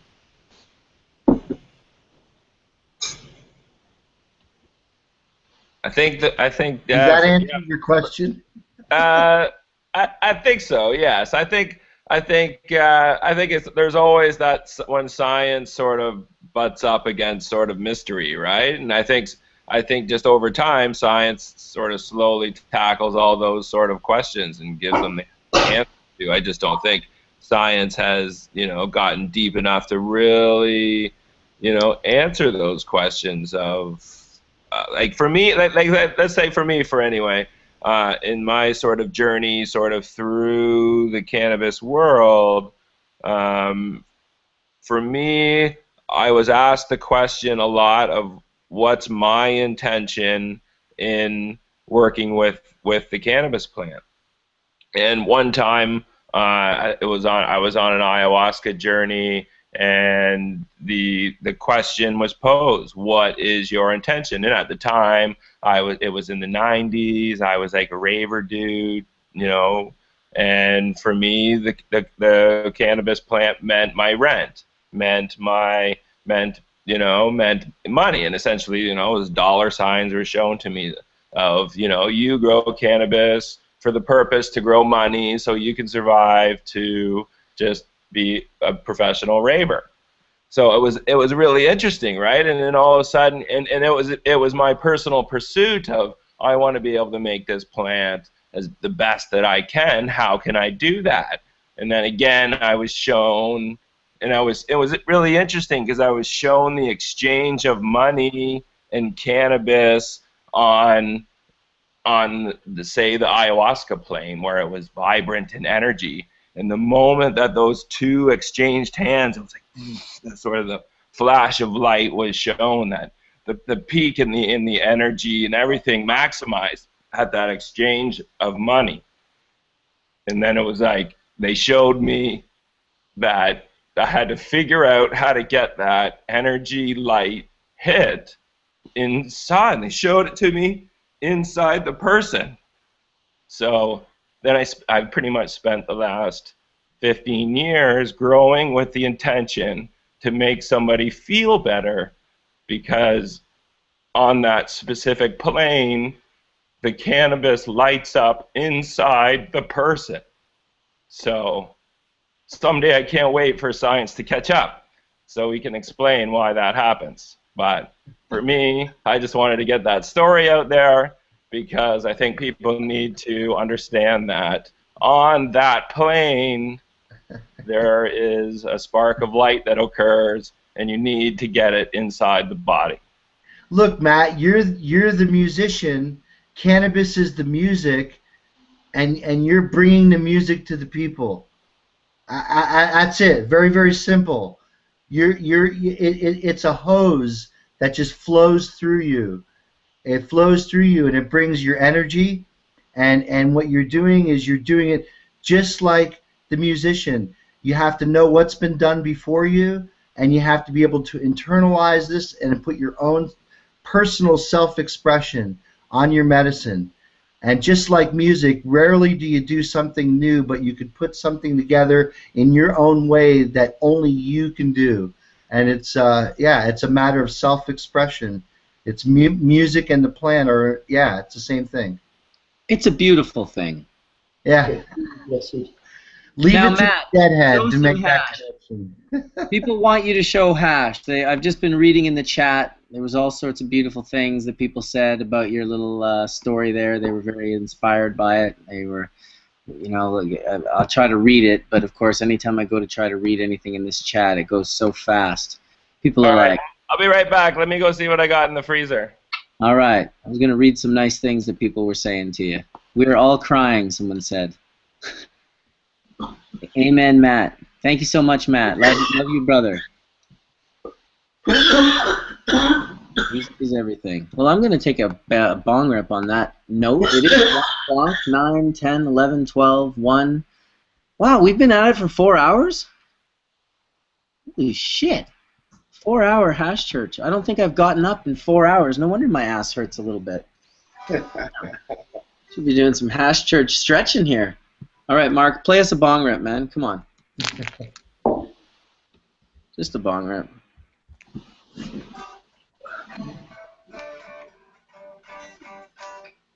You got Jerry's guitar there? It's a faker when it's not the real deal. I know, but could you imagine? Yeah, I got Jerry's guitar. It was like, it cost me like $3 million, but Now Pinsky might have Jerry's guitar, not me though. Jesus. Those are not cheap. Those are not cheap, especially when you have his whole family fighting to death over them. I know. How many years have they been arguing over those? Since he died. Pretty much. Well, actually, doesn't the owner of the Baltimore Colts actually own one of Jerry's guitars?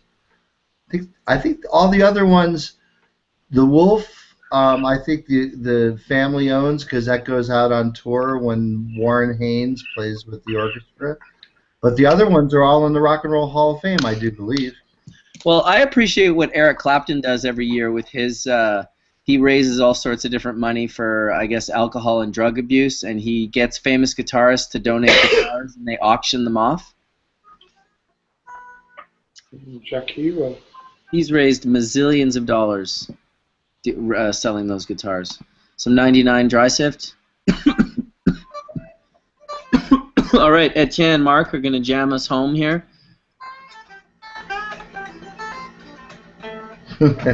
Get it on camera, Matt. Come on, get it on camera. Got it all over my computer is what I just did. Right on, dude. You are fucking hilarious, bro. I got it all over my computer is what I just did. I always suggest bending the computer screen down. That powdery bubble does not fare thee well.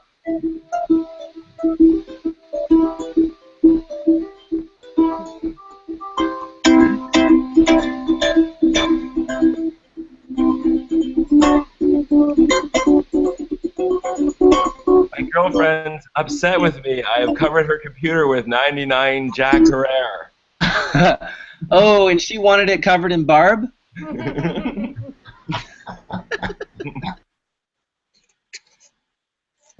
Yeah. Here's some Afghani. That's not falling out. This is water hash. Woo. That Afghani is so rank. I'm not gonna lie, I'm a fan. What do I got? Cannatonic 99. Couple of those. Watermelon. I think you gave me this watermelon. Which one? Whoa! Look at it, it's full. Look at it, it's full. Damn. You should puff that, dude. I'm gonna puff some watermelon. The fridge of plenty. Holy schnips. That looks pretty good. Let's do it. Let's do it, she says. Let's do it. What do we got here? We got some Cannatonic. Now this is a 45. But Looks like she's greased up nicely. Oh yeah.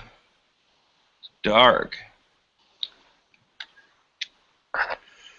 Here, I'll get a better shot of the Jack. Look at it. See?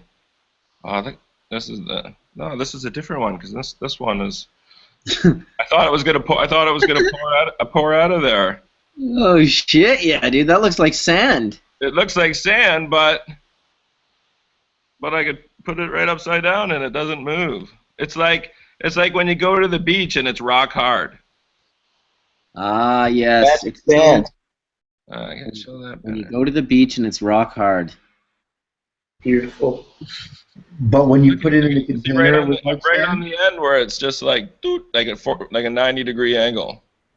It was like sand when you put it in the container, though. Oh yeah, yeah.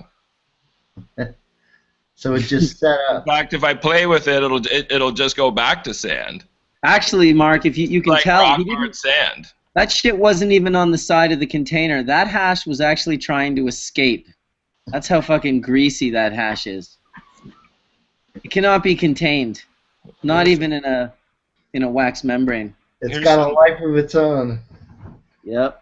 So this is atomic haze, and it's sandy down at the bottom there. It still moves around, but for the most part, it's caked up. I'm thinking of that truck commercial, like a rock. Yeah, look at it. It's just like a sand dune. Little Bobby Seeger. Maybe he was really singing about bubble hash. Probably not, but I know what kind of rocks he was singing about. Look at this JT15. So the same thing that Cuban was talking about with when it make it goes super dark. This JT15 goes ridiculously dark when we make water hash with it. JT15. Mr. Cookie says he's puffing flowers of that right now. Nice, nice. Justin Trudeau, 2015. Justin Trudeau, hey? Wow, hopefully. Legal Cannabis 2015. How about that? I'm definitely, that's my vote. Yeah, watermelon toke. Legal Cannabis. You rocking a D-nail rip? What are you hitting? I'm gonna hit my your Dabadoodle. My little cake. The Dabadoodle. Those are the little one-hitters that everyone that judged Dabadoo got. Everyone got that nail in that little glass pipe, one little one-hitter. Pretty cool. Man, I'm really impressed that 550 people have stuck it out with us for the last 4 hours. I mean, my goodness, that's really, that's pretty cool. Thank you, everyone. I guess we got 7 minutes till 4:20 on the East Coast anyway, not here on the West Coast, so we'll gear up for a 4:20 rip, and then I'm going to take us off the air. That'll be 4 hours and 20 minutes of goodness. So feel free to go back and listen. Feel free to share. Share the links. Let's get more people. We're going to have a logo created for next week. Some of you might have seen the first one that I posted on Facebook. It says HC with some trichomes in the background, kind of a stop sign symbol with rosin behind that, and then a beautiful mountain scene kind of with like the blue river that Tony's new place talks about. It's a really cool logo. Matthew Tanner, thank you so much for creating that logo for us, and I'm going to send you the high-res photos today so I can pass out that logo to all of you guys that are here and girls that are here in the panel, and then of course to anyone that wants to promote Hash Church. It would be great to have that photo with the link to the next Hash Church, which I will put up on my YouTube page today after this Hash Church ends. We got 6 minutes till that 420 rip. Everyone, make sure you're ready for it. You got time. Roll your doobs, pack your bowls, turn up your D-nails. We are about to blow smoke towards the Vatican as Deacon Rob Clark always does on Sundays and has for the past 20+ years. We know you're going to come back to us one of these days, Rob. We know you're going to come back. Until then, please enjoy your fishing in New Zealand or Thailand or wherever it is you may be. Who knows where he is? He's fishing. I know that much. Tony's back, pressing it up. Fishing with a PH? He is fishing with an actual fishing rod, guaranteed. No, yes, and making his own lures and everything. Oh yeah, he's hardcore, dude. 420. Well, I mean, imagine, like, you know Rob, how much he geeks out on, like, hash and cannabis. I'd say fishing is right up there.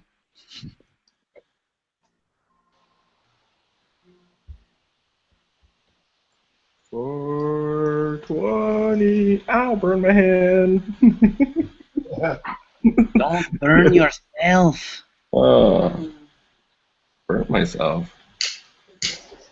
I did this at Barcelona. I grabbed one of those baby cakes and it had the titanium nail on it. Yeah, that hurt.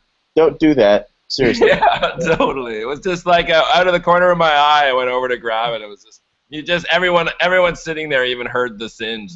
Oh. I torched mine in Jamaica. I had that giant big yellow blowtorch to heat up the bucket on the mothership, and at one point I leaned over it and just psst. And that just disappeared about a day or two ago. It was like 3+ weeks on my arm. The sound is the worst. The smell, from a vegetarian standpoint, it's like someone's burning like steak. Again, right? That goes into the theory that your cells have reacted faster than you have, really, right? That sort of that wave reaction through that everybody, tenses up because death is near. Well, Patrick Flanagan had a theory. Patrick Flanagan, of course, was, if you ever watched the TV show, the Doogie Howser, which Neil Patrick Harrison made his fame from, the young doctor. He was a brilliant guy, and he was a doctor as a teenager or whatever. Well, that movie, or TV show, I should say, is based on Patrick Flanagan. And Patrick Flanagan, he used to invent crazy shit. The dude was definitely like highly intelligent and brilliant in his execution of his ideas. He had this theory that all of our senses are derived from our epidermis, our skin, and therefore he believed that all of the senses should and could be experienced through your skin.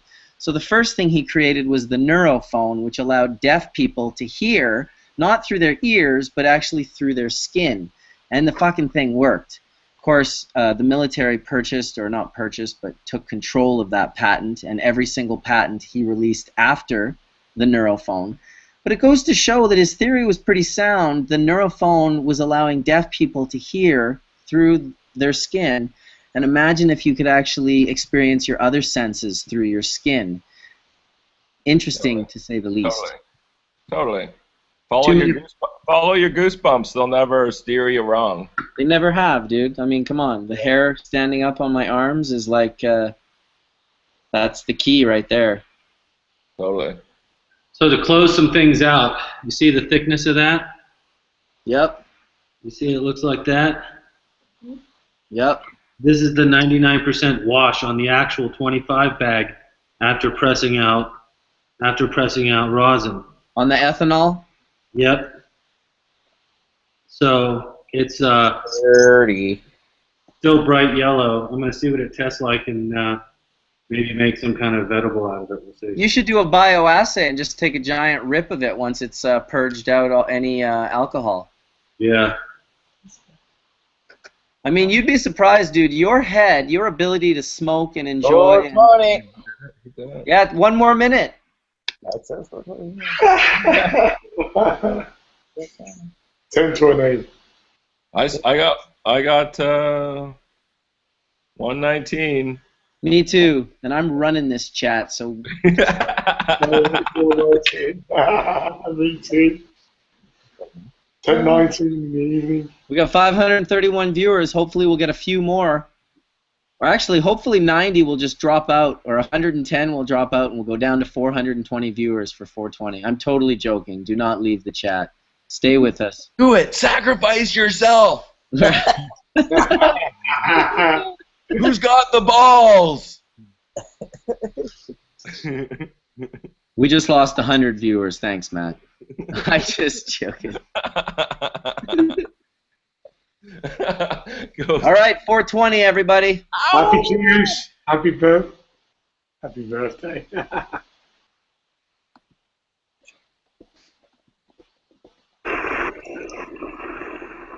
So Paul.